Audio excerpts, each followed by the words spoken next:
Welcome back. Another year, another Startup Night. It's 2023, and I welcome you all to the 11th edition of Startup Night this year.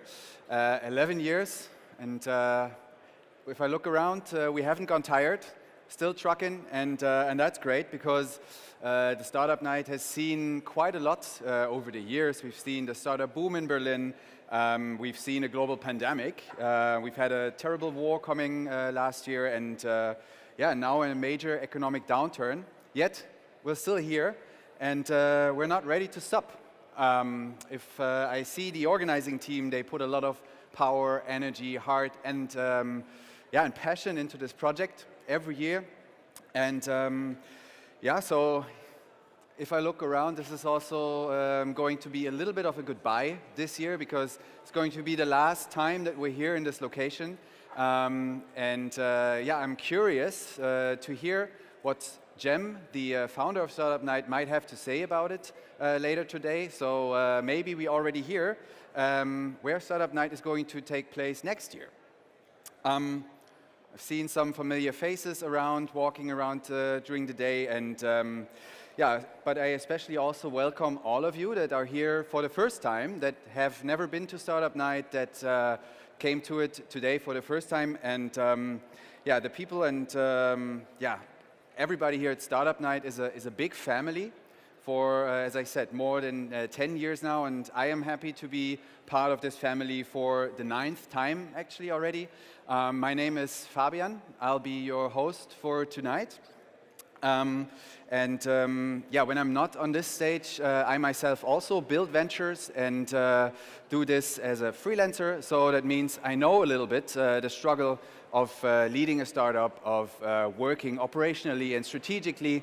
And that's why I even more appreciate events like this and encourage everybody who has a startup to come to events like this and to see it as a platform, a launchpad to connect, to test your solutions, to test your apps, your startups, or whatever you do with real people, pitch it to them and see how they react to it. Because feedback is the best and the most important thing that you can collect building a startup. I guess all of you founders know that.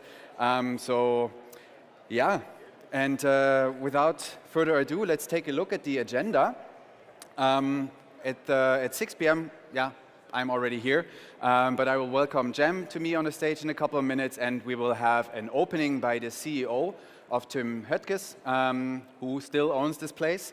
And afterwards, I think quite an interesting keynote, a hybrid version of a keynote, because we will have Arne Friedrich live here in a Zoom call, and he's going to talk about shaping society together, an initiative that he's leading together with the Kinderhilfe e.V. We'll have the VC panel later on at 8 p.m. and a few more keynotes in between, for example, from the European Council, and also Mali Baum, a regular here at stage at Startup Night. And at 9 p.m., another big event, and I think that might be especially interesting for all of you that are looking to potentially pitch your startups in the near future, because we will have a pitch battle here on stage powered by Avnet Silica. And then, last but not least, we also have the Gesellschaft of Internationale Zusammenarbeit here today, and they will be presenting us a set of keynotes, pitches, but also talks around the topic of what does it take to be a unicorn in Europe and in the global south. And then, of course, for everybody who has been here before knows that Startup Night is not just about the work, but also about the pleasure and the party afterwards. So be ready for 11 p.m. when Jem and I are going to close this thing down, and yeah, and then the DJ will set up, and we'll also have a live act today at 11:30. I'm not going to tell you who it is, but I can tell you it's going to be wild. And of course, the after party starts at 12. So yeah, get ready, get excited. I am really hoping that you can enjoy this evening, that you'll find informative startups, that you'll find things that you like here and that inspire you. And most importantly, of course, that this stage is not going to bore you. So without further ado, let's get to it right away. And yeah, welcome with me the father, the founder, the man, and also the main. Yeah, he's tamed it today, but yeah, please welcome to the stage with a loud applause, Jem Ergin Müller.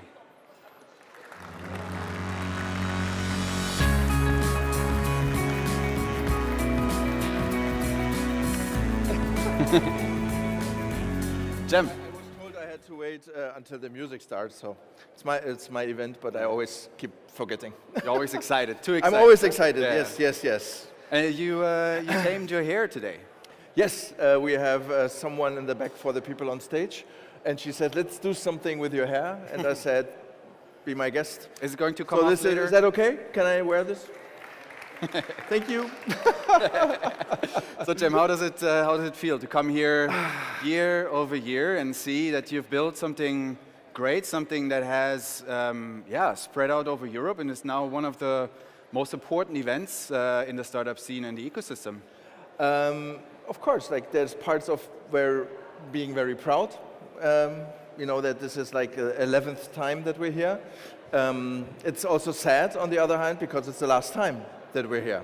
So Telecom unfortunately sold this building, but in a good startup context for a quite good exit, yeah, to put it that way, in that term. So you cannot be mad at Deutsche Telekom from a financial perspective. That was wise.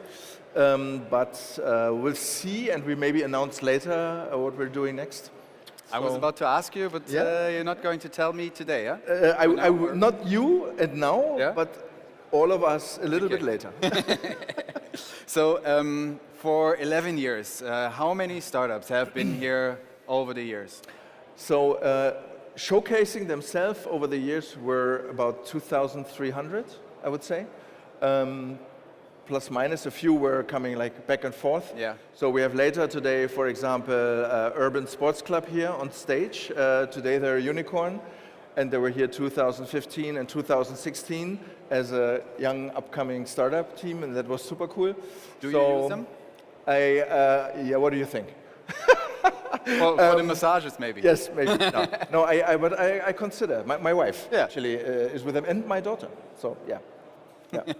So coming back to that question, so 1,300, but we had, I think, way over 5,000 applications over the years. Wow. And It was, someone said it's legendary because then of course of the after show party, but a lot of connections have been made here. So people have met their first investors here, they've met a business angel here. You never know what comes out of it, right? Yeah. And they met employees here, right? So people are using also Startup Night for recruiting purposes. Not necessarily the startups, but people come here from university, are we partnering with as well. So this is...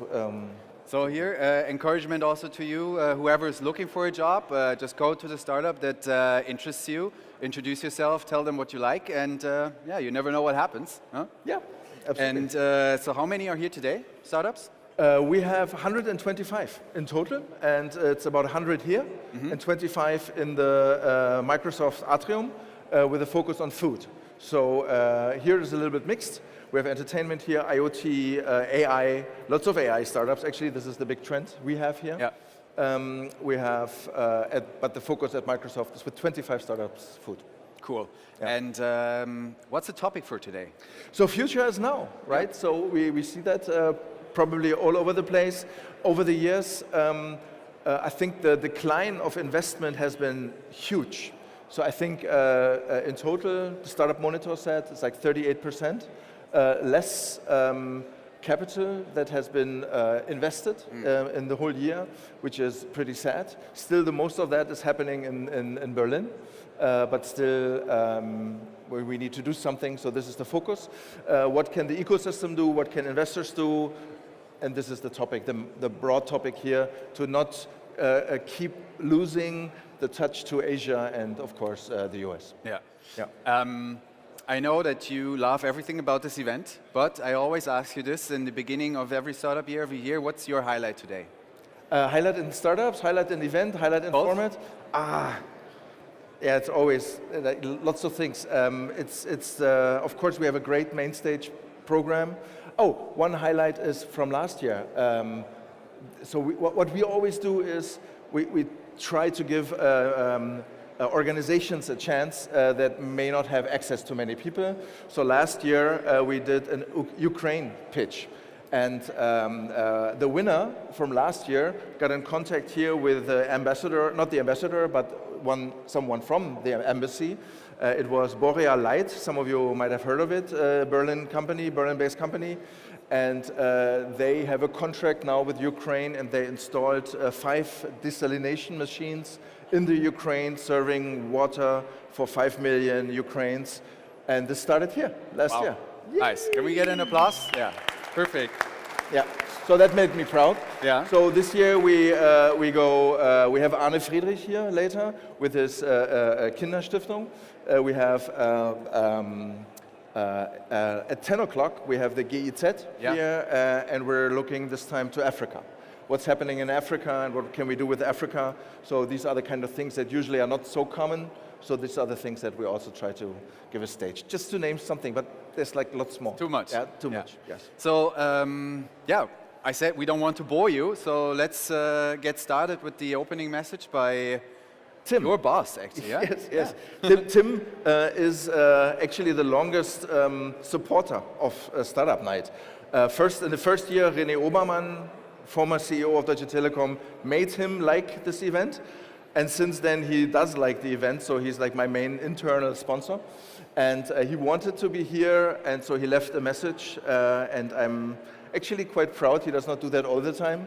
And he hates actually giving these kind of video messages, but as he likes the event and he's paying from his personal Kostenstelle, yeah, let's see his greeting. Yeah, so can we get an applause for Tim Höttges, main sponsor of this event, please? Thank you very much. Yeah, and now let's see what he has to tell you and us. Ladies and gentlemen, dear entrepreneurs, and hopefully a lot of customers, good evening and welcome to the Startup Night. Now, let me be candid. I usually hate videocasts. You know, when everyone's enjoying a physical gathering and then an important person pops up on a video screen to deliver an even more important message. Oh God. But today I must apologize because I'm still on vacation. However, startups hold a special place in my heart, and I'm excited to witness the brilliance and energies of these innovative ventures once again. In this challenging world, you, as innovators, play a crucial role in making this world a better place to live.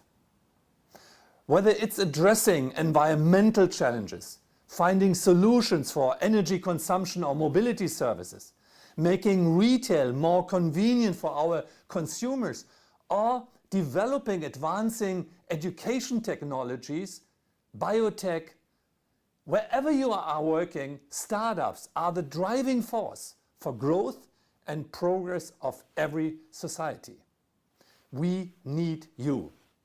And desperately, we need you, especially here in Europe. AI and automation will further enhance productivity and bring new dynamics for generating innovative ideas for startups. Tonight, it's even more relevant that you are here, joining us to celebrate the spirit of entrepreneurship. Over the years, this event has become a beacon of innovation and entrepreneurships, connecting startups with established industry partners like Volkswagen, Deutsche Bank, Lufthansa, and others. The blend of old world experience with the agility of new entrepreneurs is truly essential. We as Deutsche Telekom have expanded the event to Cologne with our Digital X conference, hosting over 40,000 people annually. This event focuses on B2B businesses sharing the same concept and energy as startup nights across multiple locations and stages. Maybe you want to join here as well. Since our first collaboration at the Startup Nights in Berlin, we have witnessed over 1,000 startups showcasing their ideas. We have received more than 5,000 applications. The growth and evolution of these startups have been truly remarkable. Some companies like Amorelie, Grover, HelloFresh, Blinkist or Outfittery have even transformed from humble beginnings into household names. I'm with you in spirit, sharing your enthusiasm, drive and commitment to shaping the future and our society. As you embark on this exciting evening of networking, collaboration and discovery, I hope we as your host will create a supportive and encouraging atmosphere. To all the startups attending today's Startup Night, I warmly welcome you and wish you tremendous success on your journey. May your ideas and purpose lead you to great success and perhaps even making you super rich. May this event continue to serve as a catalyst for your achievements, and may your path be filled with passion and determination that brought you here already today. Thank you all for joining us. Take care and see you soon, hopefully physically. Yours, Tim. Nice. How do you feel about this? No, it's good. It's wertschätzend. Yeah, so appreciative. Yeah, it's nice. Yeah, and it's not all. Were not all my words. Well, do you have a panel invited Yes. for now? Yes. And I don't want to stretch the timeline any longer, so I hand it over to you. Super. I get off the stage and have fun. Super. All right. Thank you, guys. Thank you, Fabian.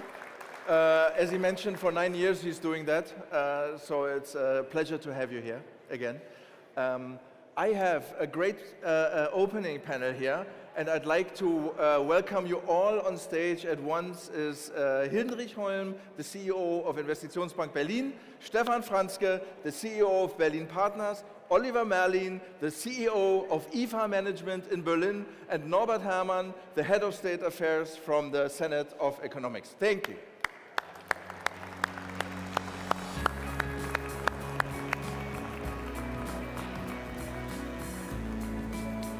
wie ihr wollt. Oder ihr bleibt stehen, auch gut.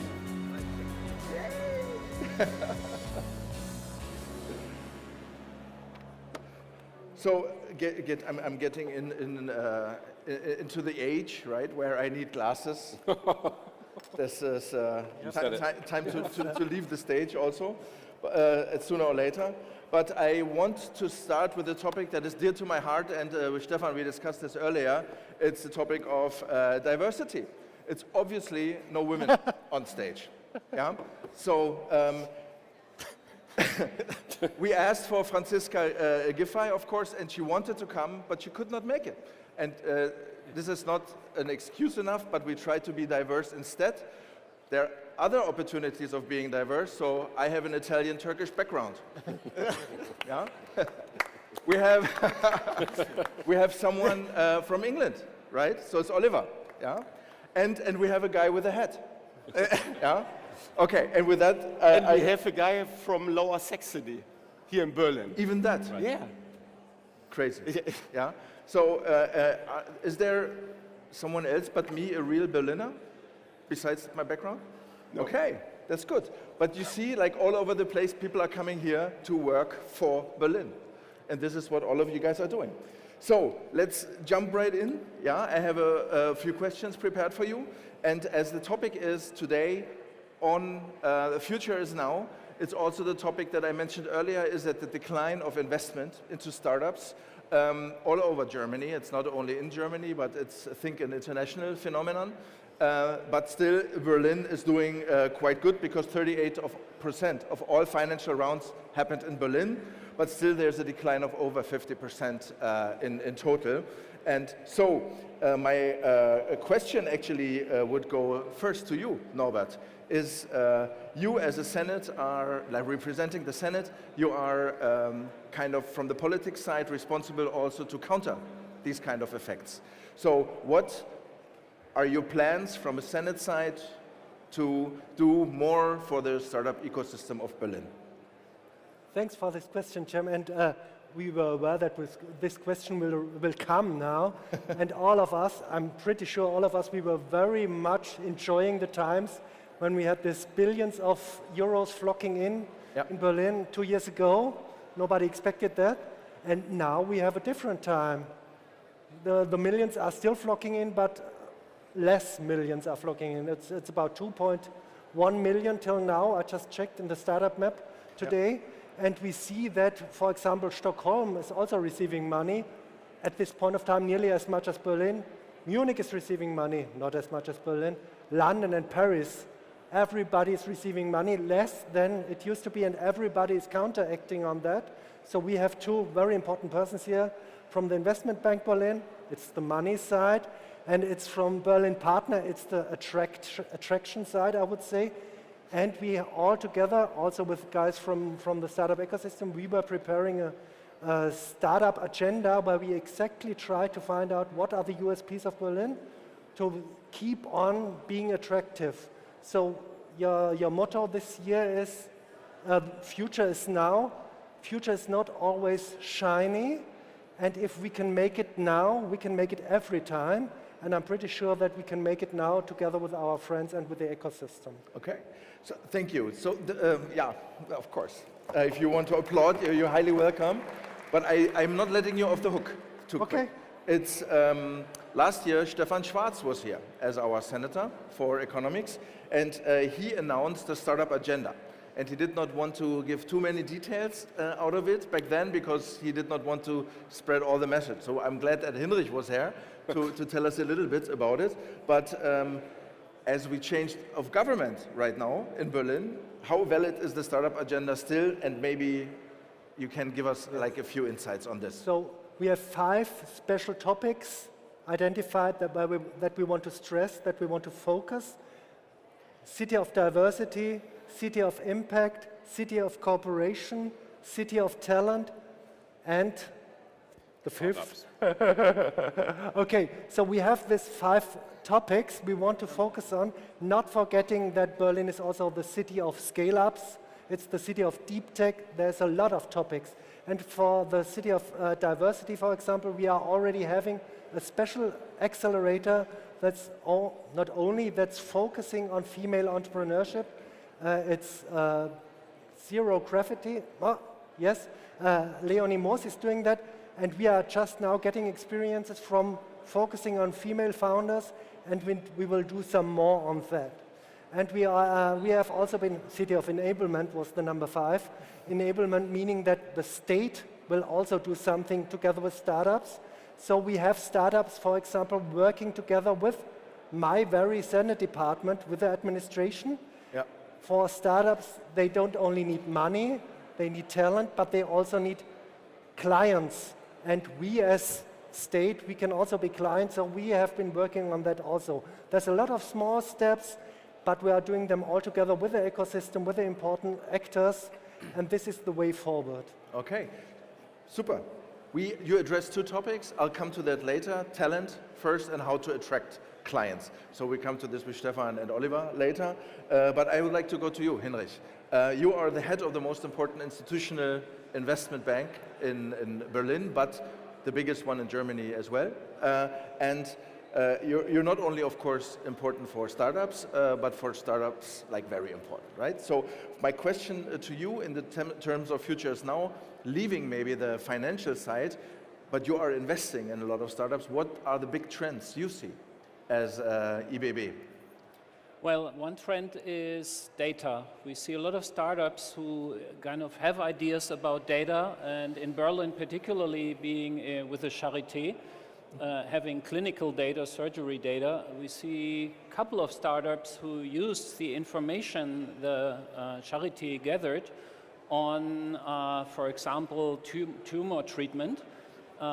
If you treat a tumor, kind of the doctor will cut it open and look at it and make a judgment call, kind of, do we in this seizure kind of continue to do something, or kind of like, is that it? AI can do that with much more precision, because you gather the data, put it together, and we see a lot of startups who go in this direction, gather the data and make it useful, kind of on spot in the operation. And there is a lot in that direction, using data, AI if you want, in the end of the day. Food is another big component where we see where people focus on not only food generation, but how we consume food. We have a couple of startups that deal with that. We have an overproduction in food. How do we deal with this part that is overproduced? We see startups coming on the side now to deal with the environmental issues that we have. How do we deal with the insulation of buildings, kind of like on a fabric style? So there is a lot of directions where you see new ideas, but also on the traditional side, there is on the foundation side, kind of, we don't see a stopping. Okay, that's interesting, because this is a similar trend we are observing here. I think we have over 30 startups in the AI domain that are here, and I think 70 or so apply it. And some of them were like really in the beginning, and it was like more seed or pre-seed. But like, check this out, health, the same, data, health, we observe the same. But there are much more, right? So as you mentioned, so my question is, and this is probably also for the audience interesting, are there certain industries where it's easier to get funding? Or is it for everyone the same? Is it about the process? Do you know how to do it? Or how do you decide on topics as investment bank? No, in the end of the day, the city has declared where they have their specific strategic directions. I think they are clear. And with that, there is no kind of startup that is better or worse, or area where it's better or worse. Kind of, our shop is open, we look at everything, and in that sense, I don't think you have an advantage or disadvantage if you're in the one or the other industry. It is these days a little bit difficult to get the money from, you need to look also at the money side, kind of, is money easily available, and are people able to make decisions? Kind of, some money managers have difficult times to deal with their portfolios, and liquidity ain't there in their portfolios. So they struggle, but kind of, we don't see this industry is better served by venture capital or that industry. Okay. All right, so the opportunities are still there for everyone. That's great. Oliver, coming to you, and this is like goes a question probably very close also to Stefan. So you're the current managing director of IFA. So you're actually, I would say, the busiest man in Berlin today, yeah, and yesterday. I've done so a few I'm steps very today. happy IFA opened today, and you're here. So thank you, Oliver. Yeah. So what is your view that the client topic came earlier? So coming, like bringing big companies here to IFA. What is your view on how IFA can contribute also to the ecosystem here with regards to future is now and what's coming next? So a little bit the view of like the big companies who sometimes seem traditional, old-fashioned, but still working maybe with new companies. What's your view? Yeah. What's happening here? Yeah, sure. Well, thank you for having me. As you probably know, every big company was once a startup, right? There's no company that suddenly just went to 50,000 people and X million turnover. So IFA, as you'll probably know, is a company that attracts all of the big corporations of the world in consumer electronics and home appliances, right? And a lot of those companies come to IFA looking for what is next in tech and what are the new innovations are, because they all have to have innovations in their products or else they die, right? And I think innovation and the promotion and the supporting of startups is probably something that IFA really lost its focus on in the last 10 years or so. And I was very, very keen to bring that back. For me, innovation and startups are the lifeblood of any economy, and they will also be the lifeblood of IFA. If we don't have innovations and startups and entrepreneurs at IFA, it's just a show about a bunch of big corporates, and that's not interesting for a lot of people, right? So yeah. I was very keen to do that. So at IFA, we have a zone called IFA Next, and we have massively expanded that zone this year. Last year at IFA, there were 137 startups. This year, there's 350. So, a lot of those are international, but a lot are local. And one of the first things I did when I came into the role was become an official partner of the city of Berlin. We're very proud of that. And also then I got to meet Cem, and we really, really, really realize and value the support that the city can give, but also what IFA must give back to support the startups from this area and around Germany. Super. So the topic of startups and IFA and like IFA Next is your wish that this will stay and continue or even grow? Sure. I mean, everybody knows IFA is a big trade show for yeah. TVs and washing machines and so on and so forth. But I think we have to make sure that there are other things in there. I had 3 or 4 different areas that I wanted to put a big focus on in IFA this year, and IFA Next, and growing the number of startups and the whole ecosystem was probably top of my list, yeah. All right, thank you. Coming to the big cities and bringing companies to the city, Stefan, this is you. I've met you actually so many times and all over the world, right? We've been in Dubai together, we're in Austin together, and I don't know where. So like many, many places, even Hanover. Even Hanover. Even Hanover. And New York. So, oh yeah, that's true, yeah. that's true. So my question to you is, as your job is it to promote Berlin, how do you see what Berlin Partner is doing to keep Berlin interesting beyond being like a party city, of course? So where do you see like the attractiveness of the city for companies to come in here? Really good question, thank you. It's all about talent. And to be honest, we promote that Berlin is a fucking awesome party city. Yeah, that's for sure. But nowadays, we have a really big, strong ecosystem. And we have a lot of network and stages here in the city, and we bring them abroad. For example, next week, we visit our sister city, Jakarta, in Indonesia, because there's a really vibrant ecosystem too. And if they want to go to Europe, we want to build bridges to do this via Berlin. And in this year, we are with a really deep tech, quantum startups. We have here in Berlin 25, and 16 are with me in the end of September in Washington, where the biggest trade show for this sector are. And so I can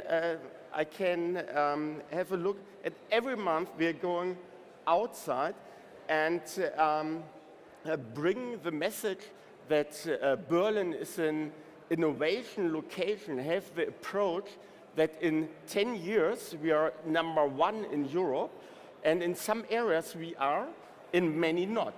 And together with the EBB, with the Senate, with the IFA, and thousands more members of a really strong network, we go abroad and show in the target market that the circumstances in Berlin are from year to year other facts are necessary. So it's changing the ecosystem. This is what I want to say. So it's not a system where we have a status quo and that's it. But here in Berlin, we we put a lot of energy to develop a stronger ecosystem with the focus on female entrepreneurship, for example, or to focus to go from the B2C to the B2B tech sector. Hinrich mentioned this, and this is what we want to show. Another thing, or another point is that since some years, we have a focus in our so-called future places, where academia, startups, established industry, parts of the Senate are working together to make an area where the new things happen.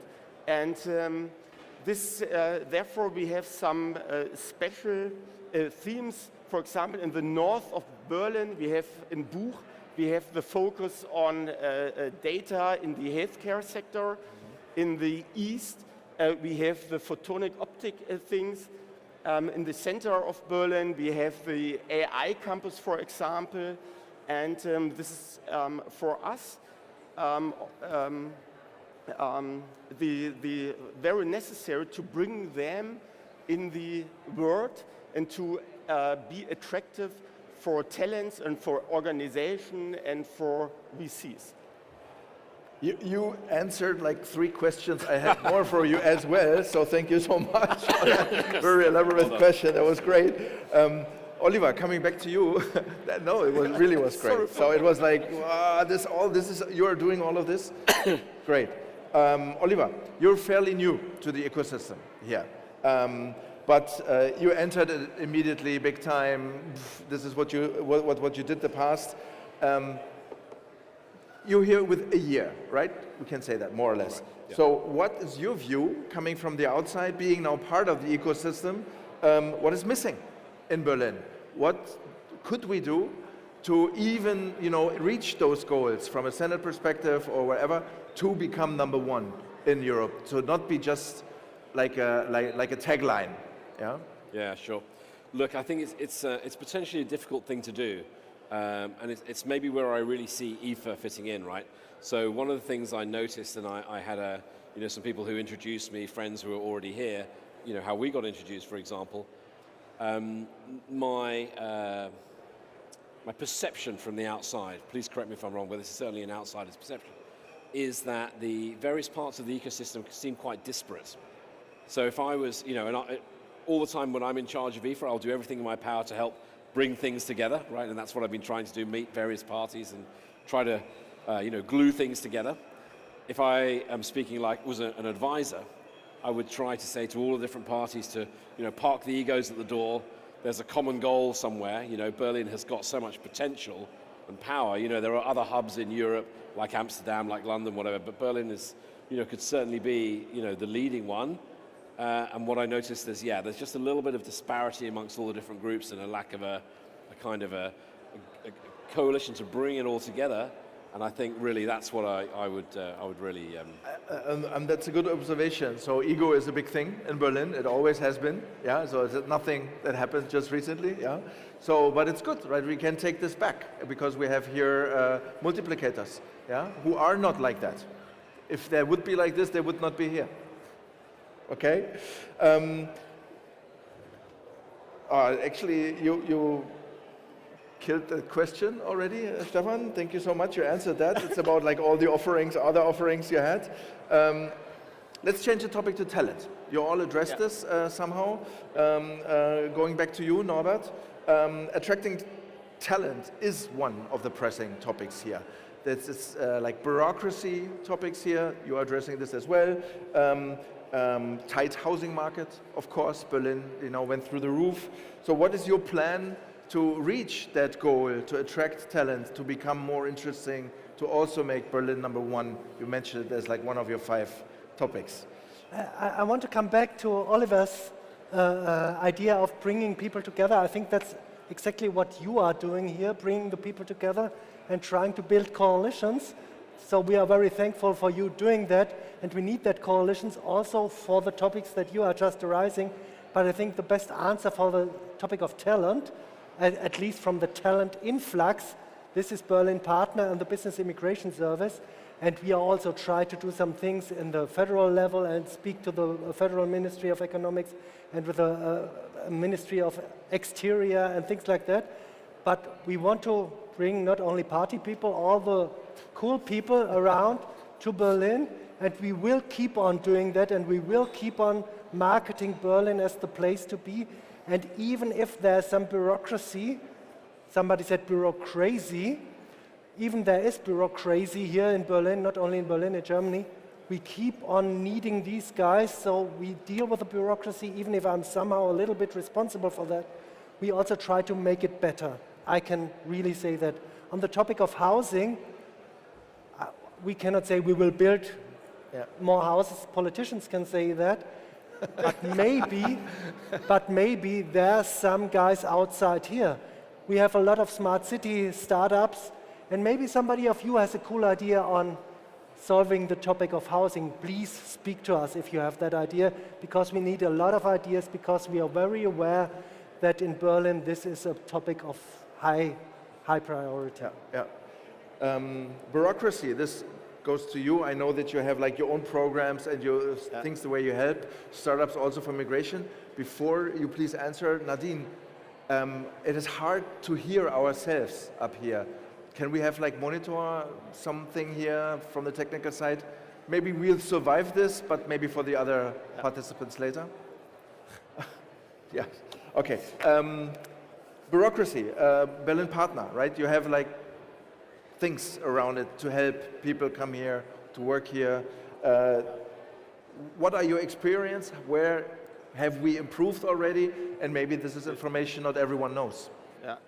But before I answer this, I want to come back to talent and housing. These are, with the sustainable approach, I think with really 3 factors where we have to address a lot of energy to solve. And to be honest, we are doing in Berlin Partner teams a lot of in terms of how can you, when you're not member of the EU, get the step into the market to give the opportunity that we accompany you, that you have after 5 working days a working and living permission.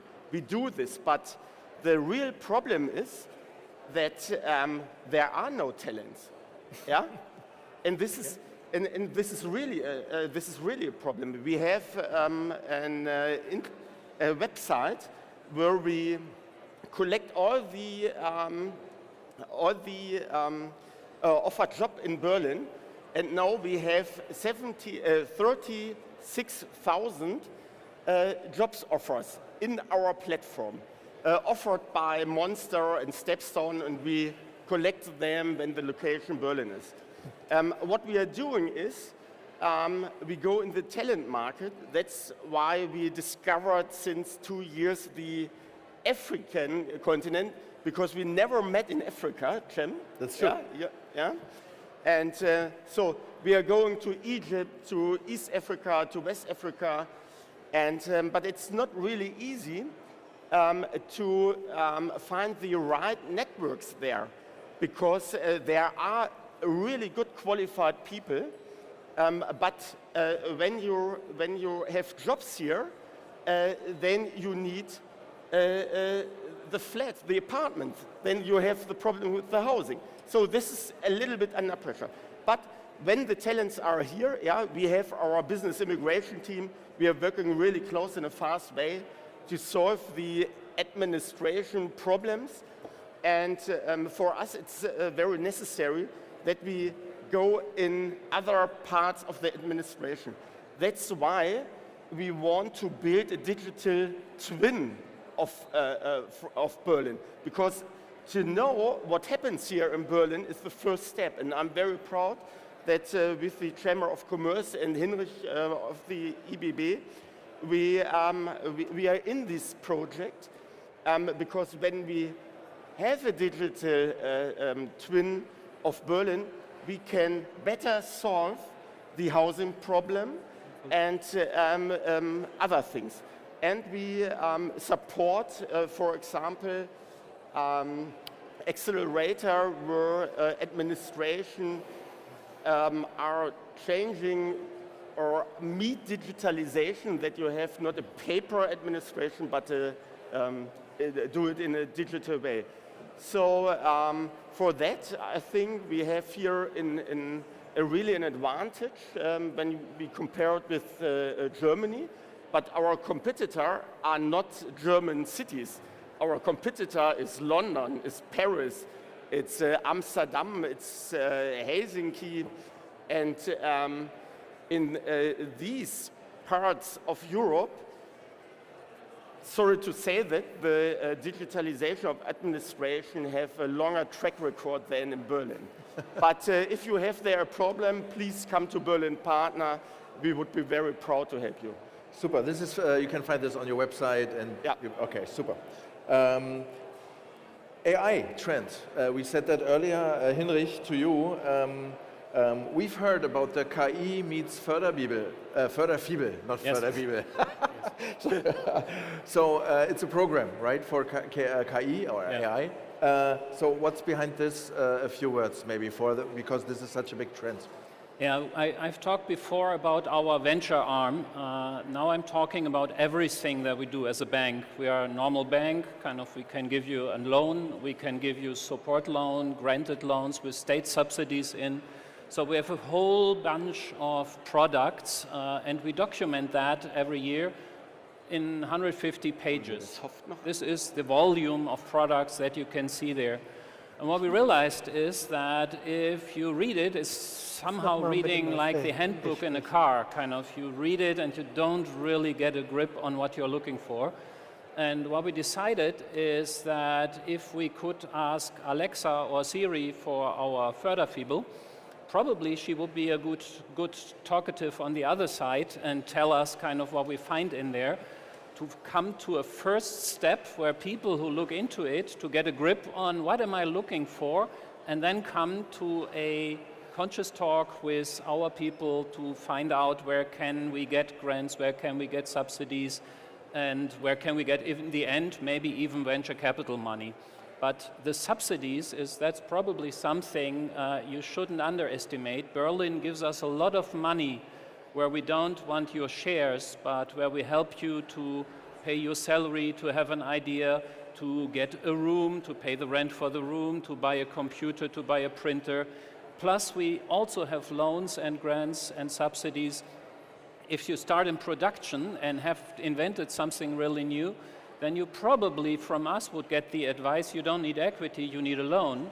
And if you are a startup, you probably need a loan with a lot of subsidy attached to it. So all these products are in one big book, and my people can read this book. So if you call, they are the AI behind the book. And what we want to achieve is put it in a real AI so that you can do a first call and talk about what you're looking for. And then once you know where you want to talk to us about, make a call and talk to us. And is that AI tool to make it easier for me as a user ready yet, or no? We want to start it tonight, with a pitch. Okay. We basically decided, and that's in a large organization, as Tim said it before. In a large organization, we envy the startup scene. And of course, you can do things on a green field. we don't have the advantage. We have a HR department, we have a legal department, we have a compliance officer, and they all want to talk about what we are doing there if we invent something. We decided kind of with this to go outside, have a pitch, and let some of you pitch for that, and help us to develop an AI that is like Alexa or Siri on our subsidy book, if you want, and hope that we get good ideas and hope that we get help kind of to develop that. Okay, thank you. Yeah, go ahead. Oliver, we talked about trends, the trends that are here, the trends that Hinrich and others see here. Have you discovered already trends at IFA and IFA Next where you would say unexpected or? I mean, maybe unexpected like a year ago. Yeah. But within the last 6 months, two things really have completely like overtaken everything else: sustainability and AI. Yeah. I mean, you know, sustainability probably a year ago. I mean, this is very relevant for my big clients that we have: Miele, Bosch, Siemens, Samsung, LG, etc. Yep. The buying decision-making process, right, for consumers, I think sustainability used to be like number 4, number 5, okay? Now it's like number 1 or number 2, beyond your favorite brand, the price, the quality of the product. Now sustainability is 1 or 2. And I think I spent a lot of time at the beginning of this year talking to my customers.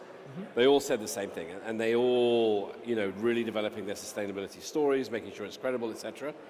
See that reflected in the startups. If you come to IFA Next, a lot of startups about guys who want to change the world and planting trees and solar panels and wind turbines you can put in your backyard and all these crazy things. Not so crazy. 1, 2, maybe you will save the world, right? AI's come around so quickly, like even a year ago, you know, nobody, let's be frank, you know, maybe in this room, but in the mainstream was talking about AI.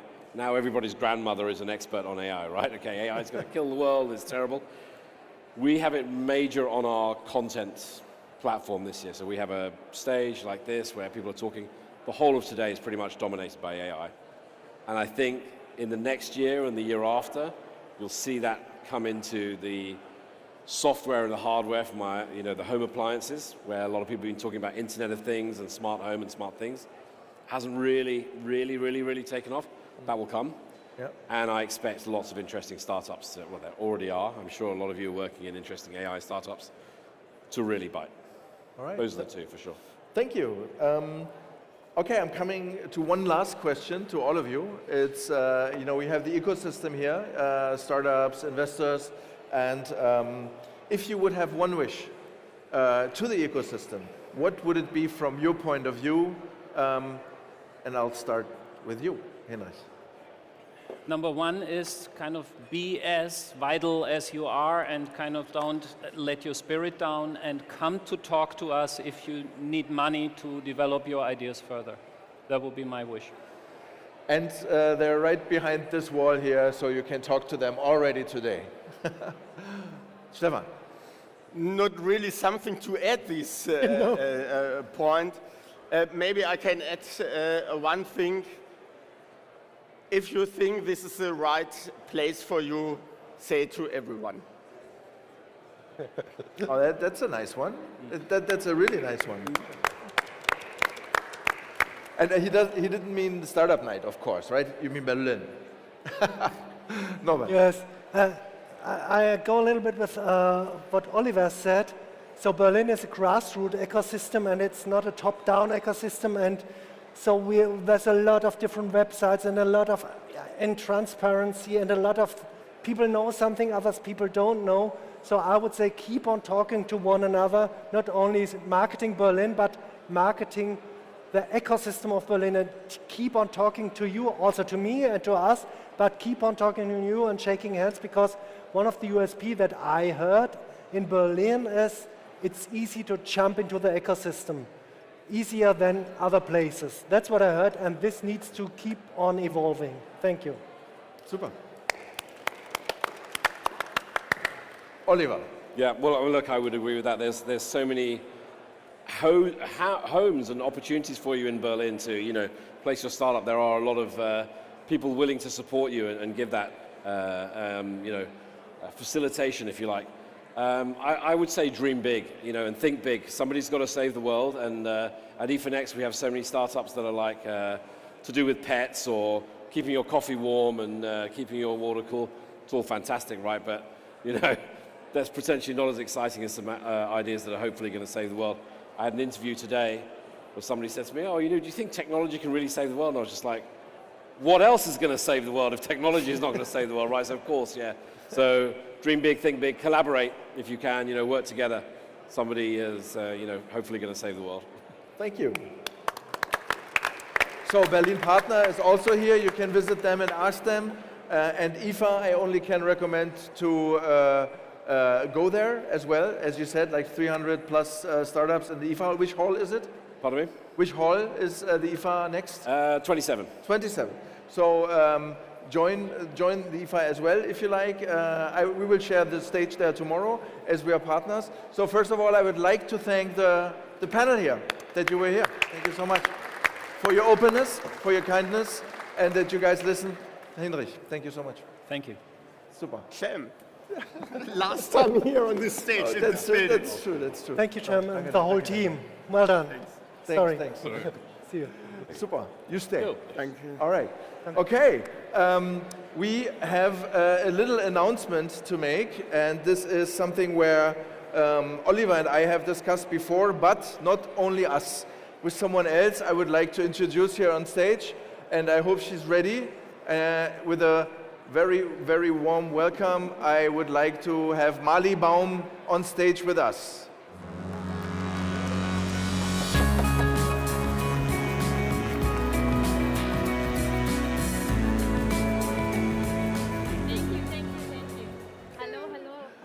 Good to have you. Good to have you. Pleasure to be here. Feel like it's a family already. It is a family. So for those who don't know Mali, which I only cannot believe because we know each other for so many years, and Mali is part of Startupnight for, I don't know, forever. I don't know as well.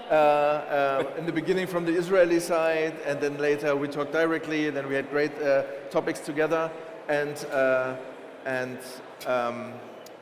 But introduce yourself really quick to the audience that they know who and why we're talking to you as well. I have a full session afterwards, quite, I would say quick. I'm a serial entrepreneur, investor, founder of W Lounge, in love with Berlin, live in Berlin for 10 years. Let's come move. Oliver. We don't need the protection here. You're right. So. Live in Berlin for 10 years, and all the good guys that you saw before in the panel, I think we're a family that's really changing and moving the needle for the startups, for the corporates, for the innovation of Germany and Berlin. Yes, and this is why we are together as a, let's say, joint team, very proud to say, you heard it before, this is the last time that we're here. Unfortunately, not because we don't want to be here. I told you earlier, Tim made a good decision to sell this for like lots of money. And can we see the slide again really quick? Regie? It's You got it. There it is, super. All right, so W Lounge, where Mali is the founder, IFA, which is responsibility of Oliver, and Startupnight, we are joining forces next year and want to create something new, which is called Berlin Tech Week, where we are joining our forces to even a bigger scale, right? And for this, we plan lots of things, and we wanted to announce this today with lots of plans. Would you like to add some of the plans? The main goal, as we're already doing this daily basics, is to bring more access to the startup, to bring more access to diverse startups, also to female co-founders, to bring more access to corporates. I know it sounds crazy, but to corporates for more innovation. So this win-win shows us that this is the way to support the startup to really build significant unicorn, I would say carefully, or significant companies and innovation in Europe. So I'm also very, very proud to say, of course, IFA is a big partner, but also we do have already a partnership with the European Commission. So all of it is, as Cem mentioned, it's really scaling up what each one of us doing for years already. So we're here for 11 years now and growing over the years, and it's time to grow further. So we need to get out of our, how do you call it, like child home, like yes. where we grew up, License. right? And move out to the world, and this is why we want to join with IFA Next. That's the announcement. Yeah. So, you want me to say something? Do you want to say something? Yeah, so, and I would just like to add to that, you know, in my role, one of my primary responsibilities was to re-internationalize IFA after the pandemic, you know, get the international audience really back, and we're seeing that this year. But of course, the balance to that has to be to partner with local heroes, as I like to call them, and make sure that Berlin is absolutely still the core of IFA and where IFA is at. So I'm very proud and pleased to be part of this partnership. And as part of that, as part of Berlin Tech Week, is really that desire to also not only do things where IFA is obviously in the Messe Berlin, but also around the city. So in that way, we help attract other parts of the ecosystem that don't necessarily want to just be part of the trade show at the Messe Berlin, but we have the whole ecosystem in the heart of Berlin. all right. So we'll see you all here the rest of the evening. Yeah, don't forget to join also Microsoft. See all the other startups, enjoy the program here, and I will hand over to Mali because she's hosting the next session. Okay. Right? Okay. All right, thank you guys Thank you so much. for being here so far, and thanks again to the opening panel, and have fun and a great day today. Thank you. Great. Of course. Have fun. Thank you. Very proud of this mission. So I'm very happy to be here today, and actually, you know, we call this Future is Now, because also Norbert mentioned scale up. What is Berlin? What is Germany? We don't want to talk anymore about only small startups, small support. This is absolutely something we see that we have the infrastructure, but on top of it, we want to really support startup on scale up, on a European level, and even outside of Europe. So what you will see today, and probably you will see it in a second on the screen, we are talking about tech-defined society. As much as we are technology-heavy, access, mindset, innovation, state of mind, we know that we also need to give back to society. What is giving back to society? Sometimes it's supporting minorities, migration, female founders, also very strong startups. Everyone needs support.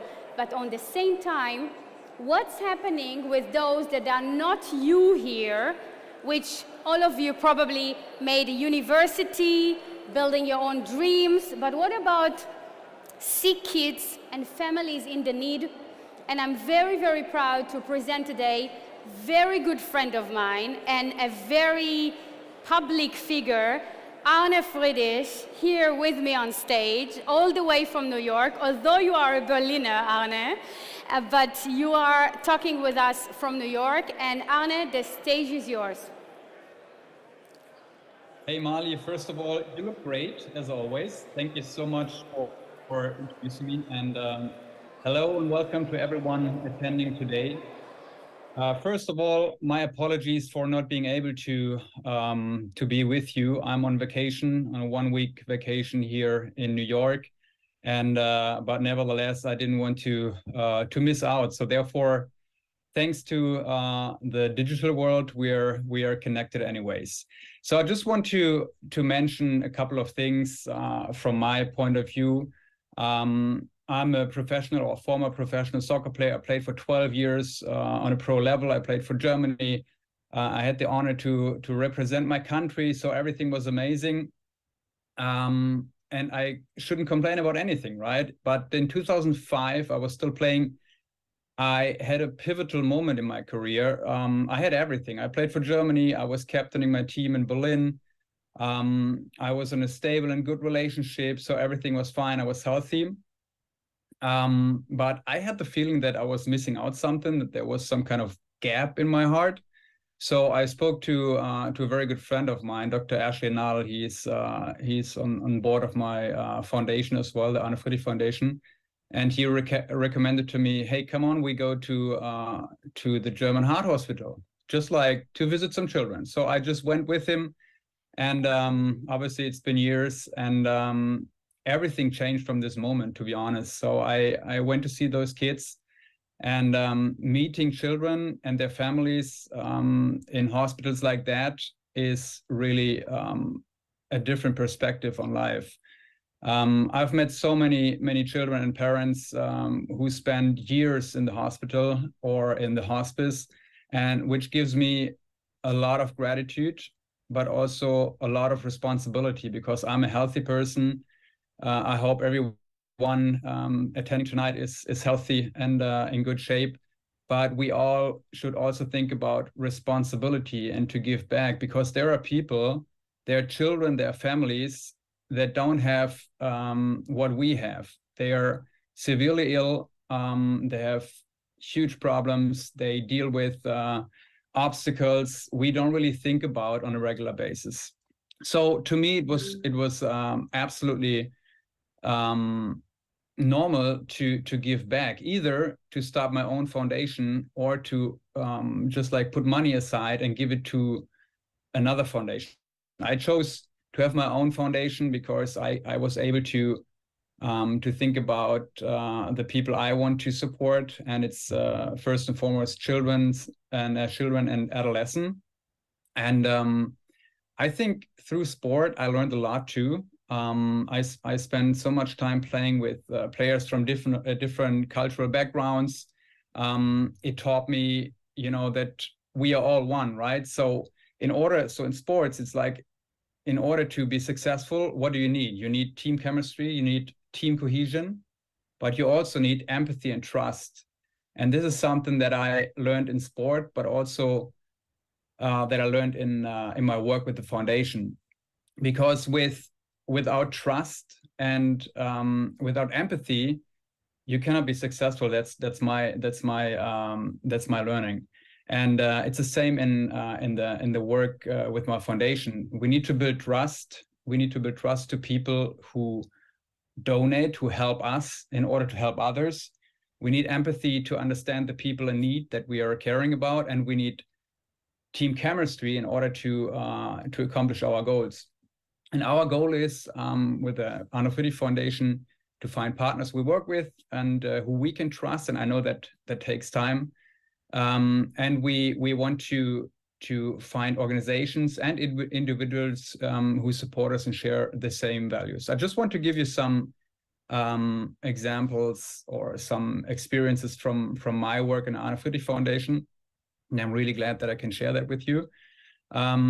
First of all, it gives me a lot. So if I work with those kids and those families, it does a lot with me. First of all, it develops some kind of gratitude for, the fact that I'm healthy. And sometimes we just like take this for granted, which is not for granted, because from one day to the next, everything can change. And this perspective, if you really meet with those kids, with the adolescents, and also with their parents, you finally realize that they're dependent on us, and they're also dependent on the nurses who work day in and day out, and nobody really talks about. So this is also a thing in this society.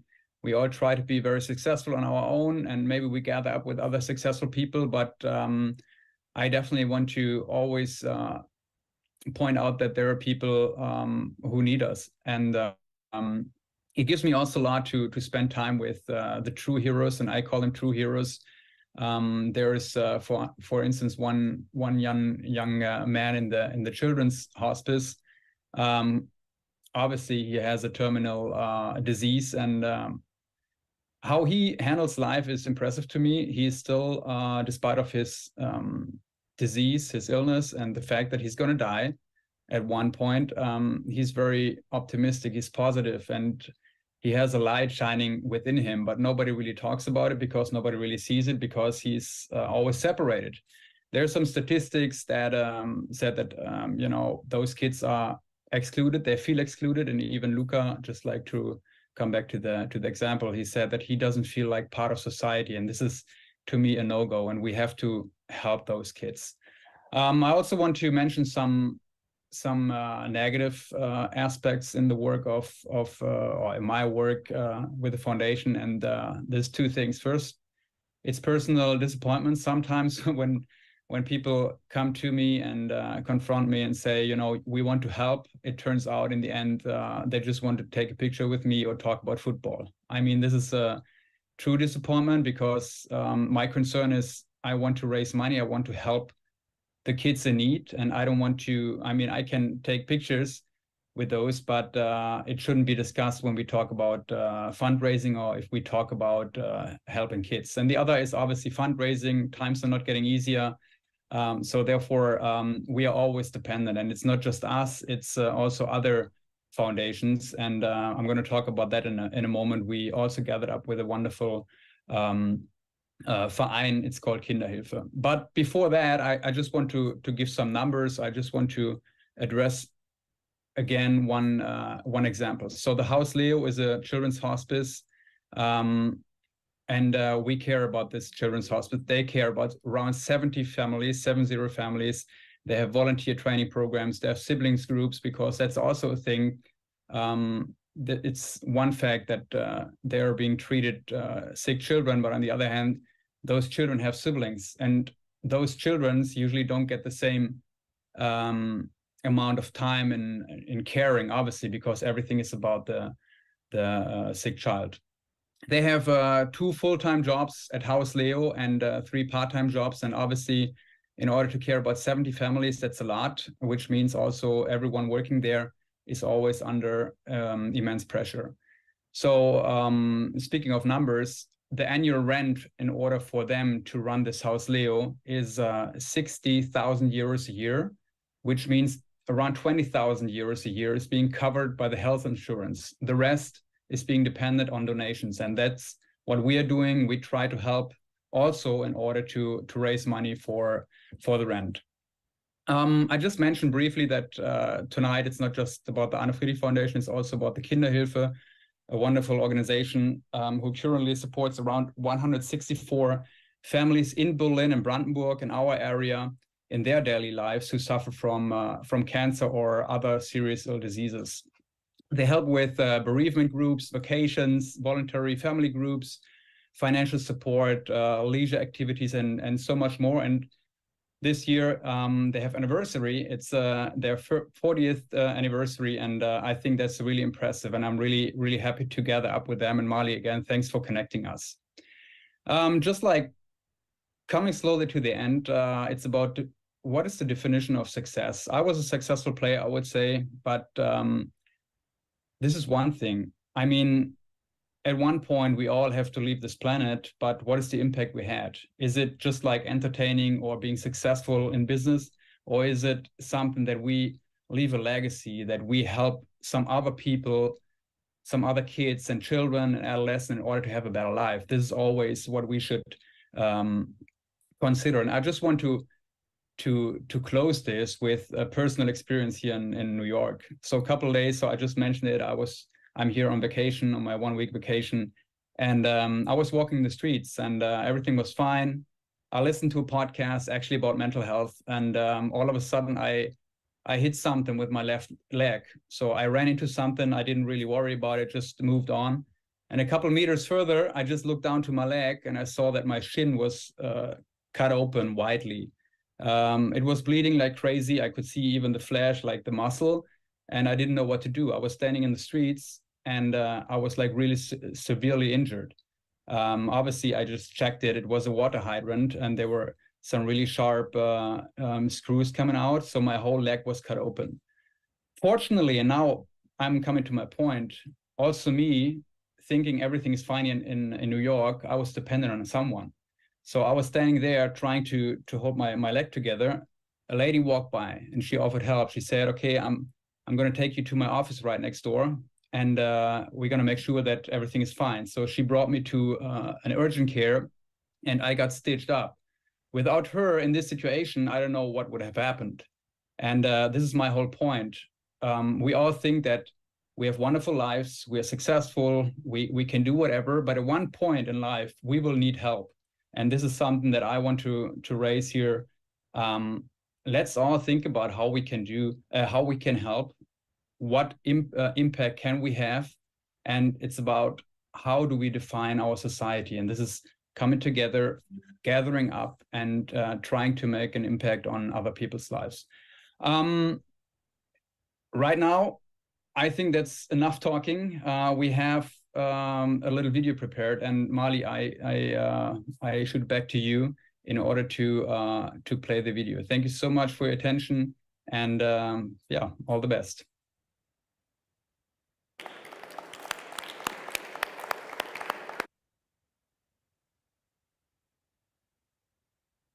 Hallo, ich bin Luca und ich leite hier im Haus Leo eine Gruppe für schwer erkrankte Jugendliche.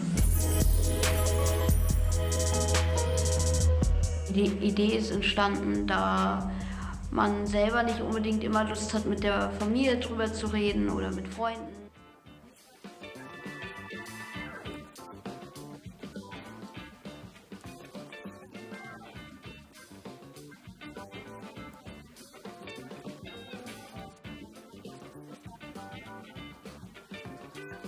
Mein Name ist Jannis Flacho-Jannis von Kinderhilfe e.V.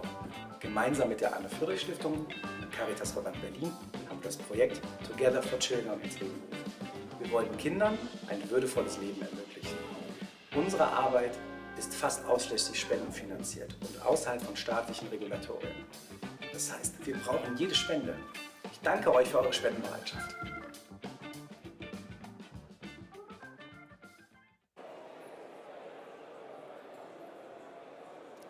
Hello back, Arne and Yannis. I would love to invite you to the stage as well. Thank you very much.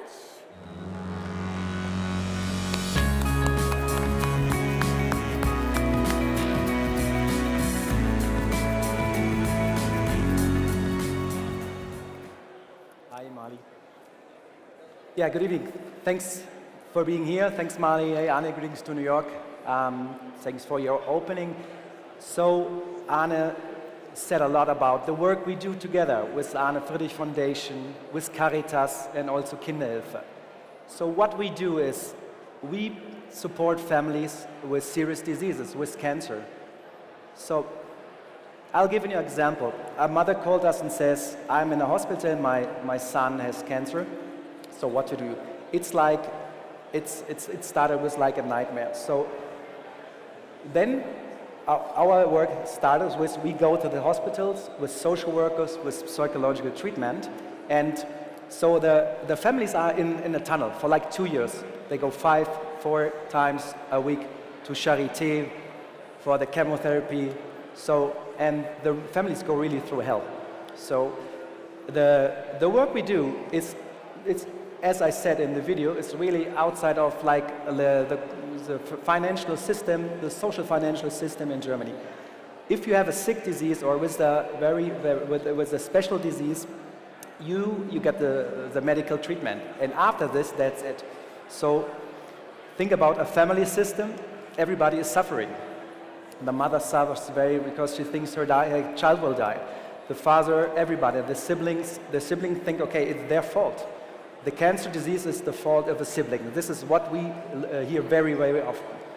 So the work we do is like, as Caritas, we do the same work. We go into the family system, we offer their special treatment, social work treatment, psychological treatment, but the end, it's like a financial problem for the family. After 6 months, as Arne said, one of their parents stops working. The whole life, the whole energy, the whole passion goes into the sick kids. That's it. But the family suffers and there's no vacation. They are inside this 2 years tunnel. We call this 2 years because chemotherapy treatment is for 2 years. Think about it. So I give another example. We got an email from a mother. She said, listen, Kinderhilfe, I have 3 children. One has cancer and I have 2 other kids. But the washing machine is broken. What should I do? My husband left me 3 months ago. So we support very quick and very easy. We donate €300. Next day there was the washing machine at their place.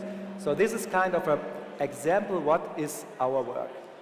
So it's just a little quarter of the work we do is founded by the German social system. All the work we take care about 200 families, Caritas and Kinderhilfe in Berlin and Brandenburg. We have a lot of professional social workers, psychologists. They are into the families. So we are all together on a mission. and we have to work with the donation we get. Then we can do this very, very important work. So I tell you, 10 euro funds, 10 euro donation, it's great for us. Just, you can see the QR code later. This is what makes our work possible. That's it. So we try to discuss with the local this government, but it can maybe take, as Arne said, now we have the 30th birthday. It can take 20 years more to get maybe a financial support from the local government, but the families don't have the time for that. So this is why I'm here today, to make sure that you know what is our work, what we do. Some of our colleagues work 24 hours in a family, and they love their work, and they have so much passion. So we need funds. Any euro, it's fine, for Caritas Kinderhilfe Arne Friedrich Foundation. Thank you so much, Yanis. Thank you so much. This is actually the first time they are launching the campaign, and I'm happy to say that I'm proud of it and part of it, because, you know, raise your hand if you have a role model in your life. Just raise your hand if you know someone. Good. And raise your hand if you know Arne Friedrich. So Arne did his whole career by being a role model. And one of the things that we see here is understanding that once we gain our own success, it's our own responsibility to give back. You know, I will teach you something. You give back, or you give, you get back. This is something that I can promise you. I'm living this every day. So, Arne, I would like to thank you for your time, all the way from New York, and hopefully in the Tech Award Gala we will see you in person. You better be in person. And thank you very much, Arne. Yanis is here as the face of the campaign. Yanis, where is the QR barcode? So you can see it on the presentation, but when you leave this place, oh, was a nice sound. So it fits to the QR code. At the end of this place, when you leave it, you have a huge poster with the QR code. So make a note, just focus and give us a donation for Kinderhilfe. We really appreciate that, and for Caritas and for Arne Friedrich, for all of three. We three are on the mission. And it's the same mission, so don't wait for say like, I don't care, I cannot, because I saw these things and I saw these kids and I saw the beautiful work that both of them are doing together. And sometimes, you know, 10 euro, double it with 1,000 people, those kids, those family will be in another place. So this is what we talk about, tech-defined society. Bye-bye, Arne, thank you very much. We will take it from here. And thanks a lot, Yanis, and I'm very proud of this mission. Thanks a lot for being with us. Thank you very much. Thank you very much, Yanis. Great. Great initiative. And I already donated 20 euros, so I think it's extremely easy to do. And you can do it right away, and you'll do something good. And the thing is, you said it, giving and taking, right? So it's not just you don't give. Or giving, receiving. Yeah, giving and receiving, sorry. And the thing is, just think about that at a certain point in time, even though you haven't experienced it yet, you might be in a situation where someone in your family gets sick, or you get sick, and then you really appreciate if people are there to catch you, to support you, and therefore I think it's a great initiative. It's also great that we have this here at Startup Night for the first time, actually, right? Yeah. So yeah, thanks also for bringing it to us and organizing it. Thanks for them. And there is another one in the audience, Tobias Ahrens, that I need to thank him because he connected me with them. This is ecosystem. Yes. This is why we care for those that are underprivileged, those that are privileged, and those that can really rock to the sky. I think all of it brings us as what we are today in Berlin. And you already said it, right?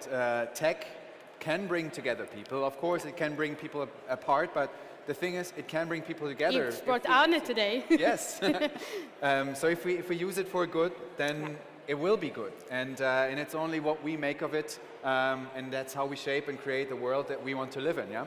So, and this is also what you brought to us today, right? So you're a family member for how many years now? With Startup Night? Startup Night? I think 5 years? 6 years? Something I think like 5. That. Yeah. And you're here every year, and you bring something new.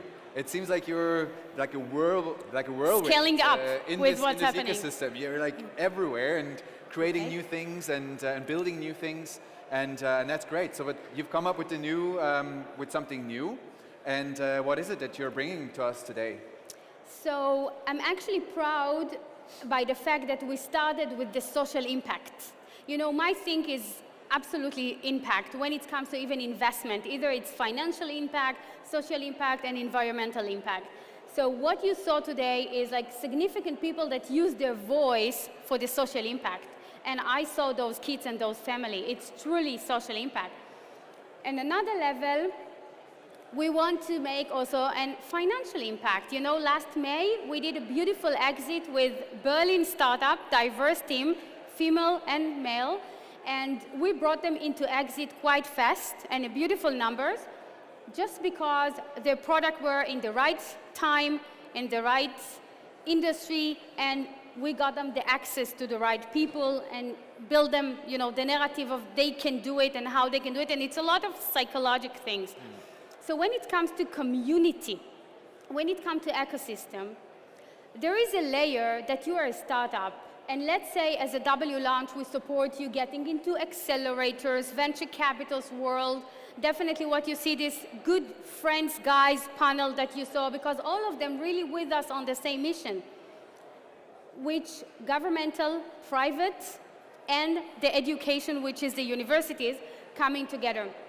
But eventually there are a lot of startups, individuals, and even corporates that say, Mali, how can I step into W Launch?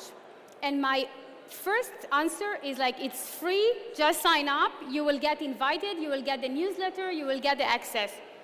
But with learning with the years, and honestly with building phenomenal team for it, I understand that community 3.0, it's related to NFT. And I just don't want to drop the name or the buzzword NFT, because I want to say that by bringing financial impact and social impact, we're using this technology again to support the individuals, to support the startup, to support the community. And this is what I will talk about. Okay, sounds interesting. I'm really curious to hear how you do it and with whom you do it. You brought a couple of guests with you today. Who is it? You will see them online. I will see in a moment. I leave the stage to you. Thank you, Mali, for being here again. Thank you very much for having me. For being a great member of the Startupnight family. And now, enjoy. Thank you, thank you. So, I don't know how to control this. So, I will talk about building community is one thing. Let's say, been there, done that. Built several companies, made a great success. You know, the work is never ending, so the work is very hard, and I want to say like worked very hard. I'm still working very hard, and there are a lot of faces here. I know that they see it and they know it with me because they are part of what we're doing. And on the same time, I want to invest in it. So when we talk about the social impact, we talk about signature. Please raise your hand if you know what is NFT. Okay, that's enough. Good, but I thought we need to start with education, it's good. Please raise your hand if you don't believe in NFT. Thank you. Please raise your hand if you believe that there will be some signature in your daily basis life that giving you a special access for exactly what do you need. So let's not call it NFT. Let's call it inner circle. Raise your hand if you feel the need of getting more access. So what you see here, it's actually a symbol. And it's a symbol of, you probably know the milestone more, and when I'm explaining people why we came into it, and of course, it's not me alone. Don't look at me, I don't understand in NFT. I understand the concept, I understand the vision, but I have the best team with me. And part of them not even in Germany, because you know that in Asia it's much more progressive. So we are working with people that actually launch NFT before with really big brands, also German brands. So imagine you have this candy. Imagine you have this access. You know, when I flew so much for China and for the US, when I had my first company, I was still in Tel Aviv, and the whole market was in the US, Silicon Valley, New York. Then we grew up to Asia and to Europe, and the manufacturing was in China. Believe me, I used Miles & More a lot, and I used every benefit for my own, what can I say, for my own benefit, or take it back. So imagine you have a special access, special candy, but you choose which one you want. And this is how I started. Forget about NFT. Think about the idea of having an access. What you see here is one of the things that we did in W Launch House. And the idea is that we are giving access. Access to capital, access to collaboration, access to proof of concept, access to growth. And I'm very proud, and you will see it in another discussion after me, the European Commission on board as well to step in and to bring much more support to the startups. So forget about the word NFT. I don't want to feel this anti, because I felt this with you before starting, but we developed community benefit. So first of all, we took the best of the best. We took amazing Israeli 3D designer, and imagine you have this super high-end, and I would say Chanel, Hermes, doesn't matter, bracelet that defines you. You know, my sister's husband, he learned in MIT and Harvard, and once he finished Sloan's, he got those rings. You know this ring, like you coming with this ring to interview? And this is kind of like Harvard alumni. It's a prestige, and this is something we developed. So you define which level you need, and this is the work that we are doing for the last year. So if you are a startup, if you are in university, which access do you need? Do you need access for the event, for the skills, for the program, for the workshop? This is going to be for free. This is going to be digital asset that will convert to physical asset. And we are not the first one doing this. But we help you to bring your voice and to claim your benefit. The other thing is that we are building different layers. And one layer that we know it will be super small, 10% of 3,000 people that we have, let's say, in our network today, it will be the inner circle. And the inner circle is individuals, family offices, corporates, innovation, and people that every month sit with us and see, together with those people that you saw, how we take the ecosystem further, how we support with the Investation Berlin, with Berlin Partner, with the German government, the Berlin Senate, all of those players, how we support the ecosystem, all of us together. The majority will be the innovators, because this is the main target group that we want to support, with everything until they have a big scale-up or support. And the in-between, and to be very honest, it's still in the making, is what is in between. Organization and individuals, they don't see themselves in the inner circle, but still want to be part of it. So if someone will ask me from now on, and this is the first time I'm talking about this publicly, how can I join W Lounge? This is how they can join. They can select how much they want to be engaged. As much as you're engaged, your benefit is growing. As much as you give to society, you give to community, your benefit, your voice is growing within the NFT system. So I hope you all heard about the Tech Award Gala, that every year we are going crazy, and we bring the key players of the economy together, from family office, from the government, from startups, from universities, venture capital, and we are celebrating success. And as I started this session, tech defines society. We worked very hard to build this very high quality, business-oriented community. We gained a lot of success stories since then, and now we want to take it to the next scale-up phase, which is European level, but on the same time, we give back to the community. We give back to the ecosystem. These are our partner for now, EcoX from Asia, and Chen Venture actually here from Berlin, and we're also involved in the Porsche NFTs establish or process. So all of us together building something that honestly never seen before. It's not using the digital asset for ourselves, but using it to really bring benefit to the economy.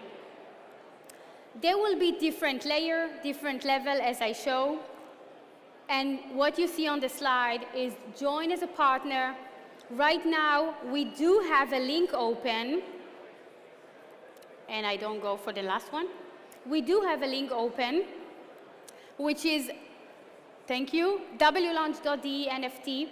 Sign up for the waiting list. It's for free, and it will be for free for the innovators.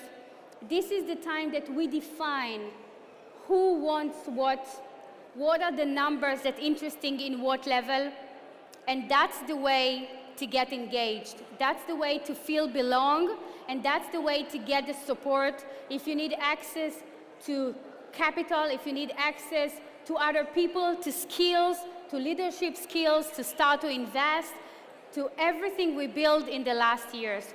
So I would love to thank you. And I hope you got the message. And of course, I'm here for any answer. I think the best mission of this part is just sign up for the waiting list, and absolutely, we will come back to you. Thank you very much. Thanks, Mali. Another innovative solution for the ecosystem. Yeah. Do you have a timeline already when you are going to start? Yes, we do have the Tech Awards Gala that will be Q4 end of 2023, and with this actually the one that will be invited to the gala, they will get NFT. Okay. So it's in the making. Honestly, I cannot share more than this because I don't know. I have great people behind that they are super professional, and I'm just letting them roll it, and I'm very proud of this message and vision. And the companies or supporters that want to be part of the inner circle or the supporters, how can they become a part of it? So right now in this stage, the link of wlaunch.de/NFT, that's the best way to get in touch. And once they get in touch, we come back and we start to talk. Because right now it's not about the volume, it's about the quality. Yeah. And that's the way. Perfect. Okay. Thank you so Thank you very much, Mali. Thank See you around, and also to all of you, if you're interested to talking to Mali, you'll find her here, yeah, definitely sign up if you want to be part of this great community in Berlin and potentially also in Europe. So, yeah, with that, let's come to our next part of the program. And I already see him here in front of me on the screen. You probably not, but especially in Germany over the last month, we've seen that we are lagging behind when it comes to innovation, when it comes to disrupting innovation, and that makes it more imminent today that we do something about it. And many of us, we ask ourselves, like, how and what can we do to improve the situation? We're here today, and I think we see lots of startups there actively doing something about it. But the thing is that we need to do something on a bigger scale. And I am pretty sure that our next keynote and our next speaker will shed some light on that question, and hopefully also give us some answers. And with that, I would like to welcome our next guest also here as a Zoom call today, because I heard that he got ill. From the Innovation Council at the European Commission, Bertrand Wert. Yeah, Bertrand, are you here already? Can you see us? Can you hear us? We can't see him now? No? Not at all? I saw him earlier. Okay. Well, in the meantime, I can give you a quick update on the next steps in the program.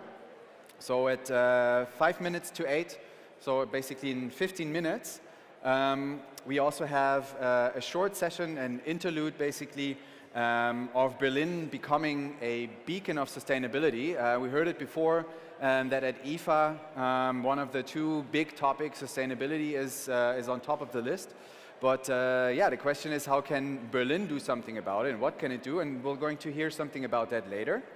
And then, of course, at 8 p.m., our big VC panel, hosted by GP Bullhound as every year, and with great guests. Jem mentioned it before.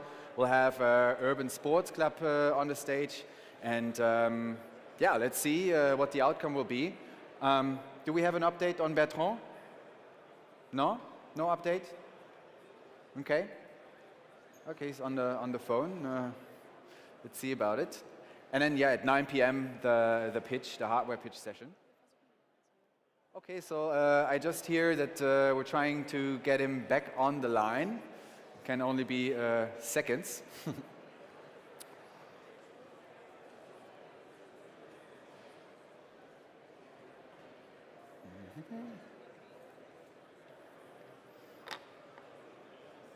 Well, as much as we hear that tech can do something for good, sometimes it can make us wait, which is not a bad thing, because you probably have neighbors sitting next to you which you can talk to in real life, or cheers to them with a drink.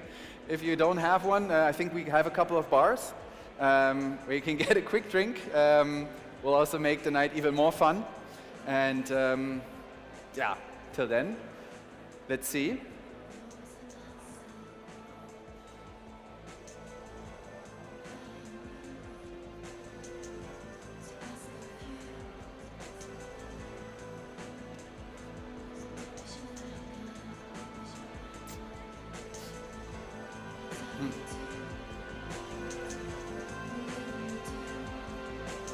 Okay, everybody's busy.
Okay. We're back. Unfortunately, we couldn't fix the Zoom issue, but we do have another point in our agenda, which we're going to put forward now. And it's an issue, we said it before, sustainability is one of the big trend topics, not just trend topics, but important topics, things that we all need to work on, we all need to do our part. And we know that it's time to act, so that our children and our grandchildren can still live on a planet that is worth living on. And especially cities like Berlin, like big metropolitan cities, they have to do their part, because they have a massive impact not only on how our planet is going to be, but also on the solutions that we can develop. And therefore we will have a big responsibility. And in our next talk, we will hopefully hear a couple of answers and a little bit more information about what the city of Berlin is going to do, because we know that in 2035, so in 12 years from now, there's going to be the Expo again here in Berlin, big event. And the next guest, our next speaker, I welcome him to the stage. Daniel Jan Gill, the CEO of Global Goals for Berlin, is hopefully going to tell us more about what's on the agenda and how you're going to achieve this very strong and great goal. Hi, Daniel. Hi, good evening. Nice to meet you. Thank you. It's your first time also at Startup Night, right? Not really. No? No, because me personally, I'm also an entrepreneur from Berlin. And I know Jem for past 11 years, and it's a great success story, because this is also a reason why Berlin becomes so famous, because of these events, that we are one of the big startup hubs worldwide. And but it's your first time on a stage, is it? I think so. Yeah. I think so. Yeah. And how did it come together? Like, what's your initiative, Global Goals for Berlin? You know, I see Berlin from a different past perspective, because I am coming from Berlin, but I'm also an entrepreneur. But at the same time, my big dream was always becoming an artist, like playing piano and so on. But I found out I'm a creative guy, so you know, I combined a little bit my creativity with my skills of maybe talking, maybe also to convince you or to tell you what we will do. So yeah, so. I mean, this is life, like, right, changing all the time. Adapting. So, yeah. I'm curious to hear what you have to tell us, and yeah, leave the stage to you. Have fun. You guys enjoy Daniel. Yeah, and, thank you. See you later. It's just a very, very short pitch. I got 5 minutes or maybe 6. So, you know, we want to talk how Berlin becomes a pioneer of sustainable in Europe through Expo 2035. I have not a... Where is it? This one. Okay, thank you. Yeah, so Berlin's history is one of kind. So we had spectacle moments in a bad way and in a good way. You know, we've been once, like in a past century, one of the biggest industrial and scientific centers in Germany. Then we had some troubles, like through National Socialism and World War II, which Germany caused ourselves, and we caused some problems in the world.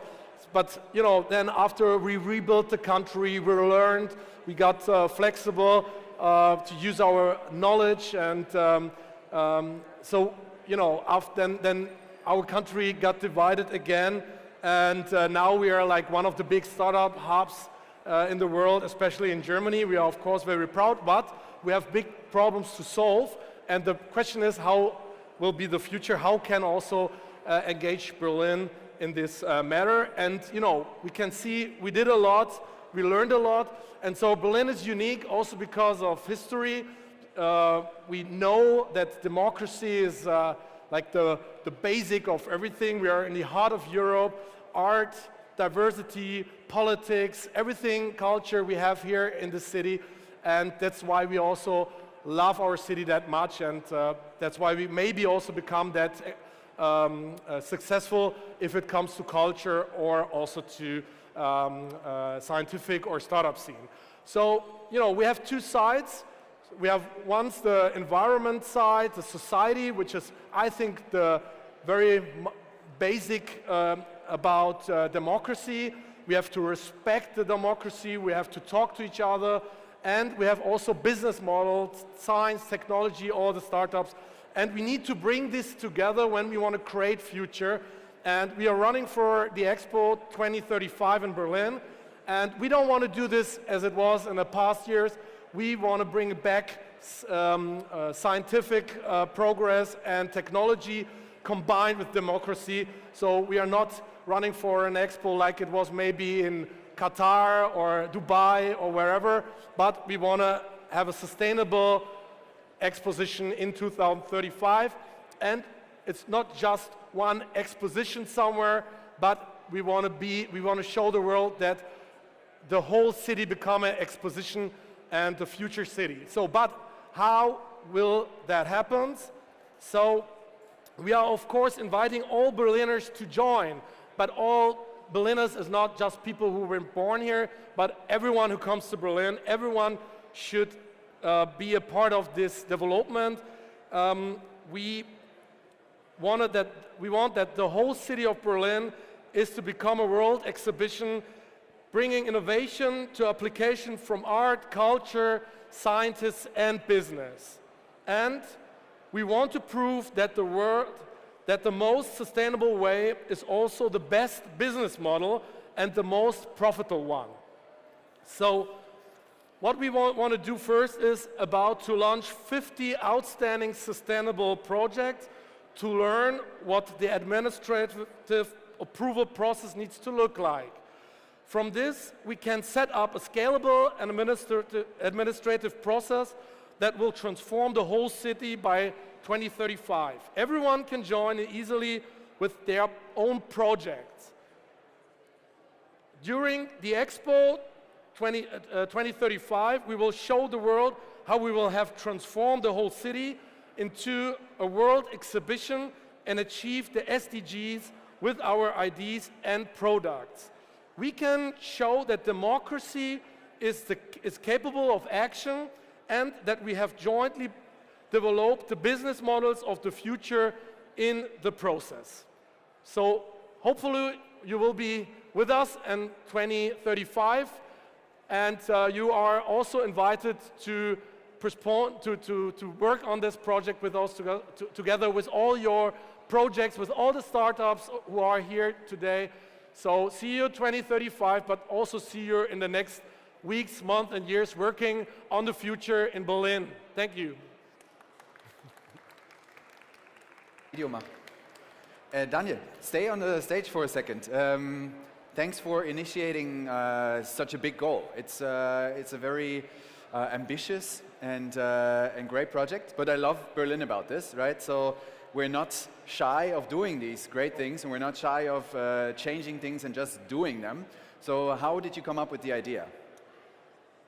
I think one of the big questions for everyone here today is how to bring the idea, which everyone has it in his head, really into a business model. And we need the space outside, on the streets, to realize our dreams, that these become real business model. So we need a market proof, but how? So we need trust from the government, and that means also freedom, and this means administrative processes which allows these innovation become reality very, very soon. And because otherwise, if you are allowed to maybe realize all your projects, all your technologies which you developed in 5 to 10 years, it's not an innovation anymore. So we have to become very, very, very faster, and this is the big idea, that under the big message that we will run for this expo, that ideas become reality because of very fast and digital administrative process. And if someone wants to participate in this initiative, how would you be able to do that?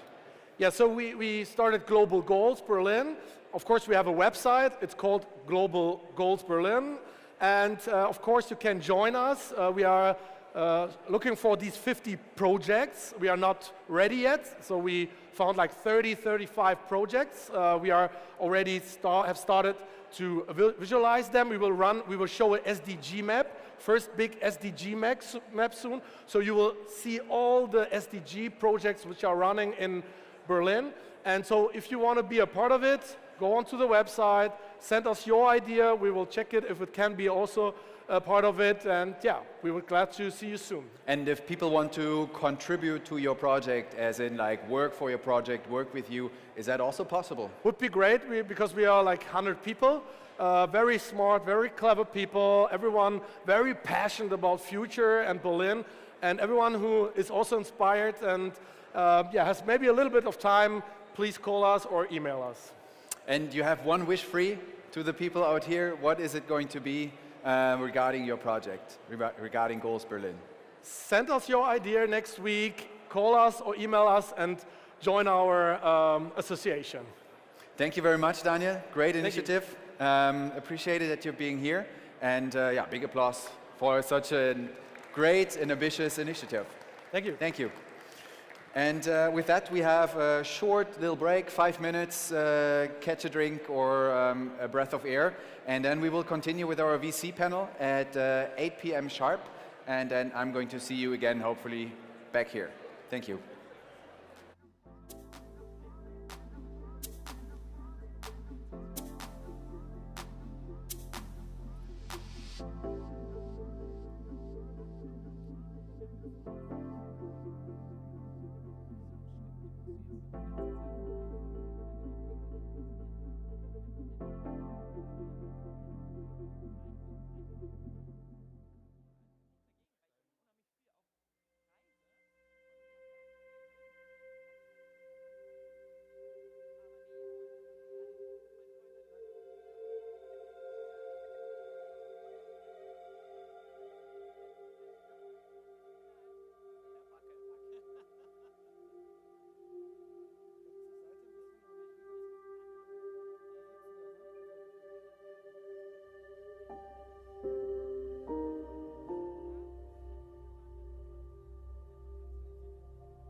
Yeah, quick break is over. Another time for another talk, a panel actually. One of the biggest fixed points actually in the program that we have here for, I can't even remember, I'll ask him in a second, but I think for 5-6 years already, the VC panel. And I especially like this because it's a nice get-together of people that actually invest and people that have received investments. And they normally talk about really the topics that are underlying in the startup scene and in the funding. And so without further ado, I would just ask you to give me a little applause, maybe a bigger one, for one of the long-standing friends of Startup Night and yeah, part of the family as well. He is the partner and head of DACH, Germany, Austria and Switzerland of GP Bullhound. Please welcome Julian Riedelbauer on the stage.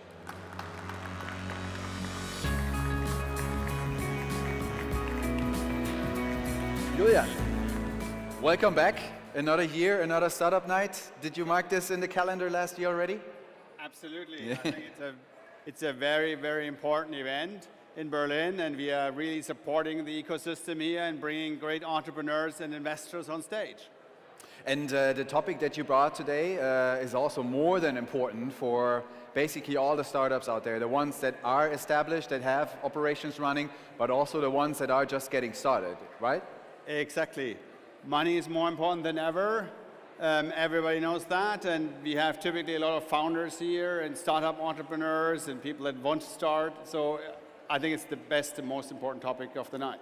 And we already heard you have the CEO or founder of Urban Sports Club with you today, but you also brought more guests.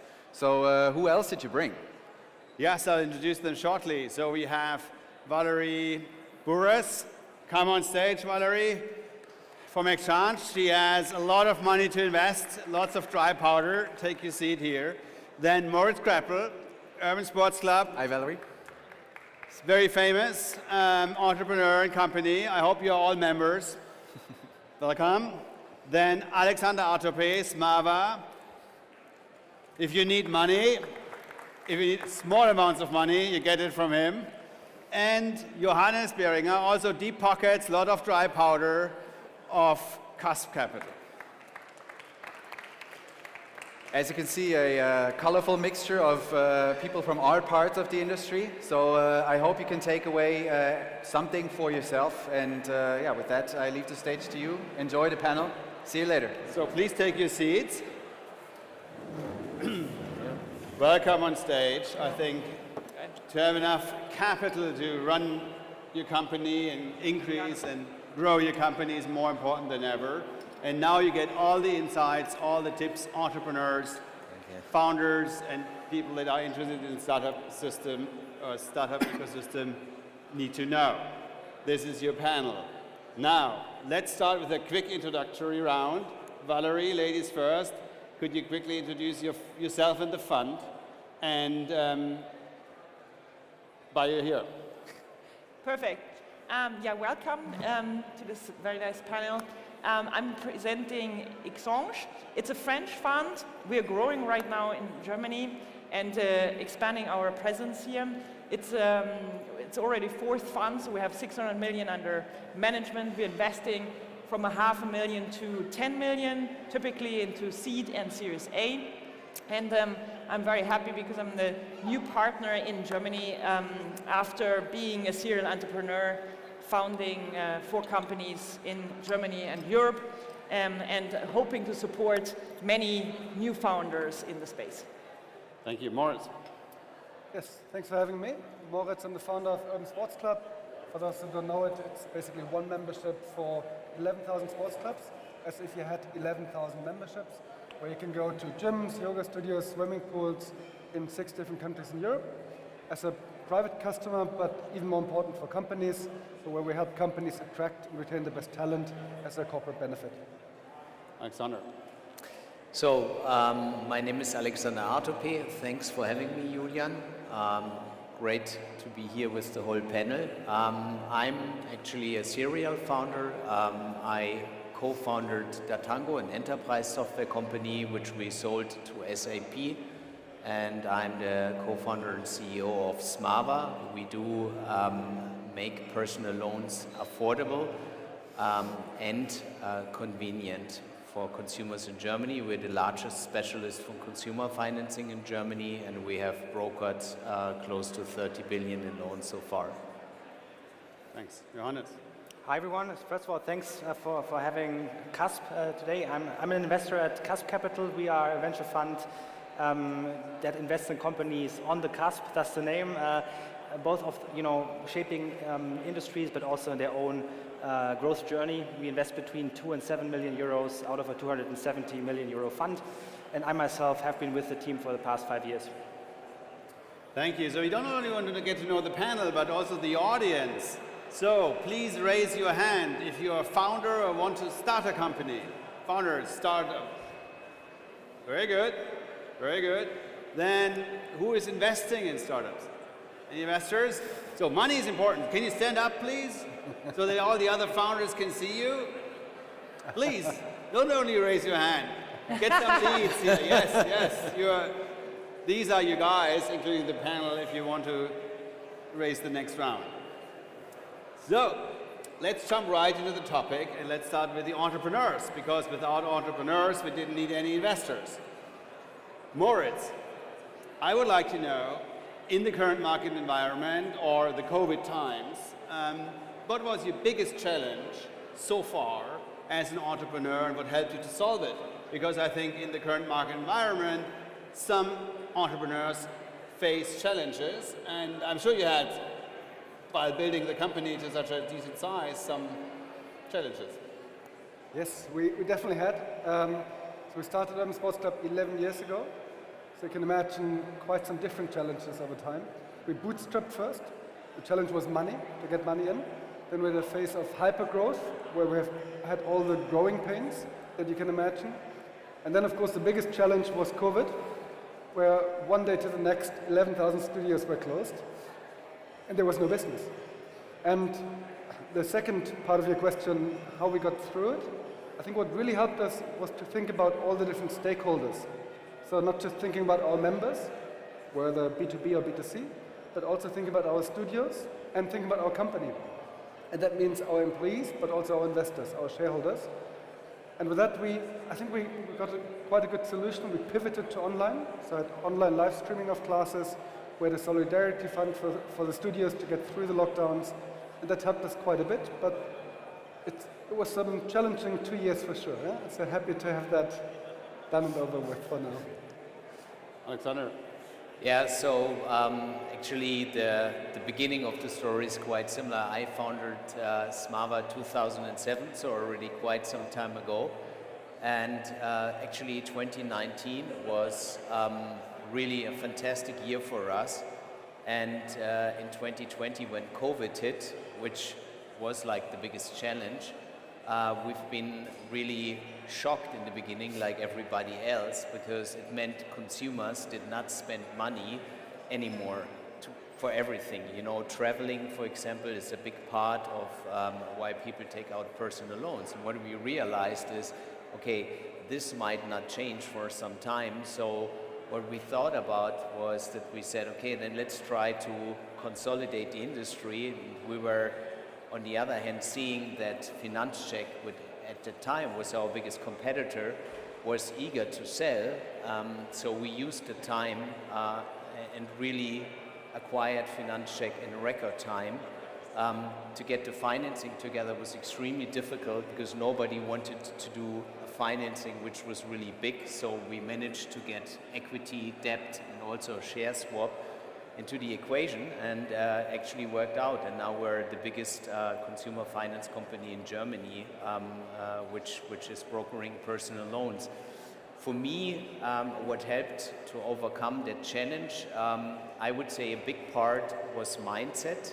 So we actually were believing that the market will come back. There's this famous saying, volatility always works both ways, right? It means if you have a big swing downwards, there's also going to be a big swing upwards at some point in time. Big question, of course, is when does that happen? But if you have a structural view on your industry, you can answer that quite good. And the second thing is, I believe sheer persistence and also speed and a very high dose of pragmatism. So I would argue the classical entrepreneurial sources or ingredients that helped us to overcome that. And yeah, so here we are. So I think for the founders here in the room, you see it's not a straight line of growth typically, but it's up and downs. It's sometimes a roller coaster ride. Stay strong and grow your company even if you have severe setbacks on the road. And therefore, in the current market environment, some companies are struggling, some clients are delaying orders, and therefore, I would like to ask the investors, what do you typically see is currently happening? Are there challenges you think are interesting to share with the entrepreneurs here? How can you help as an investor? Johannes, do you want to start? Sure. I mean, obviously there's always challenges. I think the biggest challenge actually is, or the biggest thing to change right now for most of the founders that we talk with and have in our portfolio is the mindset of how you tackle challenges. So in the past, from the bull market that we were in, one common, means was to throw money at the problem, buy like a silver bullet tool, hire a silver bullet consultant or employee or high-level manager. And now that is less in favor, right? As money has become scarce again, it's favorable possibly to go and go the scrappier route and really try to find the shortcuts again and think about it critically. So this mindset of abundance is currently shifting again into the mindset of a bit more, scarcity and frugality, I would say. And this kind of skill set of tackling changes differently and challenges differently is something that we're definitely working on right now. Valerie? Yeah, I would say the translation of that is for founders that definitely profitability plays a much bigger role today than it played 2 years ago. And I think that mind shift for founders might be difficult if you have been in a different funding environment and now see that the criteria for investment have significantly changed. And I think not many founders actually know that, and I also must say that, me being a serial founder myself, I'm seeing that investors do have certain clear criteria how they invest, and most founders don't even think about that. It's not about, hey, am I good as a founder, or is it good, the idea I have? No, it has often nothing to do how good an idea is or how good a founder is, if they get funding or not, because it has a lot to do with what kind of criteria the investors have for their fund.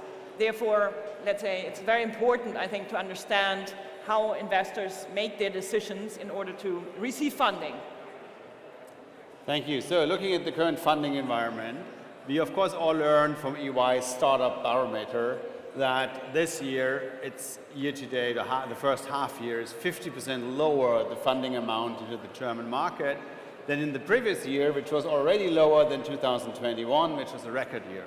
It's still higher than 2018 and 2019, so it's not as low as back then, which were not bad years, but of course everybody got used to these 2021 valuations and massive capital inflow into the big tech hubs and beyond.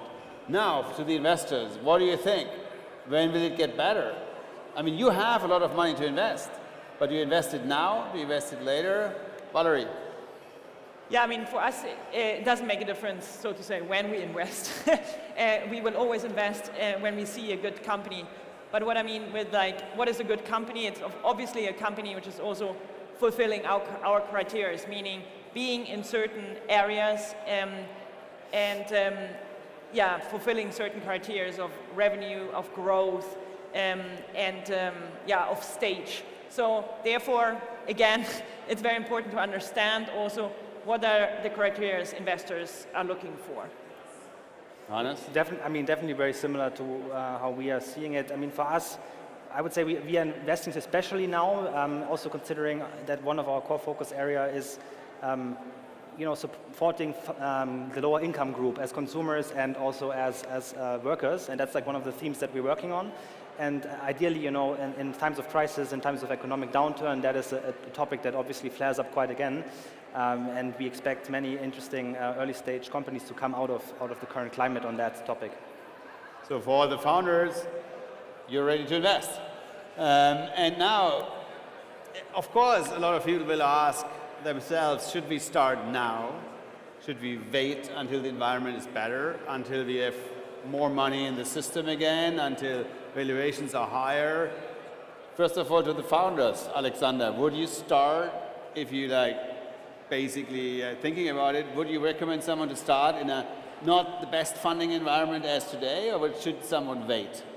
No, I would say if you're a founder and you have a good idea, absolutely yes, go for it. Because, I mean, in the end, it's a little bit like playing soccer, right? I mean, it doesn't matter if it's, you know, rainy or sunny or whatever, you have to perform, you have to score goals, right? So just go out there and be aware to the environment. And guess what? The moment you start, your environment will change every single day anyway, right? So to wait for something is the worst thing you can do as a founder. And I would say, if you wait and you feel comfortable with it, you shouldn't be a founder. I fully agree. I fully agree. I'm very serious. Do you share the view? 100%. I fully agree. I think also if you look at the market at the moment, you have to divide a bit between early stage, or very early stage, pre-seed seed rounds, and later stage. I think also as a business angel, what I see is early rounds are still happening quite a bit. The later you get, the more difficult it becomes. And then profitability, as you mentioned, becomes really important. But so pre-seed rounds, if you want to start a company, it's completely fine. Once you get to the later rounds, as you said, you don't know how the situation will be. You need time, right, to develop a product, build a team, and so on. I think now's a good time actually to start. So I would definitely say, don't wait. Sounds a bit too easy. Valerie, Johannes, why don't we write bigger checks now and invest more? Because for some reason the funding volume dropped and you didn't make up for it. In which areas are you currently investing? In which areas should founders be careful? Valerie. Yeah, I mean, for me, it has been actually an extremely interesting journey from turning from a founder, serial founder, into an investor, and realizing by that I do think it is important not only for investor but also for a founder to be aware what kind of technologies are, let's say, highly funded right now, which areas not, because there are some waves investors move after.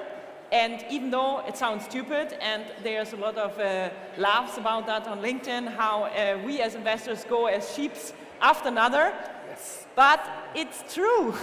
So I'm sometimes wondering that founders, let's say, when they're starting with an idea, not spend more time on identifying what is actually an area where I can get serious funding, how is the competition in this area, what is the US doing at the same time in the same area.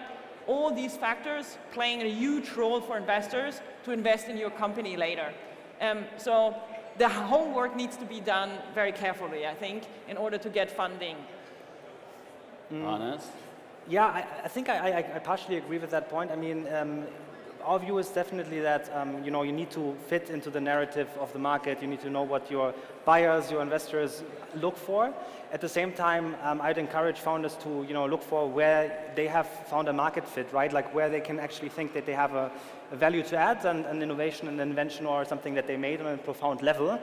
And then if they go that route and manage to add value fundamentally, right, which means, actually create revenue, then they have a higher chance of winning investors no matter the market cycle, right? Because the problem is if you optimize for narrative, then the market sentiment shifts and you might find yourself in a situation where, chasing the narrative led you to a dead end.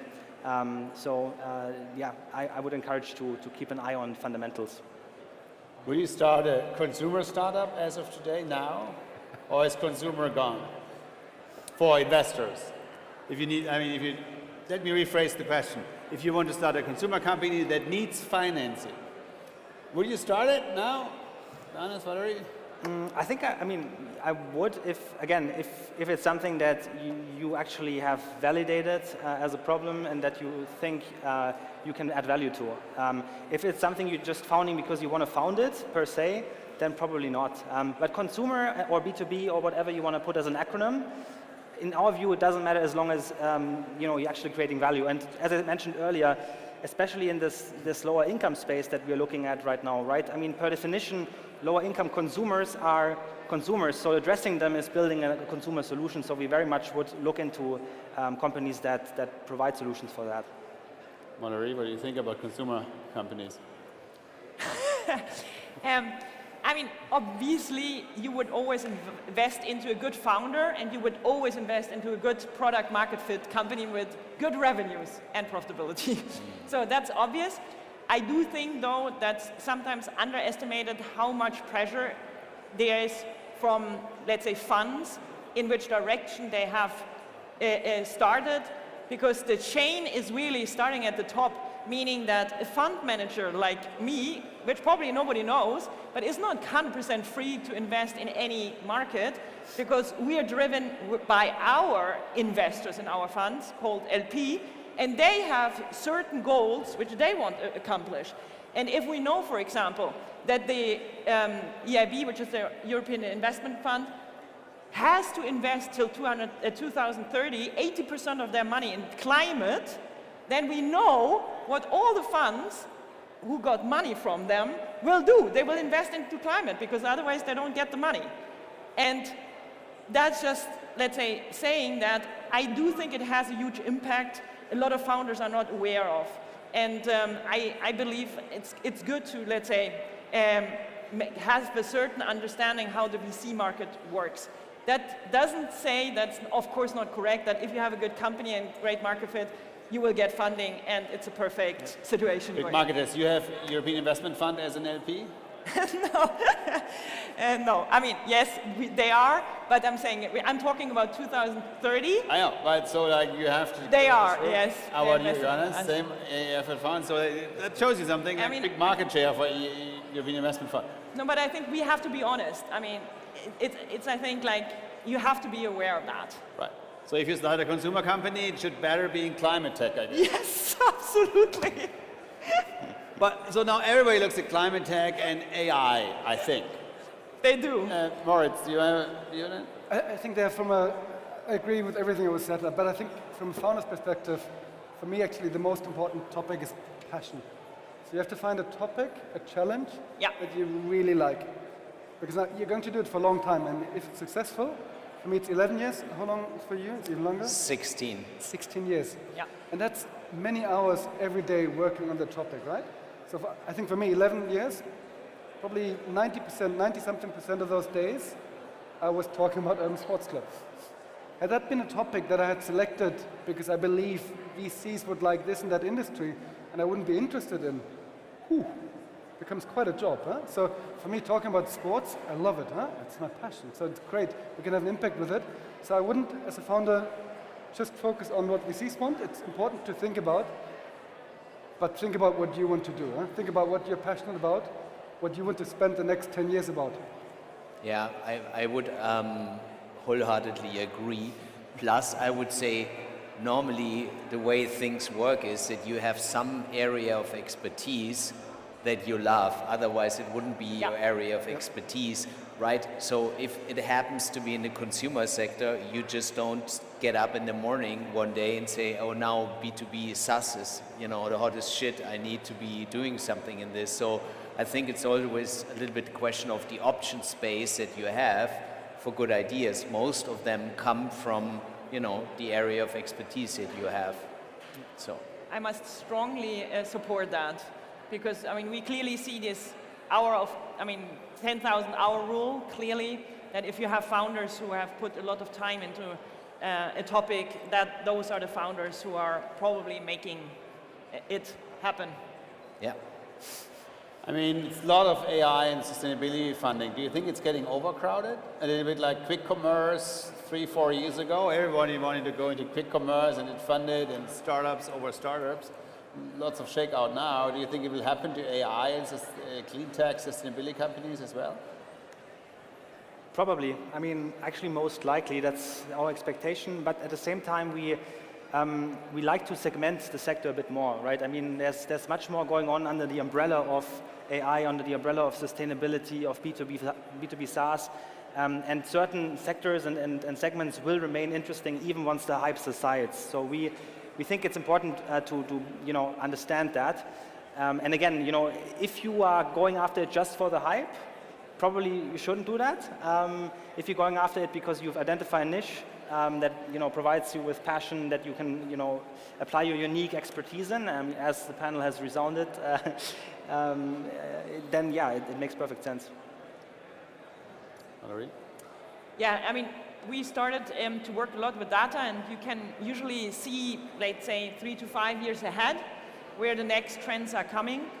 And I'm personally bring this topic very strongly to the funds I'm working with now. So I mean that you usually can foresee, depending on the activities, especially actually in the universities, where trends are going. Meaning, I do think there's certain shifts happening to other industries than only AI and sustainability, even though I must say these are still two topics which have enormous amount of space open for, I think, pretty disruptive development. Good. So now I let the investors pitch, and you all actually should think about questions to the audience. We will have 5 minutes at the end to your questions, so the audience can ask questions. You have a microphone ready in about 10 minutes. But before we come to the audience questions, I have a question first of all to Moritz and Alexander. Do you also invest as a business angel, by the way? I never asked. Yes. Okay, so we have 4 investors actually on stage. Now, talking about asking the 4 investors, why would someone should take your money? So how do you differentiate yourself?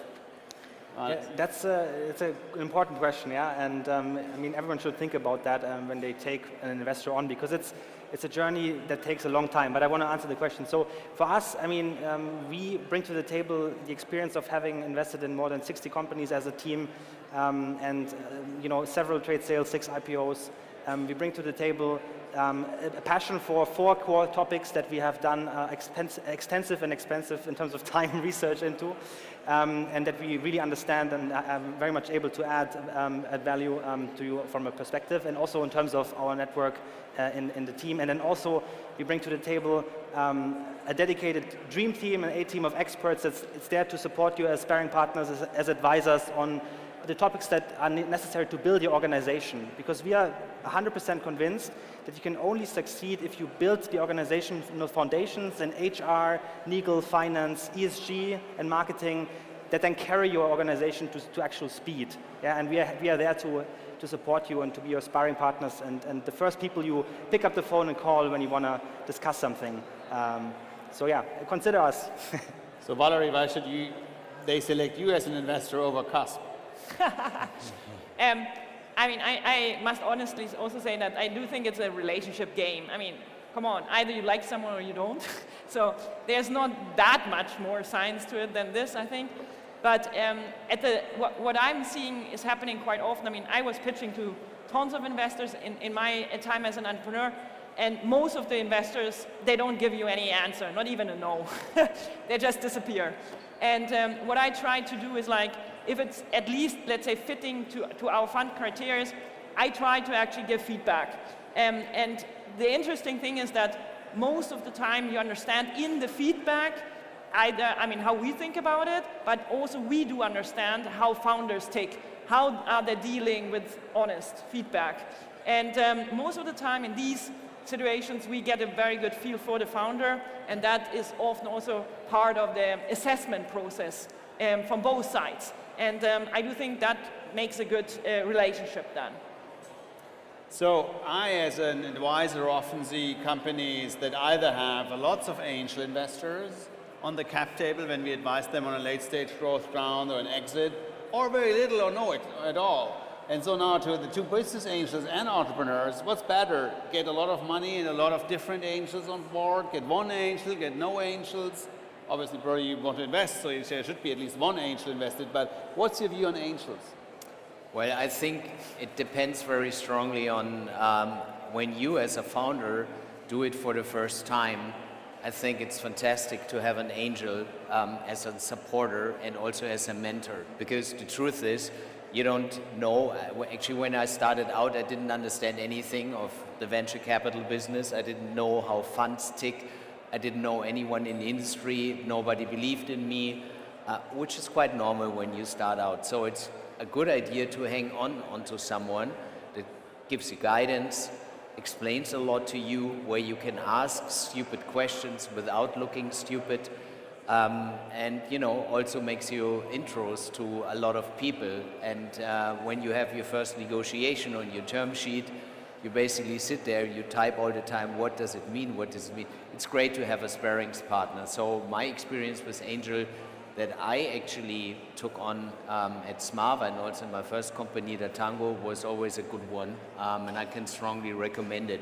However, on the other hand, the only caveat I would give is don't really have too many angels, rather try to get, those one or two that really want to help you, because as the old adage is saying, this is not only about the money, it's also about the relationship. And I think my personal experience is that most of the times the early capital, let it be the angels or the investors, are the ones that are the most valuable when it comes to really helping and guiding you.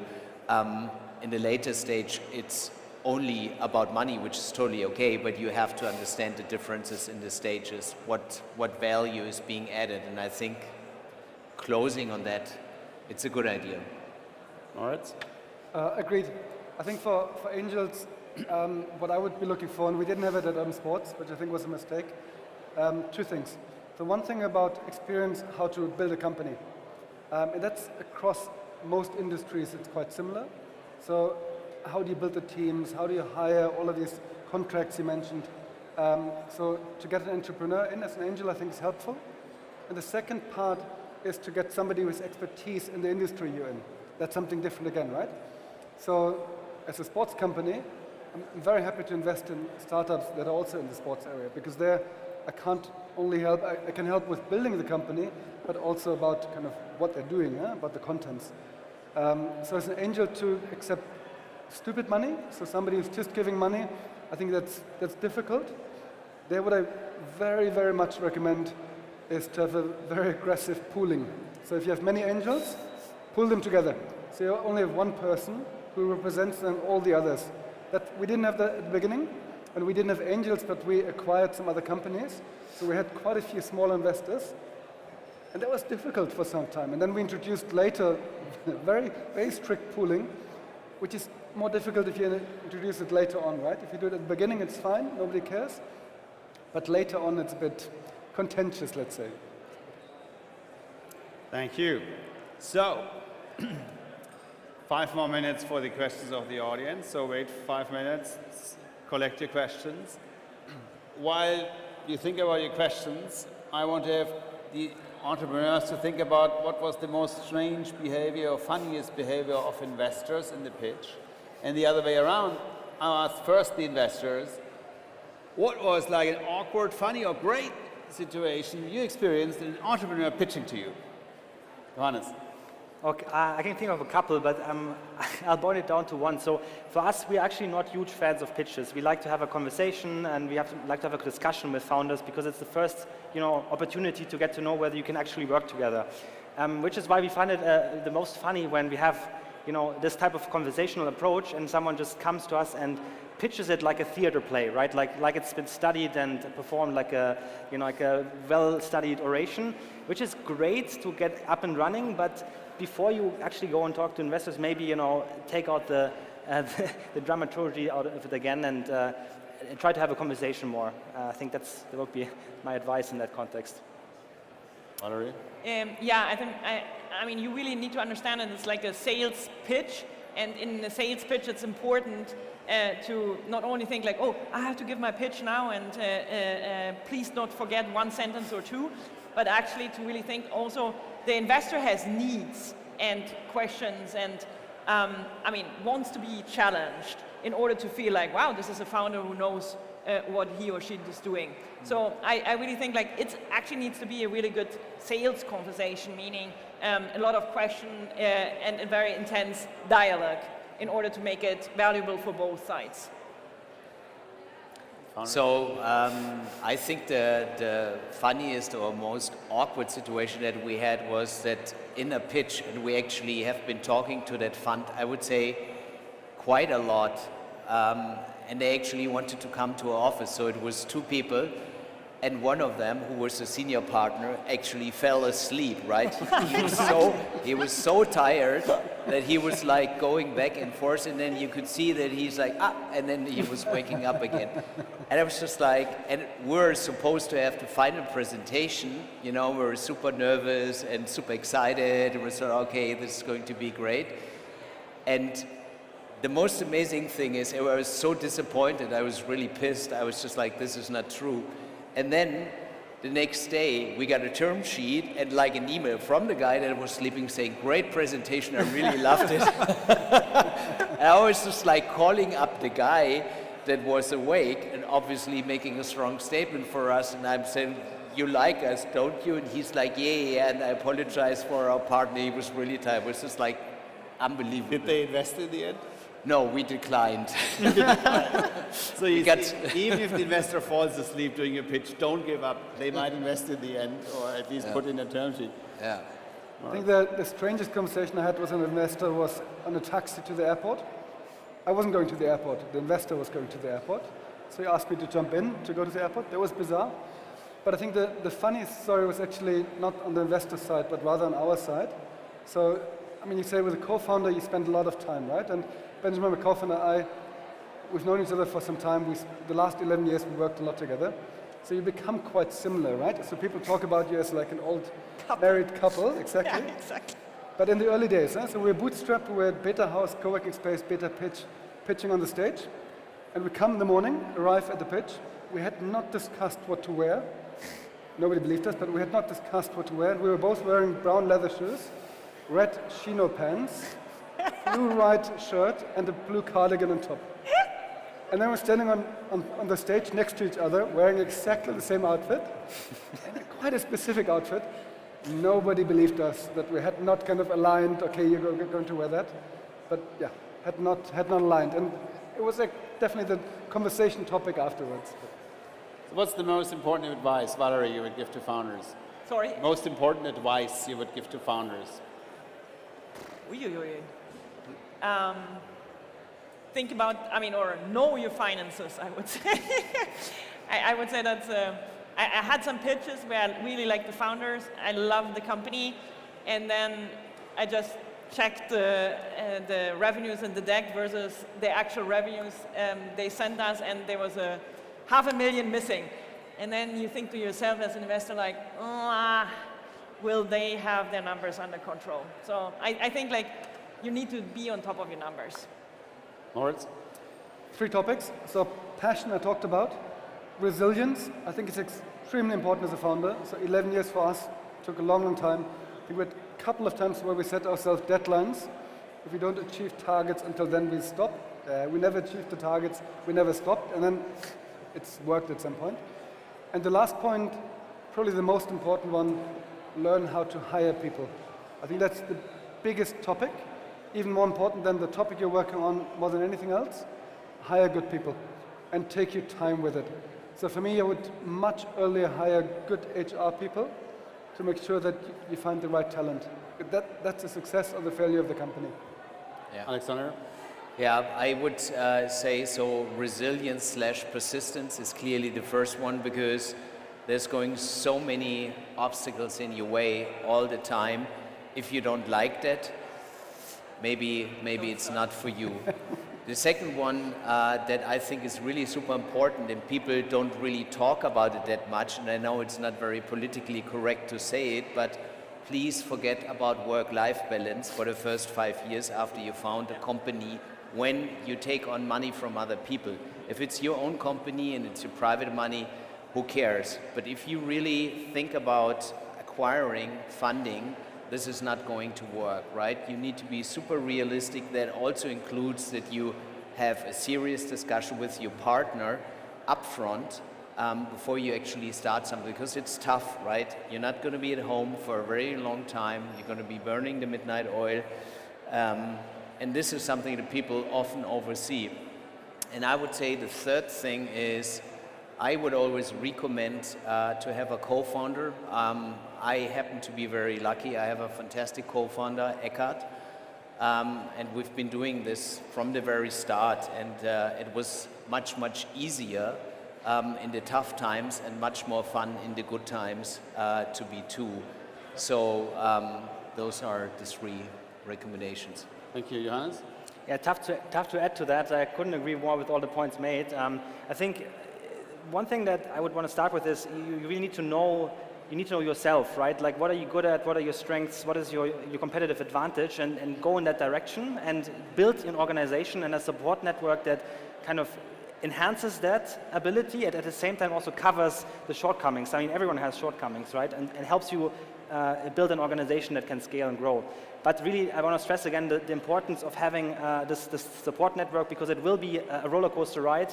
It's not going to be a linear path or an exponential path even to success.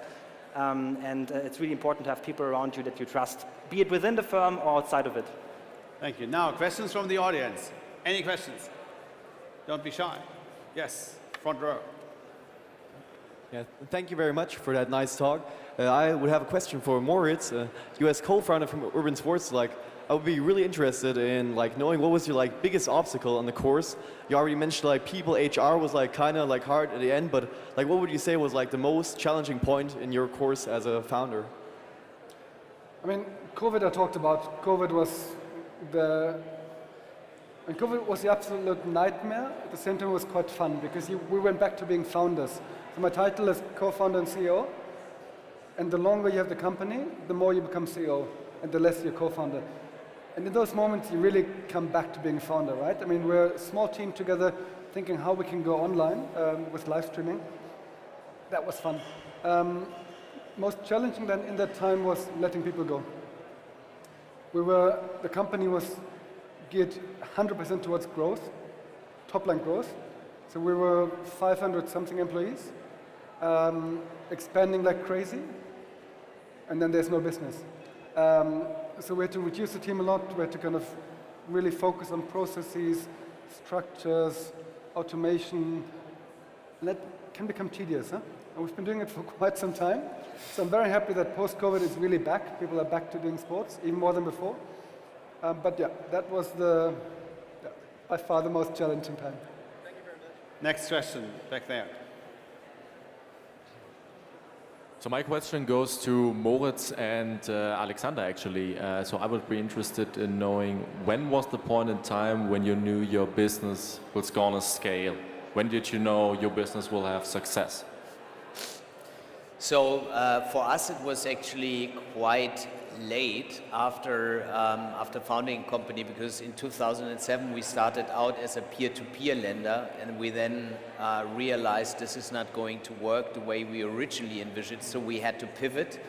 So in 2011 we started as a comparison portal, which we're doing now, and we had a very big opponent, which is Check24.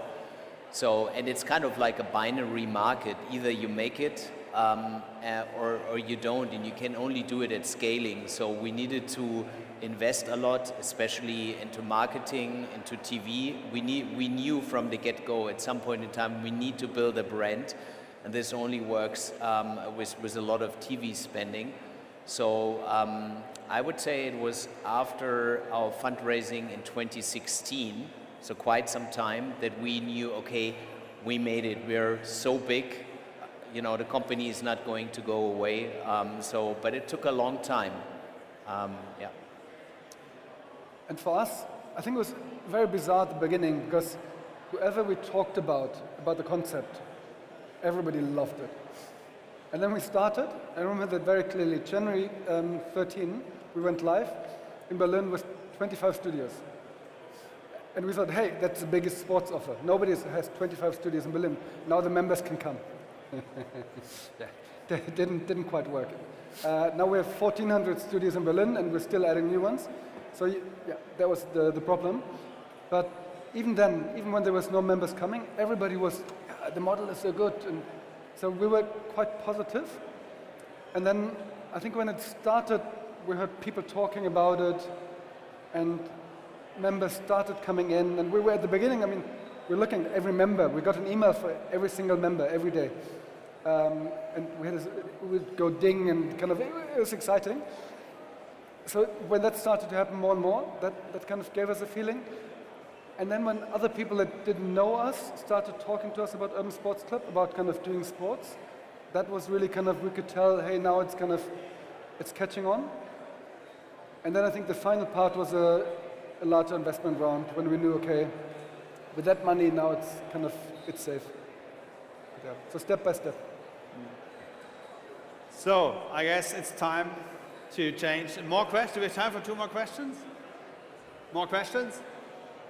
Back there.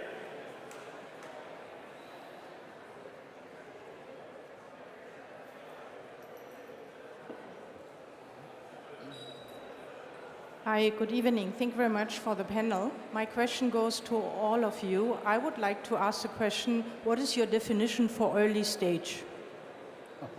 I'll ask the investors to answer for that. Yes? Yeah, that's an excellent question. So we actually do not like the terminology of pre-seed, seed, ABC, and all of the alphabet soup that's out there. For us, the definition is really the company is kind of on the cusp, right, at an inflection point of where the growth starts actually accelerating massively, and this is where we think that we can help, because this is where things change massively. Yeah? I mean, you need to build completely different processes. You start actually having to build an organization. When sales actually hits scale, it's also a completely different story than it being founder-led. So this is the point when we say that early stage starts maybe ending, or maybe just the fun beginning. Yeah. Mallory? Yeah, I mean, I can just add to this, but I mean, for us, it's everything which is up to a Series A, and Series A is usually something with revenue around like 1 million, to put some numbers behind that, because I think that's important for founders to know. So yeah, everything which is up to revenue of like 1 million, roughly, we would classify as early stage. Good. Last question. Anyone up for the last question here in the middle? Final question. Microphone coming. Yeah. Yes. Hi. So I would be interested, I'm studying at TU Munich and know the ecosystem in Munich quite well. And I would be interested, what would you say is the best parts of the Berlin ecosystem, the best players, and maybe also incubators and stuff that you are highlighting in the Berlin ecosystem? Valerie told us beforehand that she's 1 week per month in Munich and 1 week per month in Berlin, so you are the best one to answer this question, I would say. I don't know, I probably would recommend you to stay in Munich, go to CDTM. No, I think it's actually, I mean, I think we are getting back to the questions like, what is really what's interesting you? Where do you see some strength, let's say, for you? And then rather invest into your strength than trying to balance weaknesses by going somewhere specific. So I really would look for what is your interest and what have you done so far, and then invest into that. Both tech hubs in Germany are great. As long as you found and run the company in Germany, we are happy. Thank you very much, everyone. Great panel.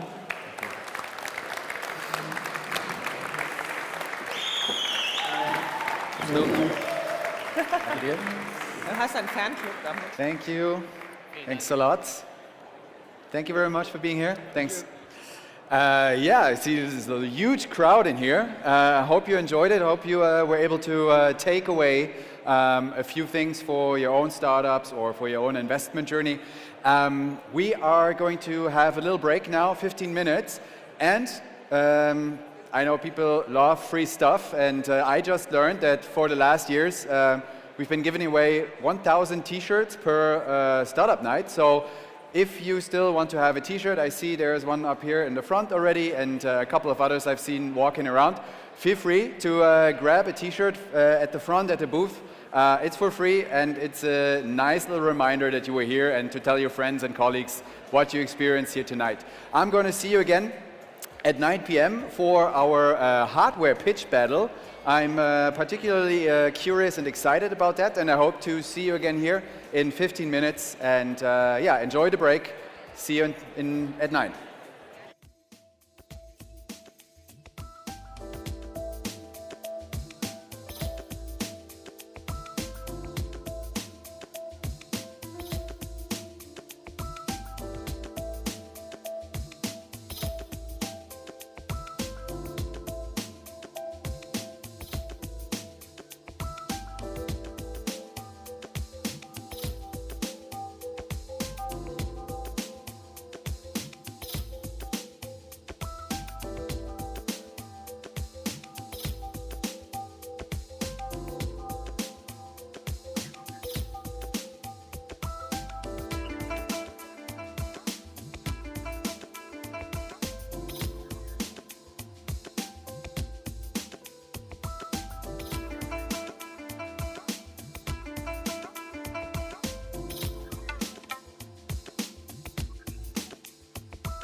You can turn off the light.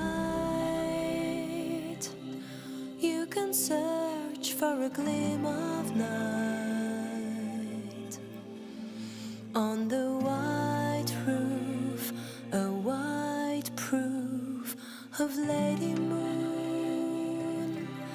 You could climb up the stairs and set a scene in the open air. On the white roof, a white proof of Lady Moon.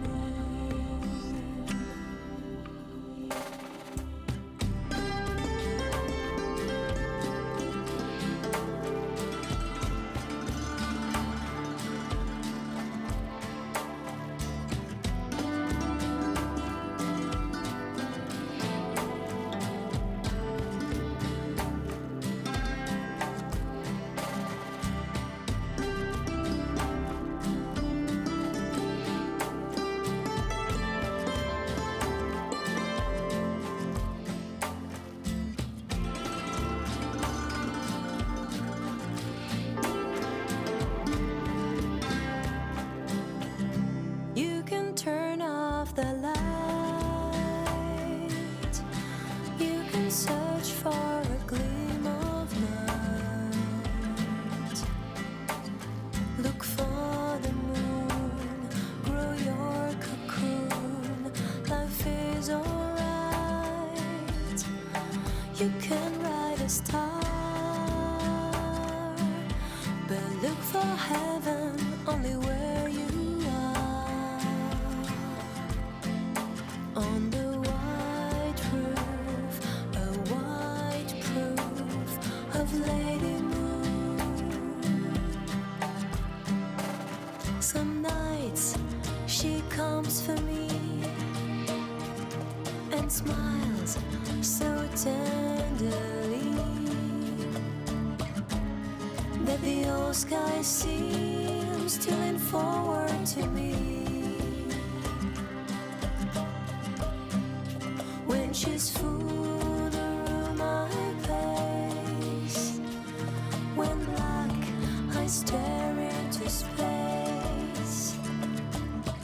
Up and down she dances with a bemused face. Round midnight feels so alone. I almost feel that I could drown. Look for the moon, and very soon life is okay. I'll always turn off the light, eager to search for the gleam of night. On the white roof, my Indian proof of Lady Moon.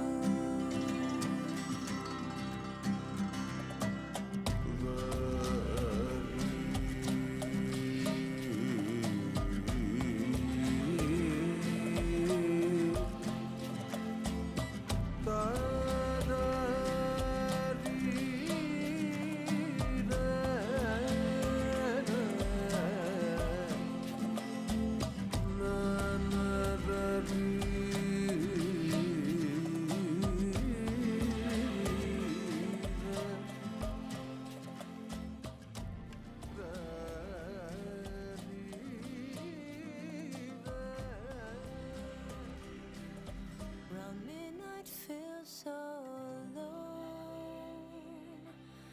I almost feel that I could drown.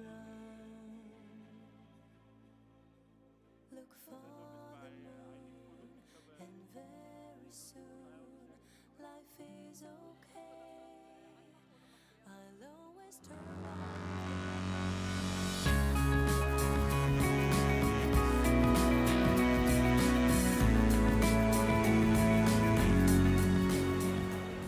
And we're back. Welcome back to the stage. 5 minutes late, no worries. I guess you had some more times to pick up a t-shirt.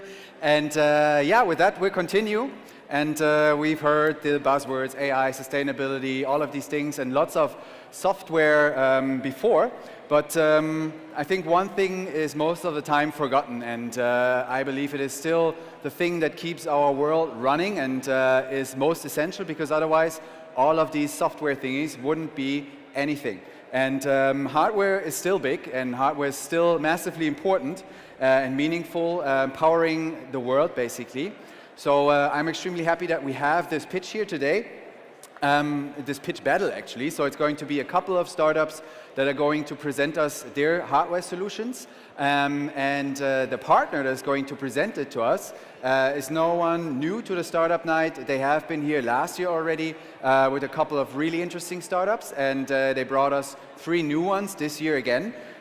So with that, I would like to welcome you, Ralf Ebert from Avnet Silica. Please, little applause. I think he really enjoys it. Yeah, Ralf, please join me.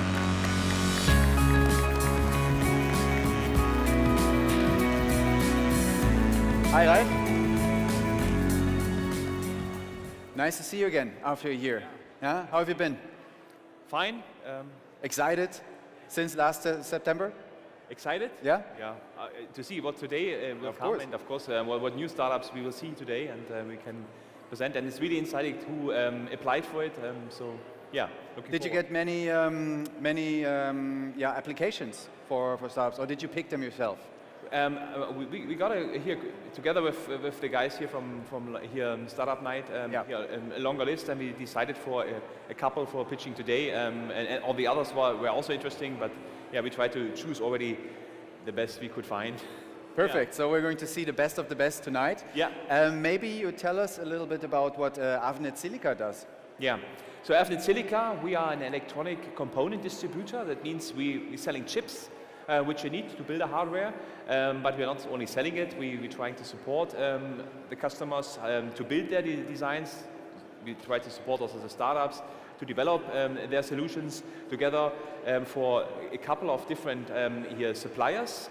And we will see a few of them today on the stage here, which had been presenting today also in the workshop in the afternoon. And yeah, that's what we are doing. So selling chips so that you can build cool new devices and then also run your applications on it and have a good solution.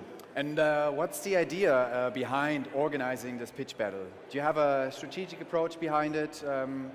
Yeah, the idea is, of course, to get closer to the startups, here to reward them for their good ideas. Of course, try to, mainly to network and to come closer together and show others who listen here what we can do, and that such things can happen with our support. Yeah. Cool. And you said it already, from a long list of startups, you already picked 3, so everybody here is going to be a winner already. I think so. But did you bring a prize? Of course, yeah. Okay. Since last year, yeah, we'll have a prize. We have a check for the guys, for the winners, and some little additional thing from one of the suppliers, and yeah, hopefully they will enjoy it. Yeah.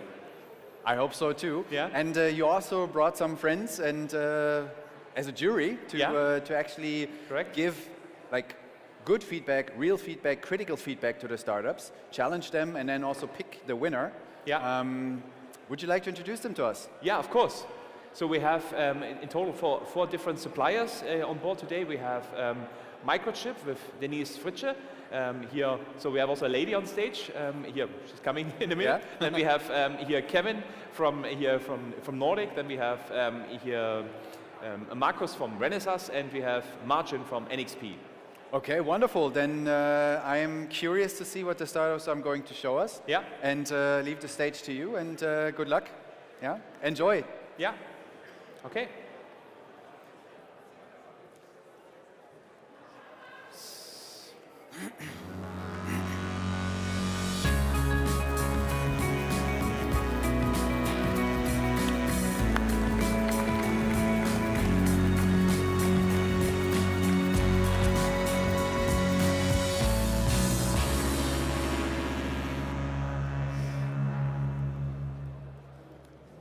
Okay, so I think we want to start with the pitches from the startups here. So I would I'm not sure exactly what the list is.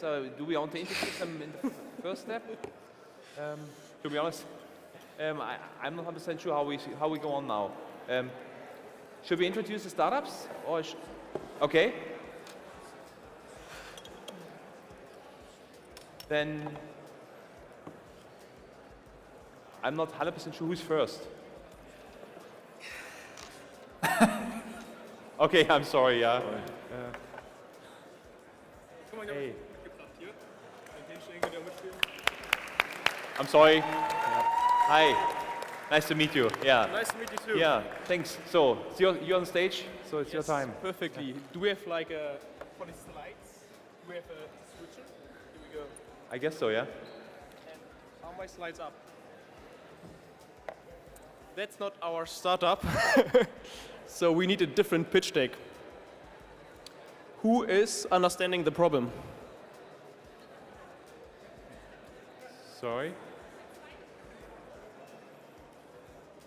Okay. Okay. Where's the first startup? Who's the first startup? Is it you? Okay. I'm sorry. Ecosi is the first startup. So. Sorry. Guten Abend. Meine Damen und Herren, ich grüße Sie. Mein Name ist Andrei Kolodov. Ich bin in der Ukraine geboren. Ich lebe seit 28 Jahren in Deutschland und ich werde meinen Vortrag heute ausnahmsweise auf Deutsch halten, als Zeichen der Dankbarkeit an Deutschland für die Unterstützung meiner Heimat in diesem schrecklichen Krieg. Danke, Deutschland. Und jetzt geht zur Sache. Die Problematik liegt auf der Hand. Es sind ja sehr viele Geräte in der Industrie, die nicht digitalisiert werden können. Es sind diverse Manometer, Thermometer, Zeigergeräte, Kontrolllämpchen oder Kontrollpanels. Und die Daten, die sie generieren, die gehen dadurch verloren. Diese Geräte können nur durch einen Menschen, durch einen Mitarbeiter überwacht werden und ein Mensch kann auch versagen. Was muss also so eine Lösung haben oder machen können? Wir nennen es Retrofitting. Die Daten müssen gesammelt werden und müssen analysiert werden, das heißt in internen Format gebracht werden. Mehrere Ablesungen, am besten Real-Time, müssen möglich sein. Dashboard-Funktionalität muss vorhanden sein, das heißt mehrere Anzeigen, mehrere Datenquellen müssen kombiniert werden können. Und wenn wir die Daten haben, dann müssen wir natürlich auch analysieren können, das heißt mit AI, das ist Prediction und andere Funktionalitäten, die dann möglich sind. Unser CAM beinhaltet eine Kamera, das kann eine HD-Kamera sein, das kann eine Infrarotkamera sein, ein Computermodul. Wir haben mit Raspberry angefangen, wir haben mit Snapdragon was gemacht, wir haben mit Jetson Nano experimentiert, wir haben mit NVIDIA Tegra gute Ergebnisse erzielt. Konnektivität ist natürlich auch nötig und ein Akku und vielleicht mal Licht ist optional auch dabei. Ein Bild sagt bekanntlicherweise mehr als 1000 Worte. Ein Video sagt mehr als 1000 Bilder. Hier ein Äquivalent von 1 Million Wörter.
Die Anfrage von Organisatoren war, bitte möglichst viel Hardware. Richtig. möglichst viel, so viel Hardware wie möglich. Hier habt ihr unseren Cam im Doppelpack, auch als Low-Power-Modifikation, basiert auf Sony S-Presence und entwickelt auch im Auftrag oder auf Anfrage von Sony. Und hier noch mal 1 Million Worte.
ADUC ist auch eine Firma, gehört auch zu unserem Ökosystem, bitte sich nicht irritieren lassen.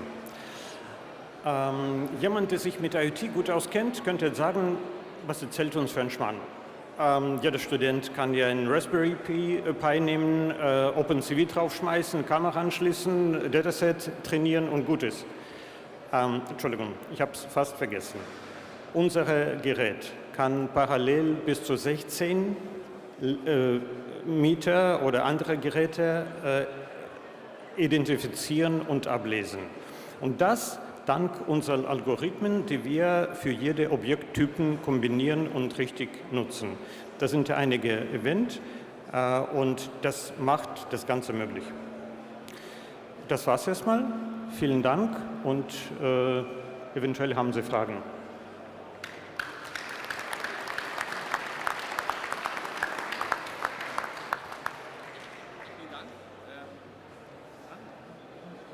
Noch nicht? Sollen wir erst präsentieren oder? Ja. Jetzt? Erst runtergehen erstmal. Ja, ich dachte, die Befragung kommt später oder wie? Aha, okay. Dann vielen Dank erstmal, die Befragung kommt später. Okay. Great idea. Okay, dann rufe ich Aljona on stage. Aljona? Next Startup.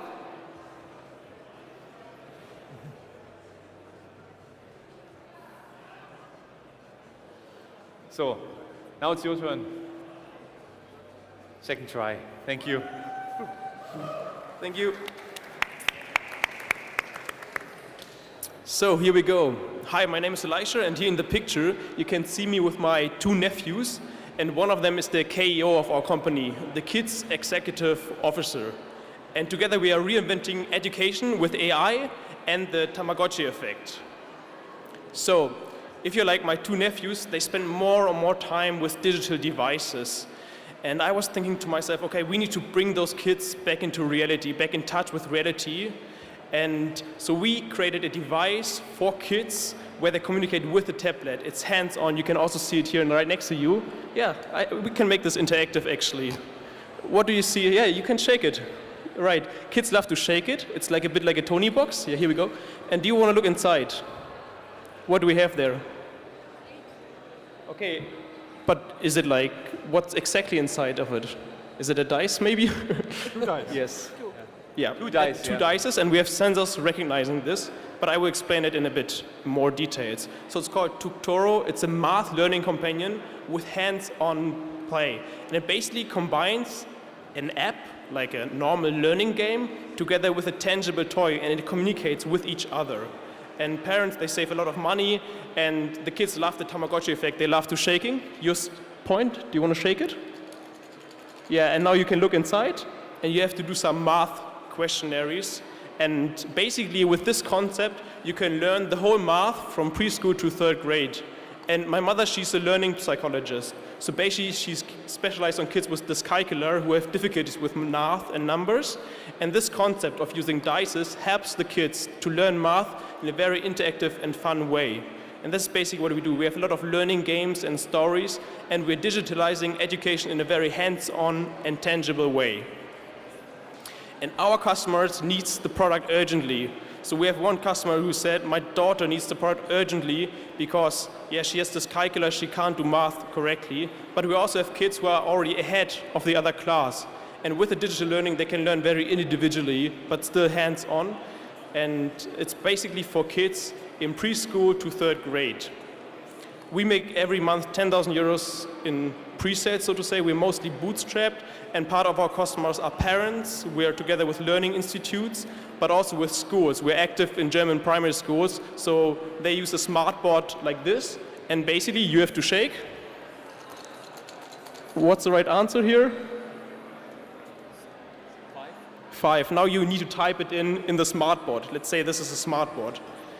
And we envision a future of digital education that merges AI with tangible learning. In the presentation before, we had like a sensor. We have this as well, a PCB in the bottom of the tablet. And we have a sensor which recognizes the right dice and streams it via Wi-Fi to the tablet.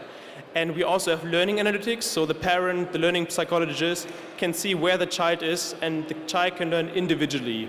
And also we have AI-generated content for the learning stories, but also for the learning games.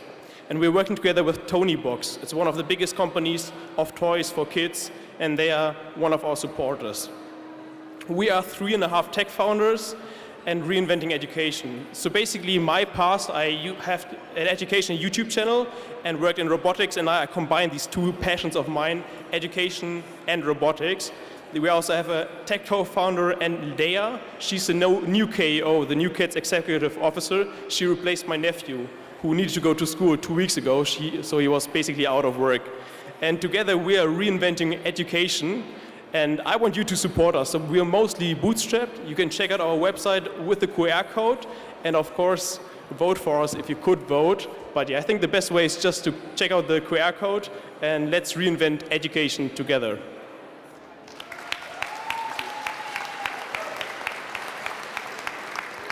And yeah, so maybe we can even have questions, and I would like to answer them. Okay, questions afterwards, next startup. Thank you. And now Oliver. Hi, Oliver. Now it's your turn. Hi, nice to meet you.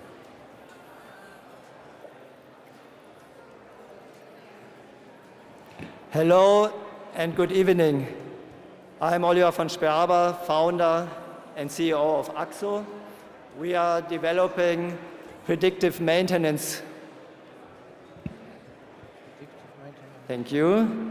We are developing predictive maintenance systems for the railway infrastructure. We make maintenance of railway infrastructure more effective, so railway companies can bring more capacity on the track. Here you see a switch on the high-speed track Berlin-Hamburg. And switches are the most stressed part of the railway infrastructure. If the train switches direction, the wheel sets jump from one rail to the other. And this gives a huge impact on the whole system, which might lead to mistakes or failure of the whole switch. In fact, worldwide, switch failures are responsible for 20% of the delays of train.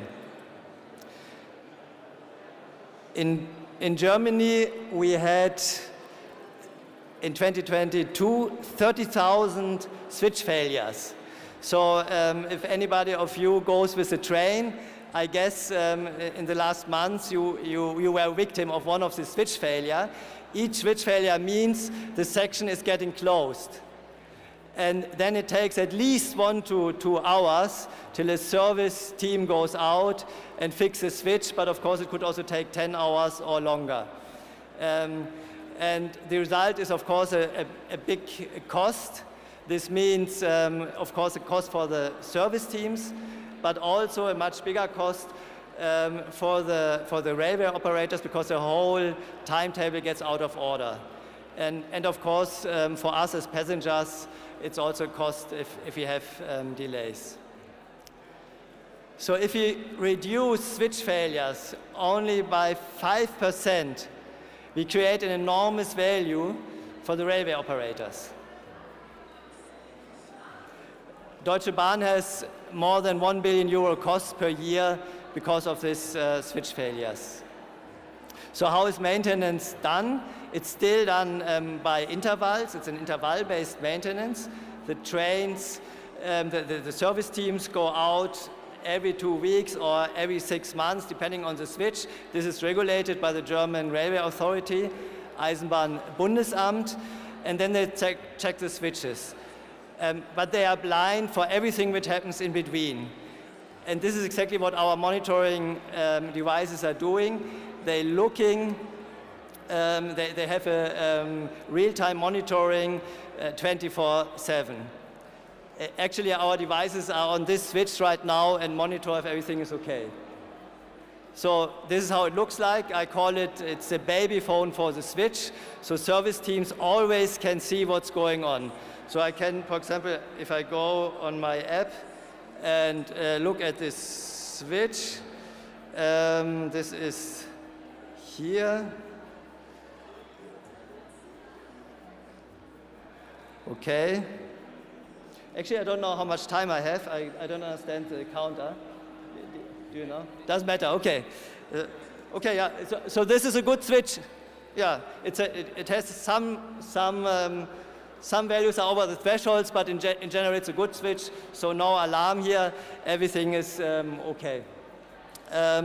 Yes, we are working together, of course, as you can see, with Deutsche Bahn. We have our devices now for 1 year on the track.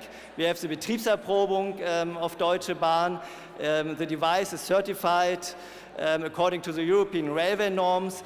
Actually, it's much tougher than the European railway norms, because a lot of what happens on the track exceeds the norms. We're also talking to other railway manufacturers or railway operators in Europe. We are talking to railway operators in the USA and having first contacts to India. And hopefully we also start a field test with CFL still this year. CFL is in Luxembourg.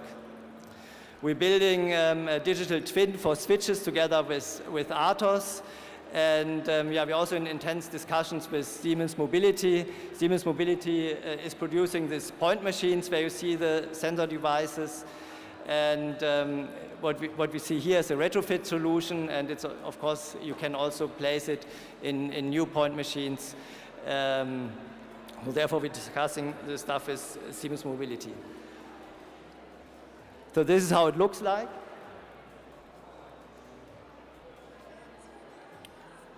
I have one device here, so if somebody wants to see it.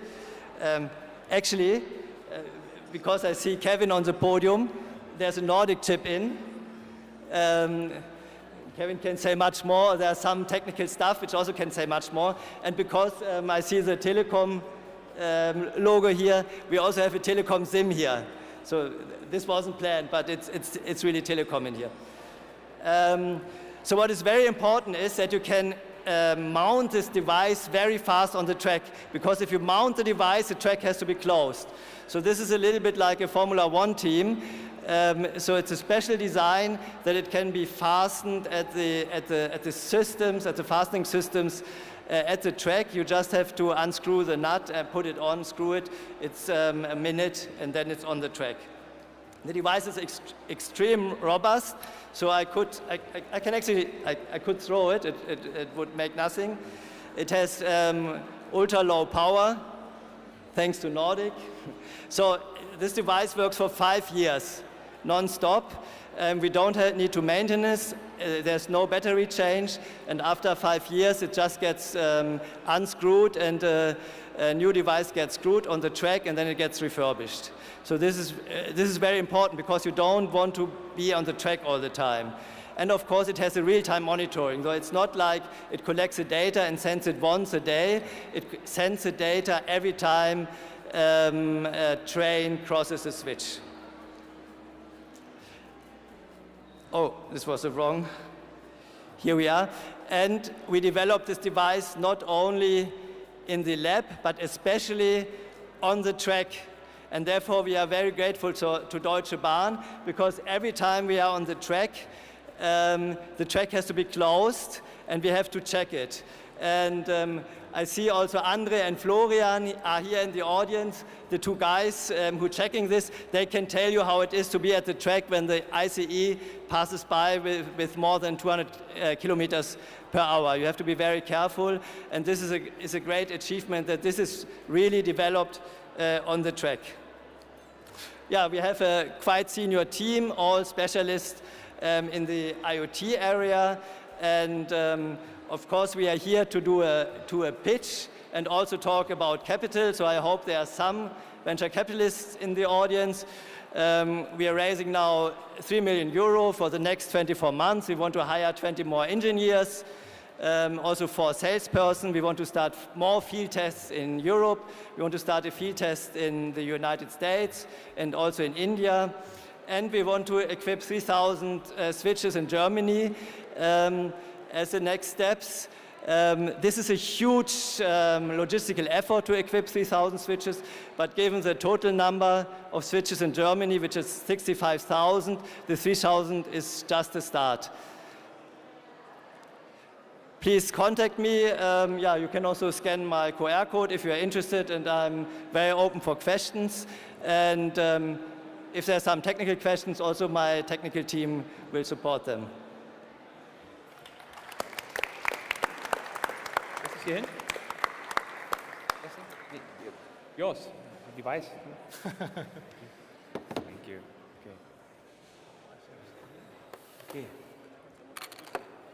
Okay. I think now we can start with questions. Thanks for your pitches. It was very interesting here, and I would like to hand over to the colleagues. Maybe we want to start with here with the first pitch. You have questions to the camera design. Yeah, there's a question from mine. Thanks first of all for your presentation, also for doing that in German. Very much appreciated. I would like to know, have you done any market analysis? So I understood from the product it can be used for any kind of metering device, but I guess there are also plenty of products out there where it would rather make sense to just exchange the whole metering device and make it a wireless or connected metering device. So the kind of devices where you apply your product to are probably some old machinery that is still needed and cannot be exchanged these days. So what's the market actually, the end customer absolutely. market? Got it. Actually, you are right. There are more and more devices which are digitalized, which are connected, absolutely right. But in parallel to that, it's a big amount of devices that are like still manometers or thermometers which are not digitized. And it's a market which can be covered only through such solutions. And just one reason for that is that there are big industrial devices which have like a kind of manometer built in. And if you exchange a manometer through a digital one, you have to recertify the whole device, just industrial part of it. And it's very expensive. It's much more. You have to re-qualify it or here. Sorry?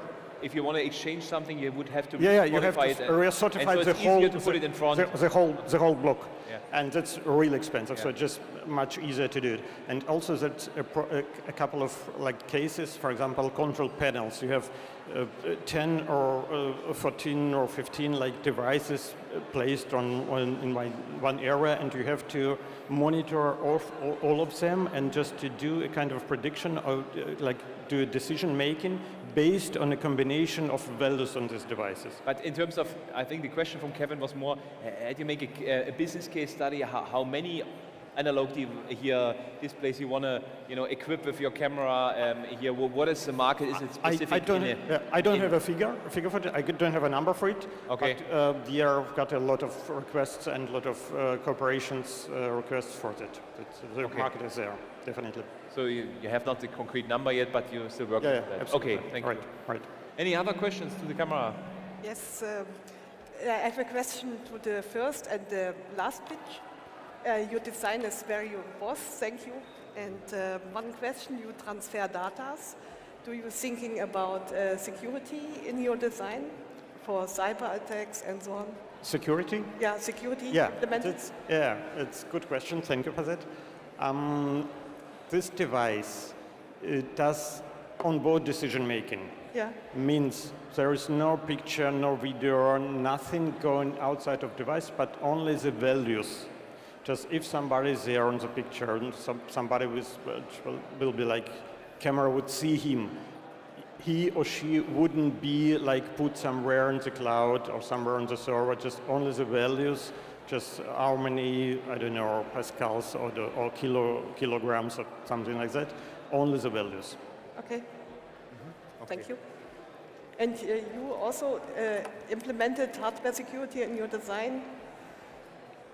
What was also a question about security?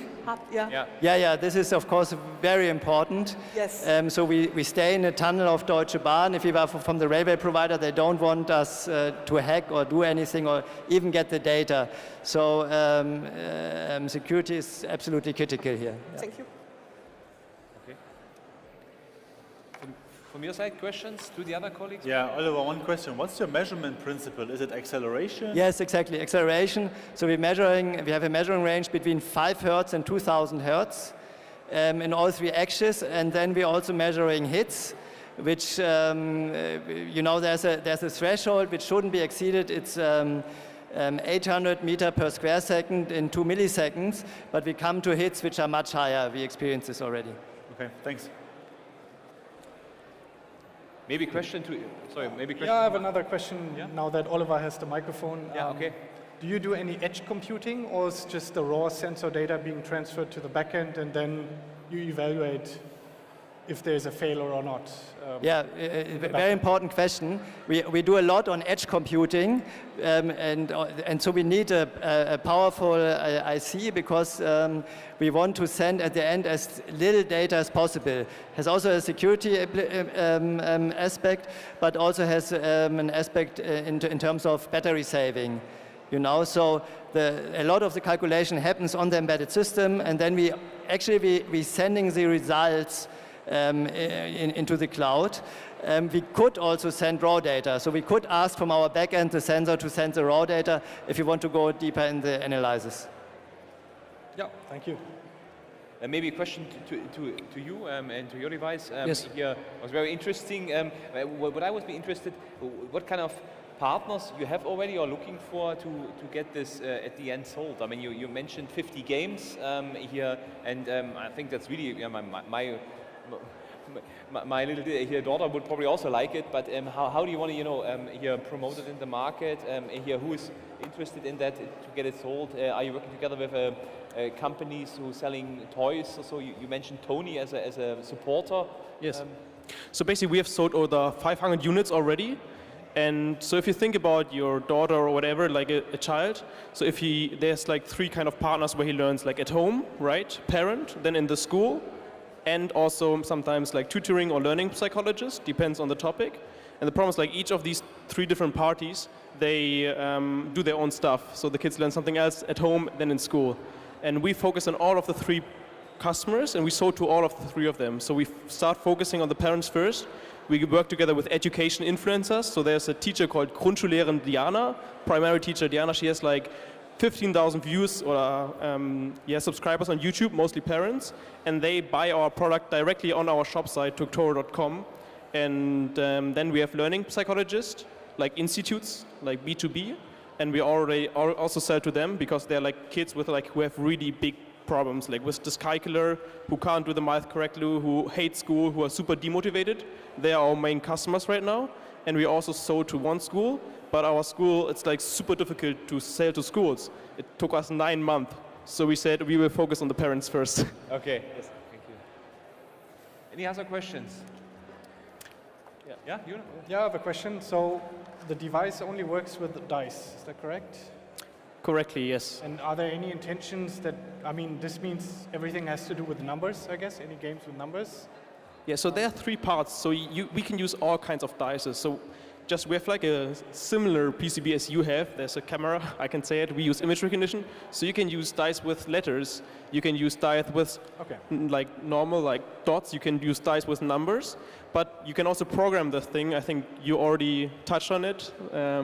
You saw the magic, so to say. So kids can learn how to code with the device as well. So it's a hands-on learning device. And you don't have to have thousands of different apps. You have one device for everything. That's kind of the point of it. Okay, yeah, thank you. Other questions? Maybe a question. Do you plan to use in any kind of artificial intelligence in your products to enhance your products? Or what's the question for the rail? Yeah, in general, to all of general, you, because I can imagine that it could be used for question was about everywhere. artificial intelligence. Are you planning to implement here something like this? Can I start with this? Yeah. So we already use artificial intelligence. It's basic image recognition. Can I show very quickly the magic? I think you already did this, but you have to shake it. Do you want to shake it? I can shake it. This one here. Dann verstehen wir es. And I don't look inside, so I don't know what's inside. Now look inside, and I can tell you the numbers.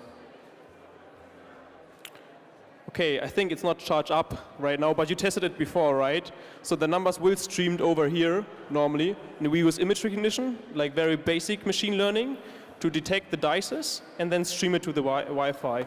Then we also detect the shaking behavior of the kids. So in the end, that you can shake it like this, and we recognize it's an 8. So we have different sensors in the device to detect all of these movement, and they can, let's say you have an app which is here, and you can like control the app with the device. It's like a PlayStation thing. So we have a lot of sensor stuff going on there, and like shaping behavior, image recognition.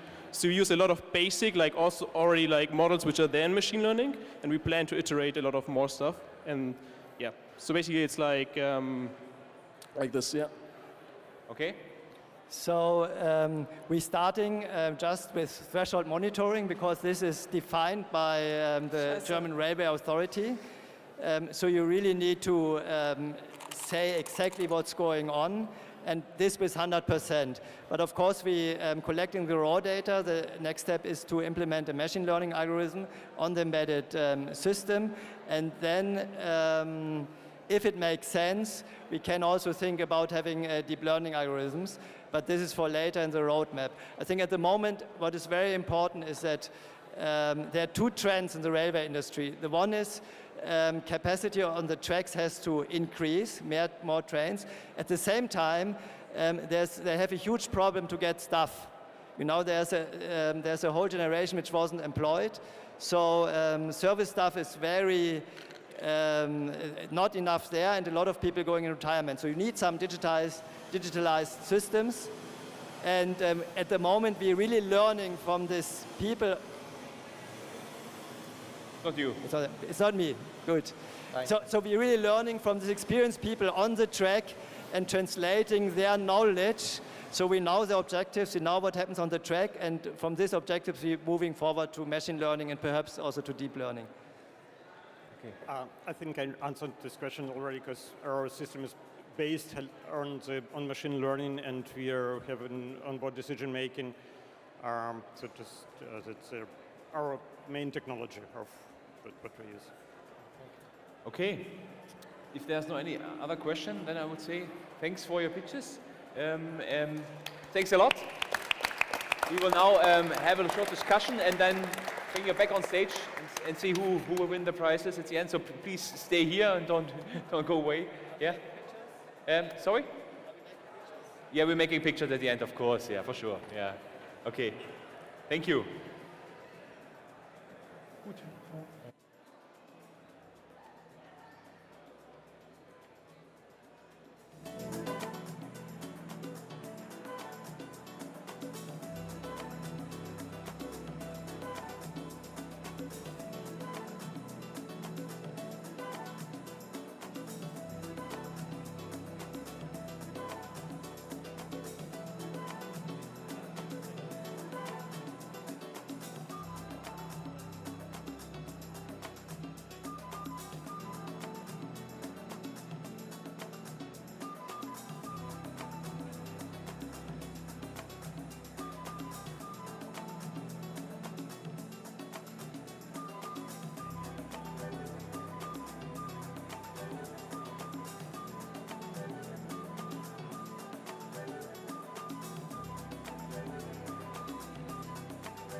Nadine. Yeah. Hear me? Yes, now you can. It seemed like an intense discussion that you guys have. Yes. Had.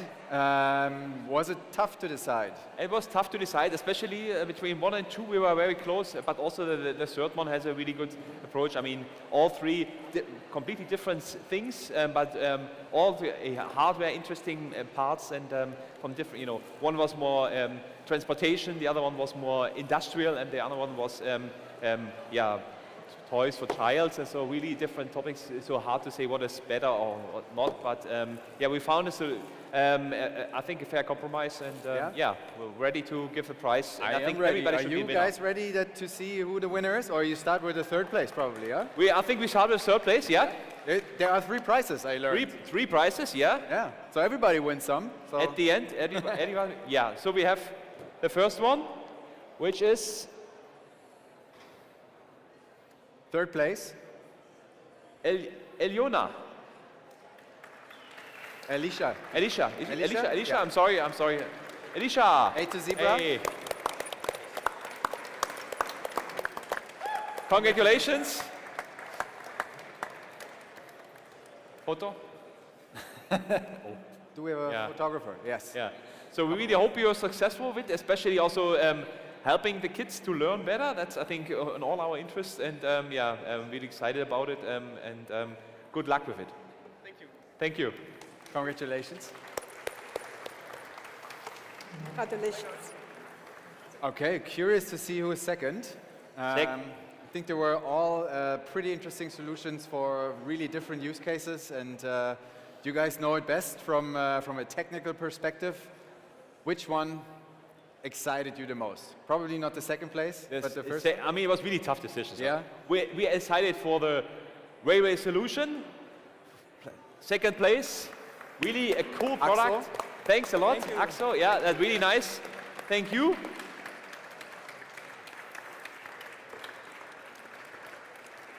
And yeah, we wish you all the best Thank you very much.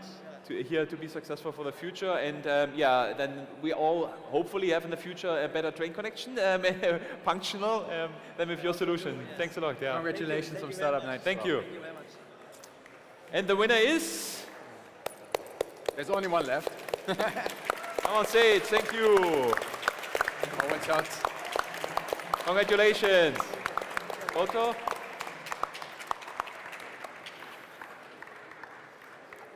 Yeah, so good luck also for the future. Really interesting product, and we think this will have a big market. And yeah, thanks so much. Little question also for myself. Do you already know what to do with the money? How to spend it, invest it? Do you have plans? We'll do a big party for all team. Best answer, right answer. Enjoy it. Thanks a lot. Thank you very much for coming. I think the colleague will give you a little additional present for the first from Vanessa's. Yeah, another. Good luck. Yeah. It's for the next MPU in your design. Yeah. Congratulations. Thank you very much. Thank you. Yeah, congratulations. Thank you. So then I hope it was interesting for the audience. We three completely different startups to see, and yeah, looking forward for next year and for a nice evening. Yeah, thanks a lot for listening in. Thanks a lot for you also being here again. Second time. Oh, the stage is falling apart. Also, like it's time that we leave this place, right? Yeah. So last time here. Yeah. I can only tell you it's about 2 hours left till the abriss party. So stay tuned. We'll be back here at 10. So 5 minutes break. I heard that there are still t-shirts to give away. So feel free to go, grab one for yourself, for your friends, for your mom, for your dad, for your sister and brother or grandma. Everybody loves Startup Night shirts. And yeah, I'll see you back here at 10. Thanks a lot, guys, also for being here today and making this tough decision. And yeah, I wish you all a nice rest of the evening, nice weekend, and I hope to see you again next year during the Berlin Tech Week, which is going to happen. Yeah. So yeah, thank you very much. Thank you. Thank you.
Yes, we fixed the stage. It seems to be okay again. For our next and last official program point today, it's 10 p.m. and yeah, we are really happy to host this next event. And I think, as we see over the last years, it's become kind of en vogue also to live the startup life, to be a founder, to call yourself a founder, to be able to actually found a startup here in our northern hemisphere. But I think what we always forget, or most of the time forget, is that there is a southern part of our globe where it is not that easy to found a startup, and where founding a startup is actually more about really creating value for communities and really fixing problems that exist for people. And in many developing countries, it's not as easy as we have it here to found a startup. The financial resources are different, and political systems are different. So I'm really excited to welcome our next guest on the stage and add a new member to the Startupnight family, because they will tell us today a lot about the experiences that startups might have in the Southern Hemisphere. And with that being said, I would like to welcome and ask you for a little applause for these two wonderful ladies that are going to join me on stage right now. Please welcome Paula Böcken and Kara Nemelka from the GIZ, the Gesellschaft für internationale Zusammenarbeit.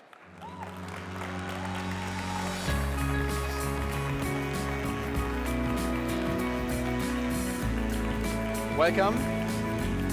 Welcome at Startup Night. Thanks for coming so late in the evening. I heard you had long days, both of you. You arrived from Hamburg, and yes. You're from Stuttgart? Yes. Yes. No, I know the people in So you made a long trip to come here and to actually be here tonight as the last part of this event. For our international guests that don't know it, what does the Gesellschaft für internationale Zusammenarbeit, extreme German word, do? It's a very big question. Many different things. What we both do is we work for Make IT Alliance, which is one project or one bigger project at GIZ. And what we do is we foster public-private cooperation together with big tech companies in order to foster development in the Global South. Yeah, and as Fabian, as you have mentioned, the challenges that startups have in the different countries and with the digital global, and that's also one of the reasons why we are really happy to be now part of Startup Night as well as a new partner, is to really work with these corporations and support the initiatives with digital solutions there. Cool. And you didn't just bring one event, you brought a whole list of events actually tonight, right? Yes, we have 8 different pitches and keynotes prepared for you, and we're excited for you to hear them, learn from them, and hopefully enjoy them. Yeah, me too. I'm curious, I'm excited. I hope you too. I see there's a lot of people sitting here, and with that said, I'll leave the stage to you. And for the next 1 hour, this one is your stage. Enjoy it. Thank you.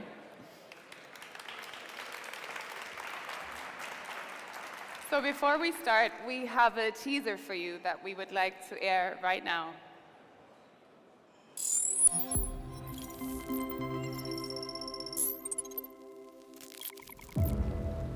Wir erleben eine Zeitenwende. Und das bedeutet, die Welt danach ist nicht mehr dieselbe wie die Welt davor.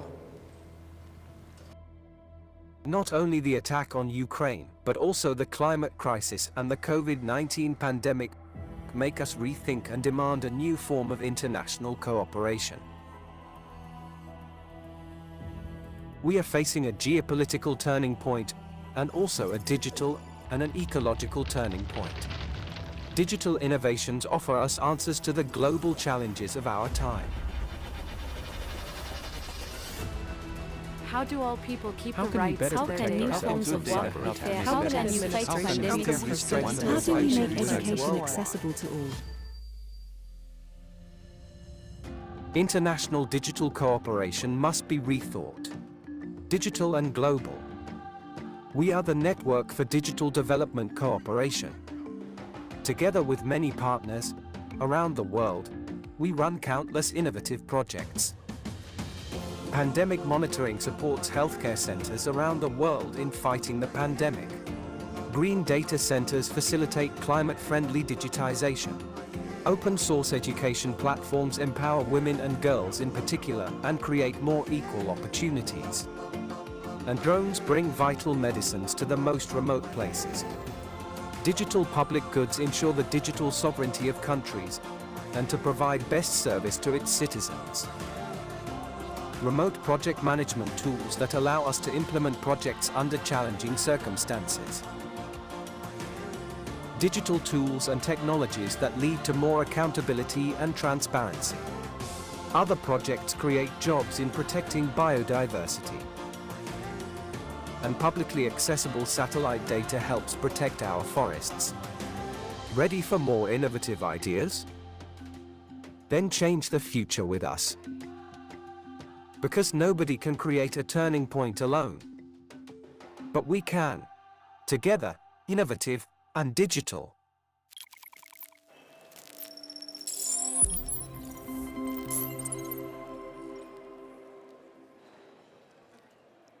So many questions, so many different possibilities to answer them. But as we've heard, nobody can create a turning point alone. So we're very glad that you came here to the main stage tonight for the last hour of Startup Night 2023. We have some really amazing insights for you. And as the teaser has shown, there's so many ways of digital cooperation, from GovTech to AgriTech and many, many more. And you have learned already today, during the keynotes and workshops, so much. But we have definitely some more gemstones for you. Yes. Digital Global, which is the Federal Ministry of Economic Cooperation and Development's network for digital development cooperation, is proud to present tonight's program, What Does It Take to Be a Unicorn in Europe and the Global South? We'll start with two keynotes, one by the Chief Digital Officer of the Federal Ministry for Economic Development and Cooperation, Martin Wimmer, and the other one by Chief Evangelist of NPAL, Wolfgang Gründinger. But these two are definitely not enough, so we need a lot more support. That's why I've selected out of our program and corporations, because we cooperate with quite a lot of startups. We have pre-selected and voted out of more than 50 startups. We have selected 5 from all over the world, and we're really happy that they are joining us here tonight and will share their insights and their perspective, because the founding culture in the developing countries, and especially in the global south, is quite different. It's resilient. It's a different impact-driven mood, work, motivation. But some of their experience are also the same as you, European or American founders, experience. So let's find out what Chief Digital Officer Martin Wimmer has to say. He will give us the opening remarks by the Federal Ministry. He will give an insight into the core objectives of the Ministry on digital policy and how the German government supports startups in the Global South. Martin Wimmer. Welcome on stage.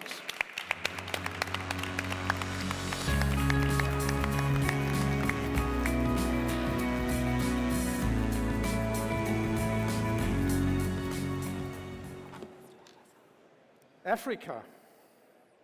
Africa is not only a fascinating, diverse continent, it is also a market.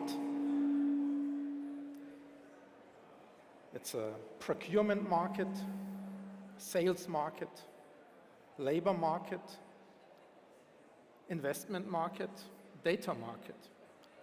Tech ecosystems across Africa are home to some of the world's most innovative digital enterprises. M-Pesa has been processing instant payments via text message for over 15 years. Mara Group had built the first smartphone made in Africa. Yet only few Europeans took notice until Jumaya, a logistic network, and Interswitch, a Nigerian fintech, became the continent's first unicorns. Between mid-21 and mid-22 alone, the number of African unicorns tripled. Today we have Flutterware, OPay, Wave, Andela, Chipper, M&T Halen, Fori.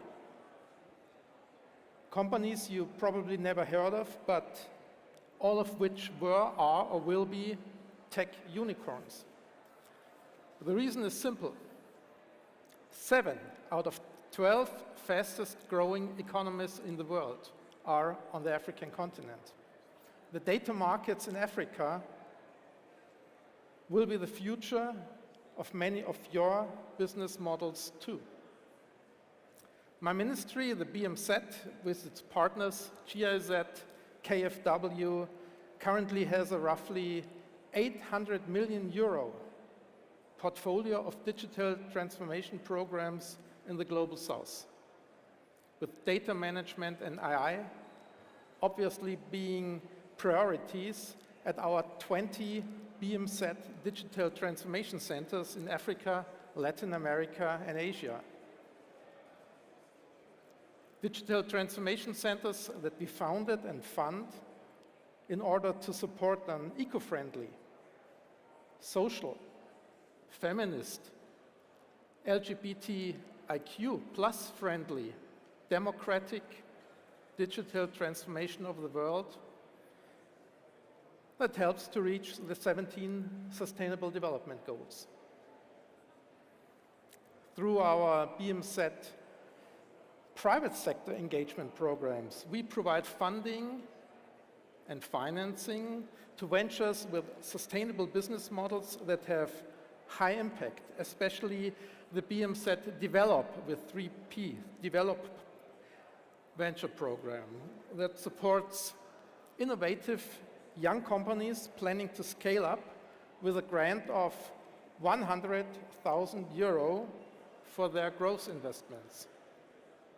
Somewhat larger, small and medium-sized enterprises can turn to our program Upscaling that offers financial help to scale innovative business models that already work. If you were not aware of all of that until now, go online, sign up to what you just saw, bmz-digital.global, bmz-digital.global, our network. You'll find this thriving community also on X or LinkedIn. Connect, join us, come to us, ask for the money, ask for the network. We can provide you with many, many contacts all around the world. So thank you for the team putting together the next hour. Thank you, Wolfgang, for the upcoming keynote. Thank you, of course, to our startups from Egypt, Benin, Kenya, Vietnam, Brazil, Ethiopia, and many more partner countries for sharing their insights with us. What does it take to become a unicorn in the Global South? I'm curious, and I hope so are you.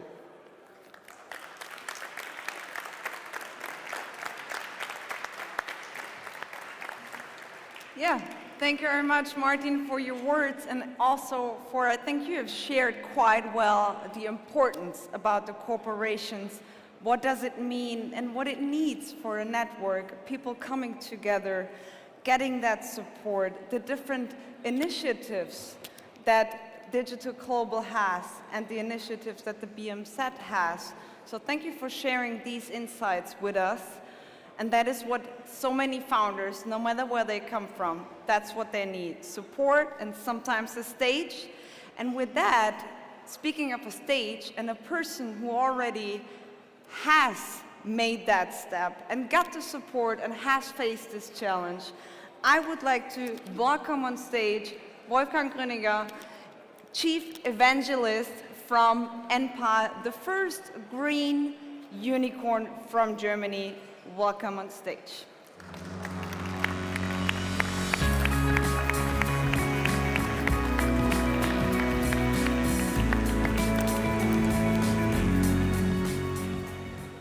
Hi. It's late, huh? But you guys look happy. Are you happy? Who is happy? Yeah? Ready for some green tech talk?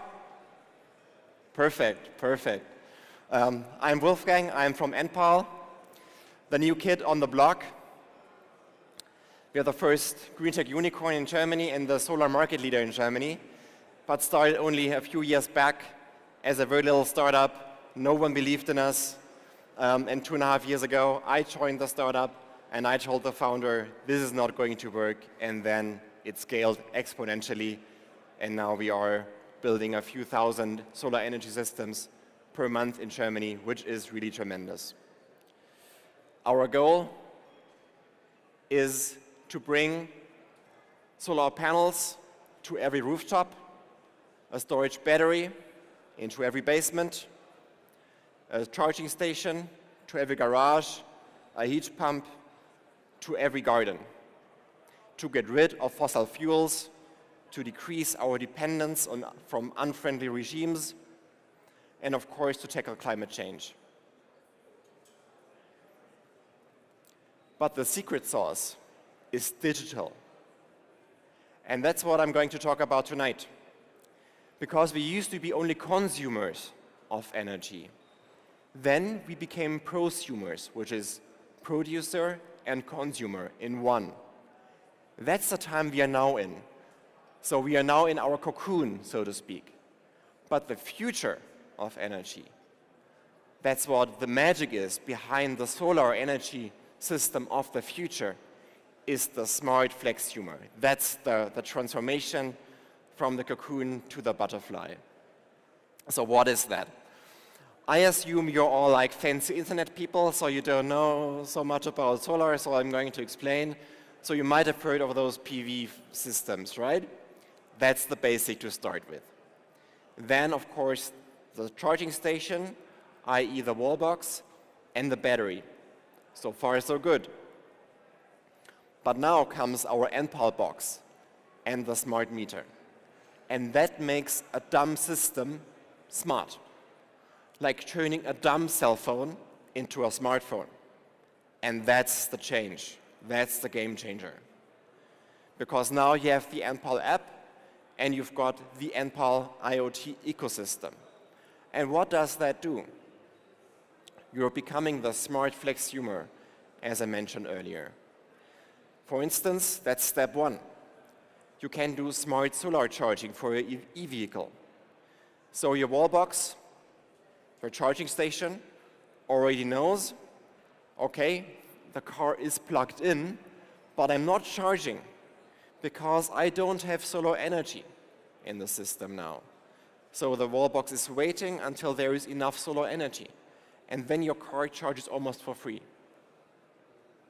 You can drive 100 kilometers with your EV and pay €3 for it.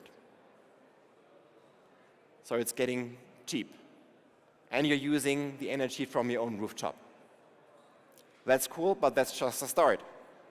The next step, I call it level 2 of the smart flexhumer, is the smart electricity feed-in. Usually, until now, if you have PV panels on your rooftop, you feed in when you have enough or abundant, so too much solar energy. But you don't feed in when the grid needs it. So let's say around lunchtime, as you see now here on the graph on the left. Around lunchtime, there is so much solar energy that the electricity price at the stock market, they just go down. Sometimes even you have negative electricity prices at the stock market. So we have more than enough energy already. So it doesn't make sense for the energy system to have even more energy pumping into the grid. So what we are doing now is we tell the system, hey, now you don't need to feed into the grid because there is too much energy there anyways. No one needs it. It's negative even. The prices are negative. So you feed in your electricity then when the prices are high. And then you get more than the usual 8 cents per kilowatt hour that the government pays you. You get 10, you get 12, sometimes 15, sometimes even more money from the stock market. And the third level, that's the next step, is the smart, dynamic, flexible electricity tariff. What does that mean? at lunchtime, when there is plenty of solar energy in the grid, or at nighttime, for instance, when there's plenty of wind energy in the grid, but no one needs it because, of course, people are sleeping, except in Berlin because we have Berghain and so forth.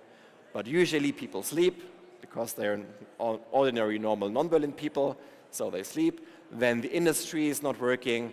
Rewe supermarket has closed, so there's the one there who needs that energy, but there is enough there.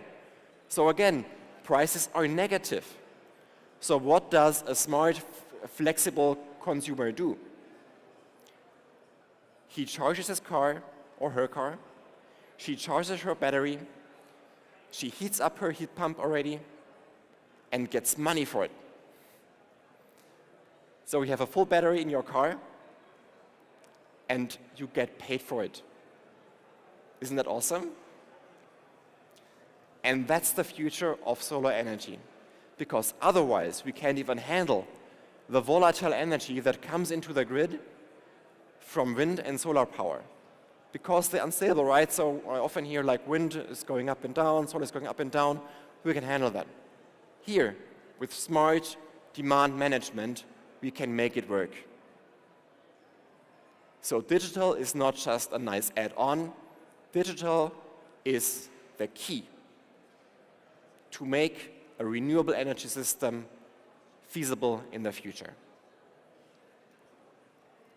And that's our dream, the renewable community where neighbors share their electricity with each other and with society, where you can charge your car smart and flexible, and where this smart demand-side management makes the stupid consumer from the past, who was reliable on fossil fuels, who was reliable on unfriendly foreign regimes, who was reliable or was dependent from the big fossil corporations, turning now into the prosumer and turning now in the future into the smart flexumer that makes renewable energies finally work. Yeah, that's how it looks like. And that's our vision. We want to connect humanity into a renewable community. I think my time is up. Very happy to discuss. Very happy to have so many startups here from all over, from overseas and from like any other corner of the world. So we're super happy to have some awesome talk now.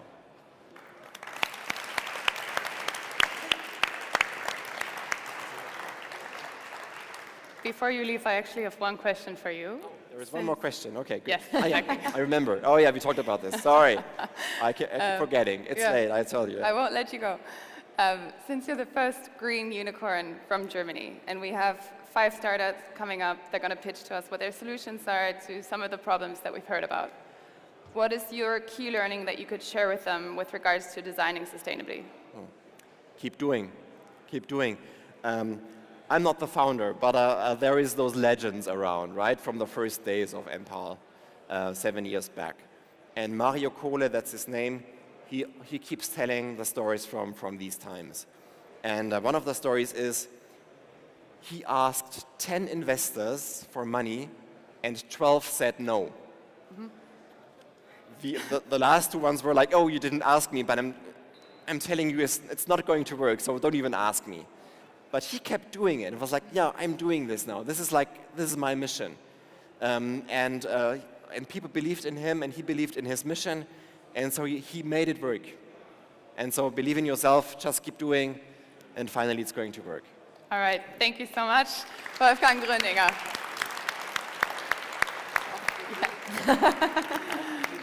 All right, we have the first 3 pitches of the startups that we invited for tonight coming up. The first person that I would like to invite to come on stage with us is Nemet El-Tezi. She's from Egypt. She's the co-founder and chief operative officer of Abu Elden. She's the only person who knows how many chicks will hatch in the MENA region next year. So give her a warm round of applause. Nemet El-Tezi, everybody.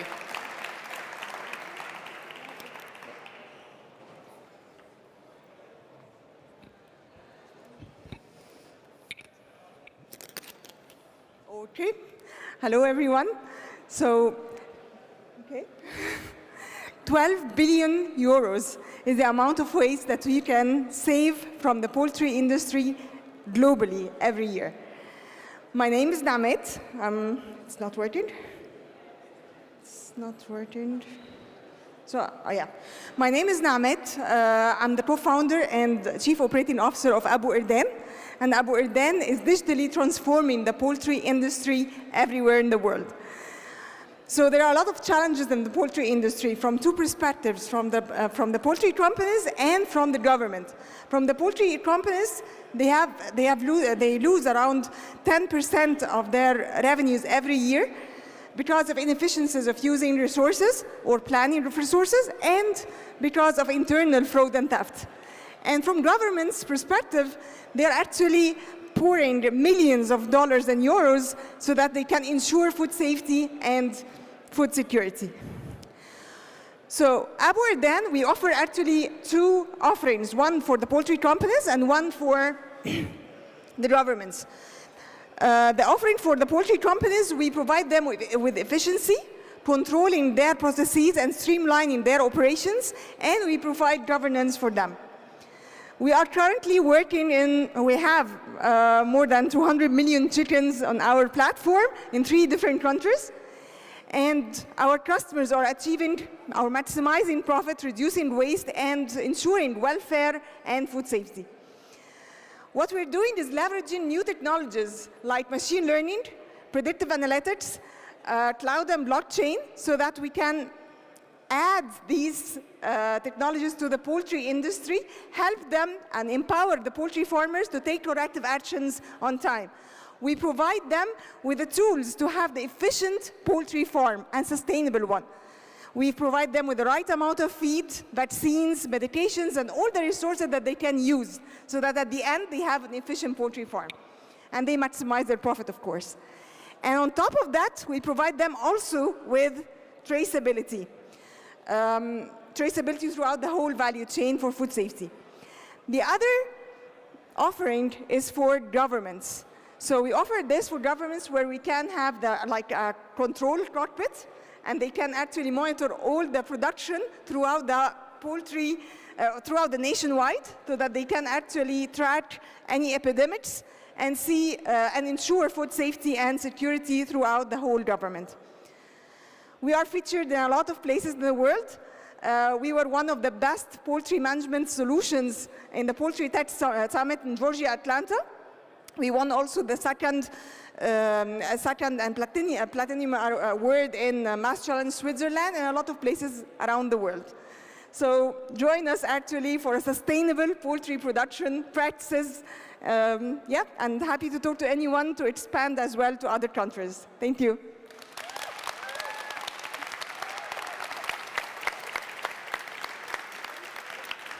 Thank you very much, Nemat. And there's one thing I've experienced also walking through the booths tonight, is that smile, that passion when founders talk about their innovation and like that purpose, like keep going. So I really like that. Thank you very much for that. I have one more question. Could you tell us a little bit more about the government projects that you're doing, the solutions for the government?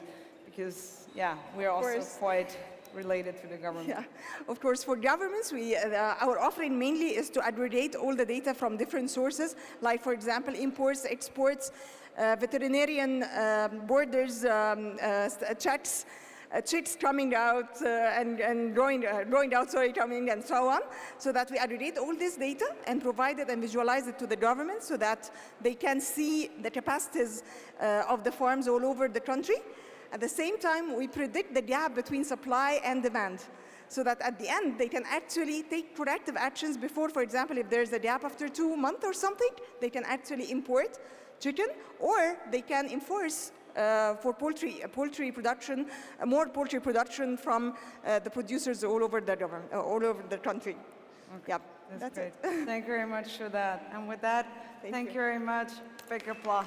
Thank you.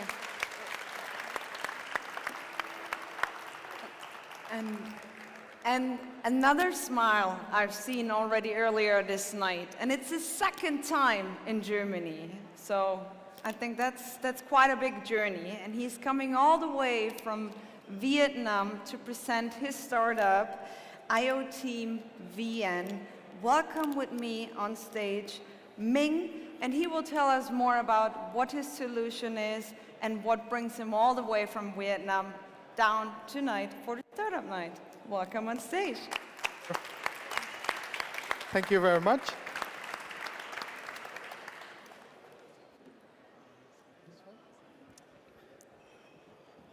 So first of all, greeting, ladies and gentlemen. First of all, I would like to thank ZIZ and the Startup Night organizers to give me a chance to be here standing on this stage tonight. My name is Ming. I'm the CEO and founders of IoT VN, a startup based in Vietnam. And my startup's main solution is about energy monitoring. It's offering real-time monitor for business in commerce and industry sectors. Normally, we know that lack of energy consumption data will lead to flawed or untimely energy-saving decisions, and it's substantially lead to the excessive amount of cost. So it is important to have real-time energy monitoring in order for business to identify and mitigate the excessive uses and cutting costs. However, the cost to implement, the lack of local knowledge for implementation, and the complexities during the process is the obstacle for business to adopt this very essential business. Therefore, we offering a energy monitoring solution which provide unparalleled benefit to the user through real-time monitoring and analysis of energy consumption. With the information, the customer can optimize their performance and reduce the uses of energy to reduce the costs. We also provide a group of expertise to help customer to achieve like helping them to provide guidance and support for businesses to achieve their consumption goal, like in reduce. Our solution include the first thing is a multi-route smart meter. This is 100% designed and built by my own team in Vietnam. So it's very easy to be installed in any power cabinet. So from there, the device will keep collecting data about energy consumption and send it back to the server through wireless connections. From there, the data will be processed and graphically displayed on an online user interface, which are customizable as well. And now the user with up-to-date information, they can start making decisions to optimize their performance and reduce their costs through manual control. All the information that's collected could be used as the input for some like automation programs.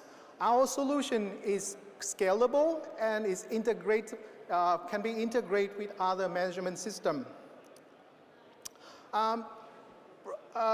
Proper customer for us could be commercial center, factory, industrial plant, and for successful implementation project, the normal benefits of saving up on energy consumption could be up to 10%. And from 2021, we have served this high quality, but at low cost to many Vietnamese businesses. And at the moment, we're aiming to expand our business to other regions as well. We currently provide customers with very flexible payment options. They can pay, they can rent, they can subscribe.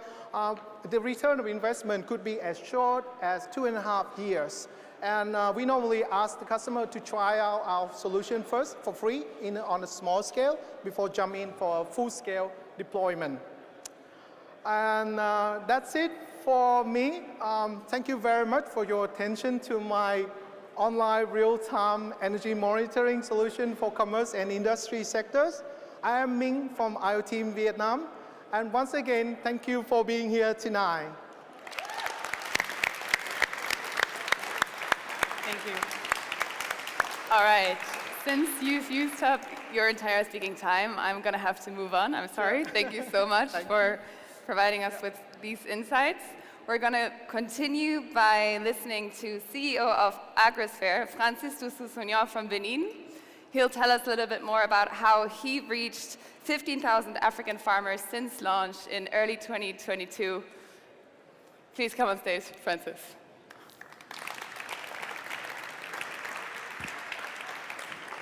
Hello.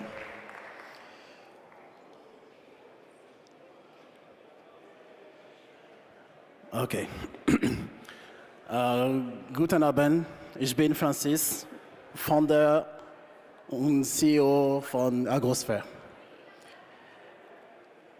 In the world facing many crises, economical, political, and climate crisis, the small farmer from Africa will struggle to meet the criteria in terms of quality and quantity that the food industry is expecting for him. So at least he can't achieve that alone. This is where we come in the game, and we develop a solution that is a toolbox that will be used as a digital asset to help the small farmers in Africa reinforce their capacity of farming individually and collectively as cooperative, and cut the intermediaries between them and the best opportunities of the market. So what we do is we practically digitize the farming and the cooperative operations. We profile the farmer, we profile the farm, we map the lands, we support the cropping process by providing everything the farmers need, input, fertilizer, and so on. We do the traceability and offer these products on our marketplace so that they can access the best opportunities from direct big buyers, off-takers, locally and internationally. So the benefits for the farmer is obvious. He will increase his revenues by increasing the yield and by cutting the intermediaries. The food industry will access to higher and better quality of product, and everyone will be happy by the performance. So the model is simple. We have a SaaS service, and we add on top commission for all the transactions that we help the business achieve. So we have impact on the revenues of the farmer, on the food security, and the overall performance of the value chain. We launched it in 2021, and after 1.5 years of operation, we have reached 20,000 of farmers. We are looking currently for 500K euros to fund our strategy in 2024. Thank you very much.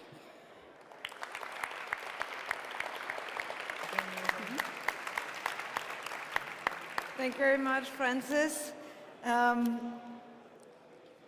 actually have to go through. We're running a little bit late on time. Okay, it's okay. But speaking of questions, all our startups are here tonight. So afterwards, if you have questions, please go directly there, ask your questions.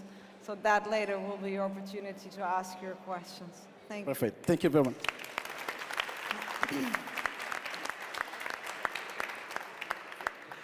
Now I would like to take the opportunity to share an insight of one of our actually already existing cooperation projects. And one of our colleagues, Jane from Toolkit in Kenya, she will show you what their project is about.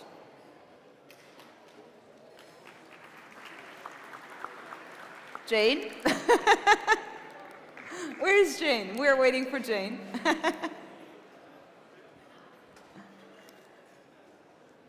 Okay, while we are waiting for Jane.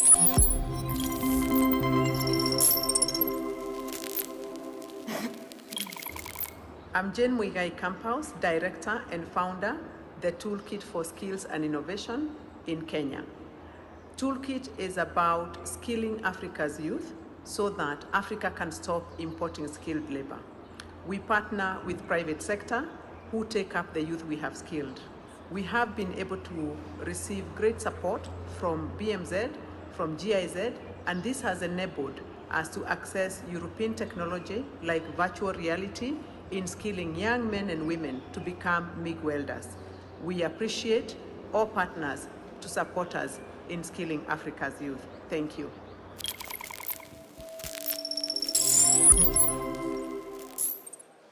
And Jane she's not doing that alone. She's doing that together with a partner, and with that, the partner is Dig Envision. And I would like to welcome on stage Jaroslav, the Head of Business Development of Dig Envision.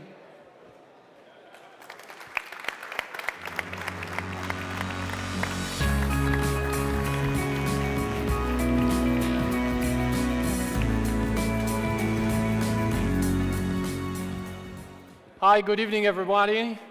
Lovely to be here. Hello.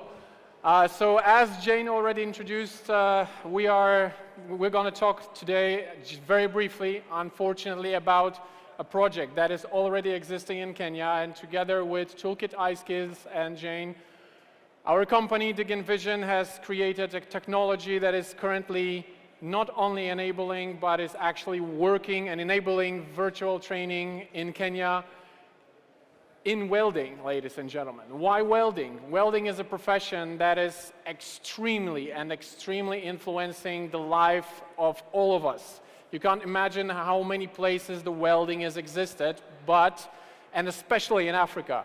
The welding and the vocational training is extremely important and extremely popular among children and youth. But unfortunately, due to various economical factors, this is what is happening. So we call it suicidal welding. There is difficulty in access training facilities. There is difficulty in accessing safety and proper procedures to work. So we decided to create a solution where enabling technology will allow children and youth to train in a safe environment and later upgrade their skills to the sufficient level. So we partner up with a lot of institutions. One of them is GIZ, which thank you very much for having us here. Thank you for being in this wonderful project. We're partnering up with governments, NGOs, because we want this technology to have a real impact on the society of Kenya. So, ladies and gentlemen, what we are doing is we're enabling communities for sustainable development. So we're giving them the innovative technology, as you can see over here, in a virtual welding set, like on the picture over there. That the children and the youth can train professionally the skills which later transfer to changing their future and working with international projects. We're encouraging the entrepreneurship as well, and we're giving them affordable and portable technology. So this is what is happening. So we're giving them the skills and giving them the opportunity to train, but most of all, our case is enabling them the gender diverse and inclusive training area. There is an extreme gap between men and women in Kenya and all over Africa, but with this technology, women for the first time, they can have access to profession which is currently occupied purely almost by men. So this is all, it empowers them and gives them an opportunity to work.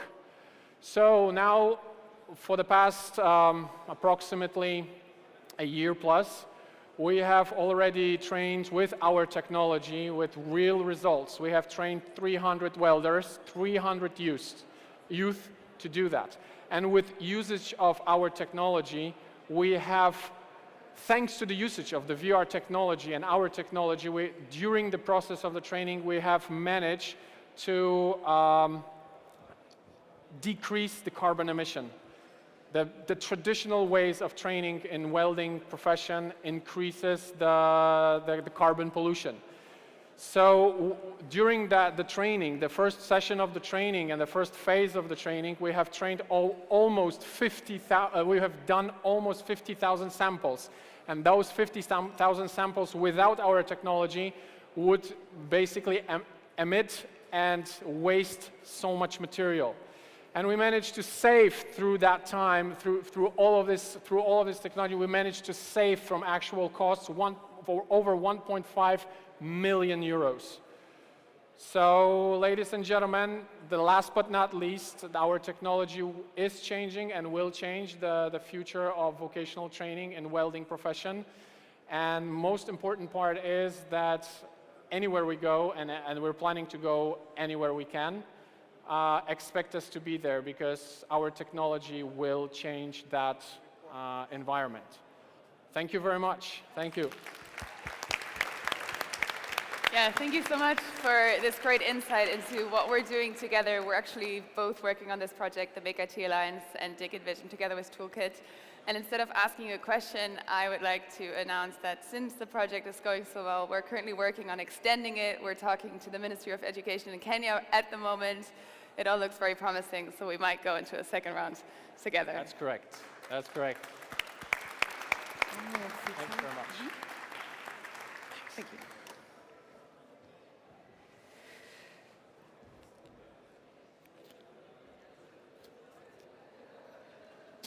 Thank you again. I was just checking the time a bit as we are moving forward. And I would like to invite on stage Lisa Smith from the startup Ignitia. It's your stage.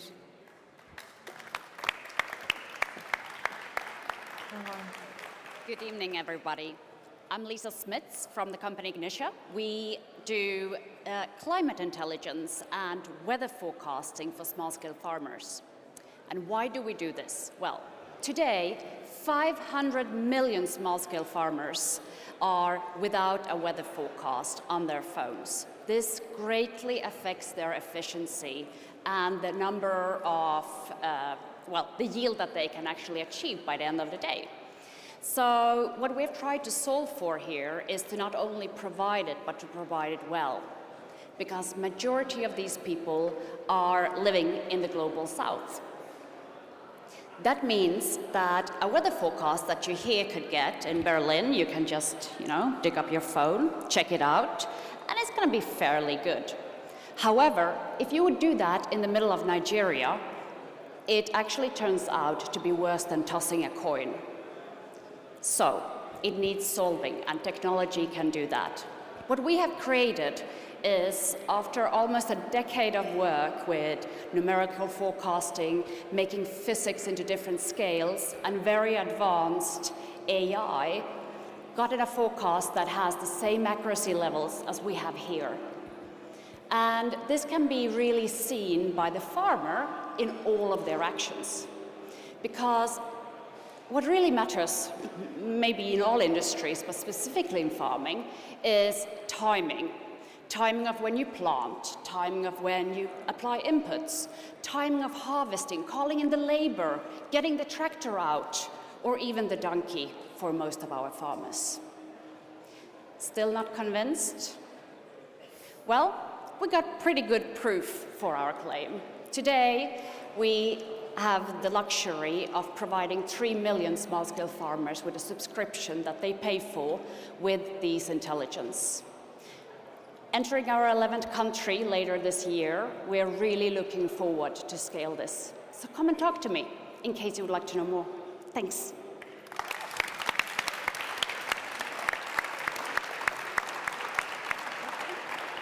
Thank you very much for wrapping this up so quickly. This gives me the chance to actually ask a question. So there's so many weather forecasts already. Why should we use yours? Right. So this has to do with that today, though we have so many weather forecast providers, we actually only have 2 sources from where the forecasts are created.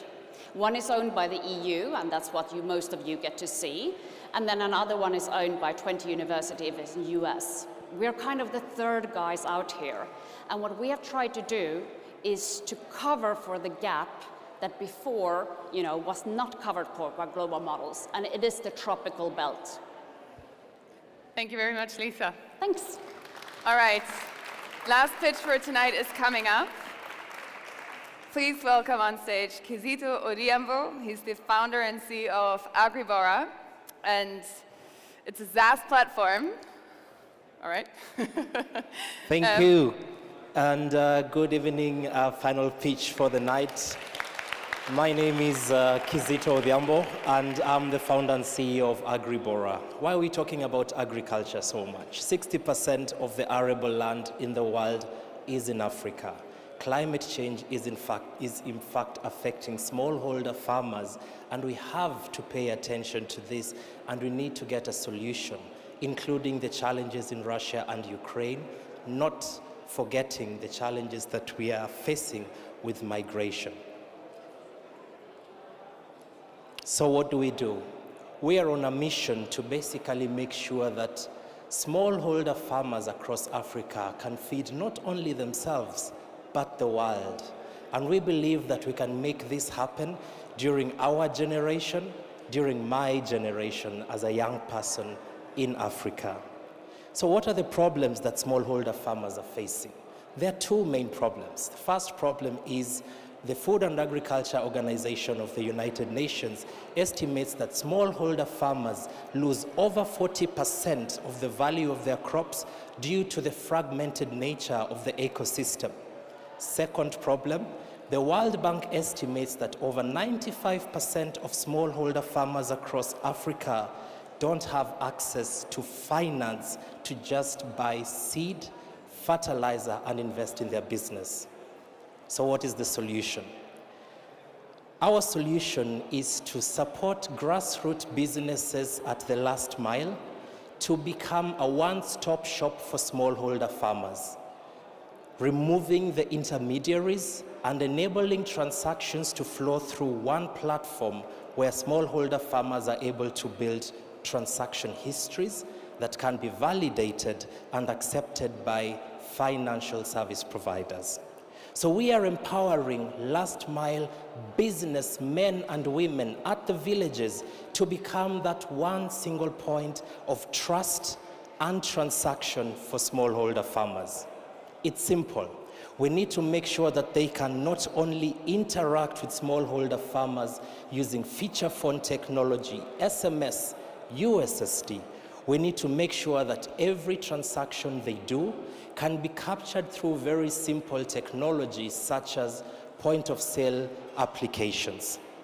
And that is what we are able to enable these grassroots businesses to do. With a great team of young Kenyans who are dynamic, passionate about solving problems that affect them directly and their parents, and solving problems for the entire ecosystem. But we not only benefit from that, we benefit from the opportunity to work with impact investors who are not just looking at Africa as the next place to turn a dollar, but where they believe their money can actually make a difference, but they don't want to donate it because they feel patriarchal. They want to use it as a business opportunity for themselves and for the world. And we do this with development partners because this is a problem that investors can't do alone and they can't manage on their own. They depend on the support that we get from organizations such as the KFW with their Develop PPP ventures, the BMZ and the support of the SIZE program that is enabling such startups like ours to grow into businesses that can scale in future. And you too can make a difference. You can help us disrupt hunger together by making sure that smallholder farmers can not only feed themselves, but feed the world, because that is the future of agriculture. Thank you very much.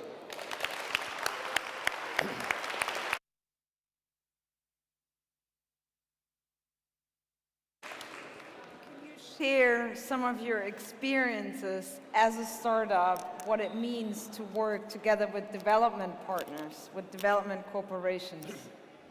Yes, so I think just very briefly, one of the biggest challenges that we face as startups is convincing the first investor to put $1 on the table. And it's very frustrating, especially when you look at the markets in Europe or America, where the amount of investment that can come into these organizations can really make a difference. So one of the biggest opportunities that we have appreciated is the match funding opportunities that are provided by development partners. And this is something that has really catapulted our opportunities to talk to investors, because you do not need to raise the entire sum from private investors, but they're also able to leverage grant funding, and they're able to come in and say, if you have a development partner who is bringing in $100,000, like the Develop PPP program, we can come in with our own company and also put skin in the game. So this is one way of how development cooperation can catapult startups to actually get access to investment to grow their business. Okay, thank you. So if you have any question on how it works together with partners, he is your man. Yeah, you've actually kind of taken our last words away from us, but you ended this night, I think, in the best possible way. We've heard 8 different inputs. We've got 6 pitches. We hope that this kind of answered the question of what it takes to be a unicorn in Europe and the Global South to you. Definitely. Like we have seen where all the technologies go to, what the impact is. But I think after a while, it's getting a bit empty here on stage. We feel a bit lonely, and it's not about us, it's about the solutions, bringing the solutions into the development work. We've learned what it means to be a unicorn in the Global South. And as the motto of the night is, future is now. Now, I would like to take the opportunity to thank all of our startups and keynote speakers all together here on stage. And I know that there are 2 more missing as well, so. And it would be great if we could all take a picture together. With a big applause. Thank you.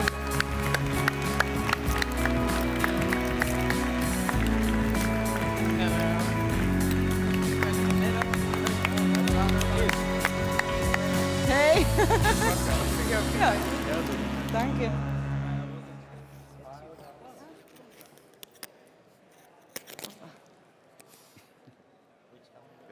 In welche Kamera? Wo sollen wir hingucken? Okay.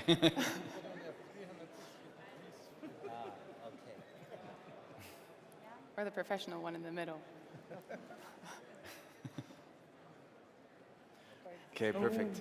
Thank you, everyone. One more. Thank you. We need one more. Okay. Sorry. There's always the one who is always late, isn't it? Always.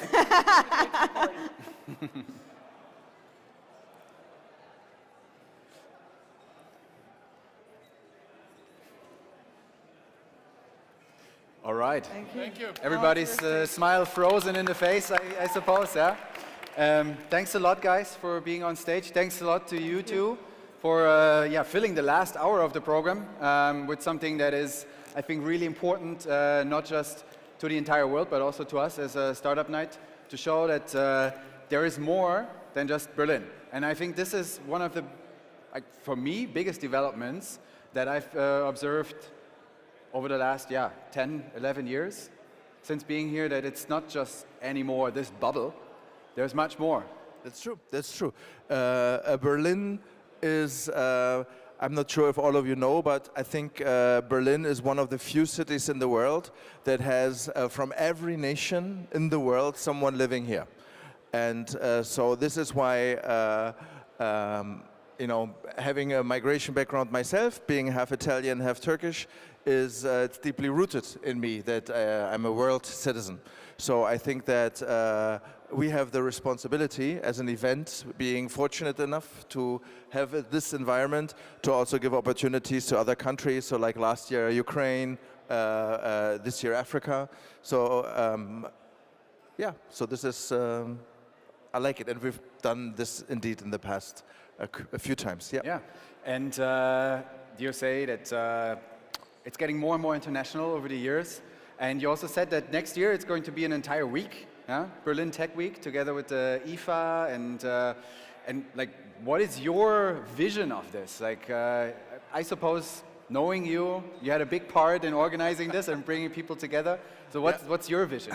So actually, my vision is that this should be a place like Startup Night is today, where young entrepreneurs get an opportunity to shine. You get the opportunity to share a big stage, speak in front of different investors, and get the opportunity to find business. Yeah. So this is what we think is needed. It has been needed 11 years ago. And it's still the case, right? Usually events are very high priced. You need to pay as a startup like 1,000 euros per day, or as a visitor you have to pay like 300 euros or more. And I think the opportunity to have it available for everyone should still be there. Yeah. And also not have the option for people to showcase themselves when they have money, because a lot of them need money, right? So this is why I think you should continue to have those kind of opportunities. Yeah. And I've walked around a bit, and I also see it here in front of me, or in front of us. It's been really full. It's been really full. We had lots of guests. The startups have been like quite busy talking. I would suppose that some of them need some oil for their voices. Or something else? Well, I think we do have something. I know, like this guy, he always pulls something out of his head, although he doesn't have one, but like there's lots of space in there. And this year, I think last time we had that was 7-8 years ago. Yeah. So the after show party of Startup Night is actually quite legendary. And we had in the past Jägermeister as a sponsor. Yeah. And you can imagine that with Jägermeister as a sponsor, this can be quite an excessive party. And it was, right? So in this good tradition, we as organizers are inviting you to a few free Jägermeister, if you like. You don't have to, of course. Yeah. But you can. But you can. And you should. Not too much. We've seen this. This is not the plan. But 1 or 2 or 3, but not more. Maybe 4. He made me do this. Yeah, of course. Okay. Always the others. Yes. Yes. Jem, to 11 years. 11 years. 11 years, and to an amazing crowd of people, an amazing audience. Thanks for being here, to amazing speakers. Absolutely. To startups that presented themselves, that got themselves out there in the world, and I think it takes a lot of courage to do that, and so you can be proud of yourself to have done that today, and also to all of the startups that have been here in the back, and of course, as always, to the organizing team, right? Yes, absolutely. We have quite a big team, so today almost 100 people worked here for you. And we're like a small organizing team of like in the beginning 3 people, later 7, 8. Towards the end we're like 20. And for this evening here, almost 100 people working for you. And but blah, blah, blah, enough of that. Stay here, don't go away. We'll clean here the room. We have a live band for you playing. And afterwards we have a DJ for you. And we expect you to stay, if you like. And one of the greatest toasts we have here at Startup Night is that we all should drink to growth. So growth to all of you guys. Cheers. Thank you for being here. And the last words, as usual, go to Fabian. Thank you, man. The last words? Yes. I thank you, Jem, for trusting me every year, over and over again. And I thank you guys for being such an amazing audience. Sorry, my voice. And yeah, I wish you all the best. Enjoy the night. Enjoy the weekend. Hopefully tomorrow the hangover is not too bad. I know it can be bad from this stuff, but yeah, help yourself at the bar. It's open. We are going to clean up the space for now, and then in half an hour you can dance. And I hope to see you all on the dance floor, and wish you a great night. Thank you very much.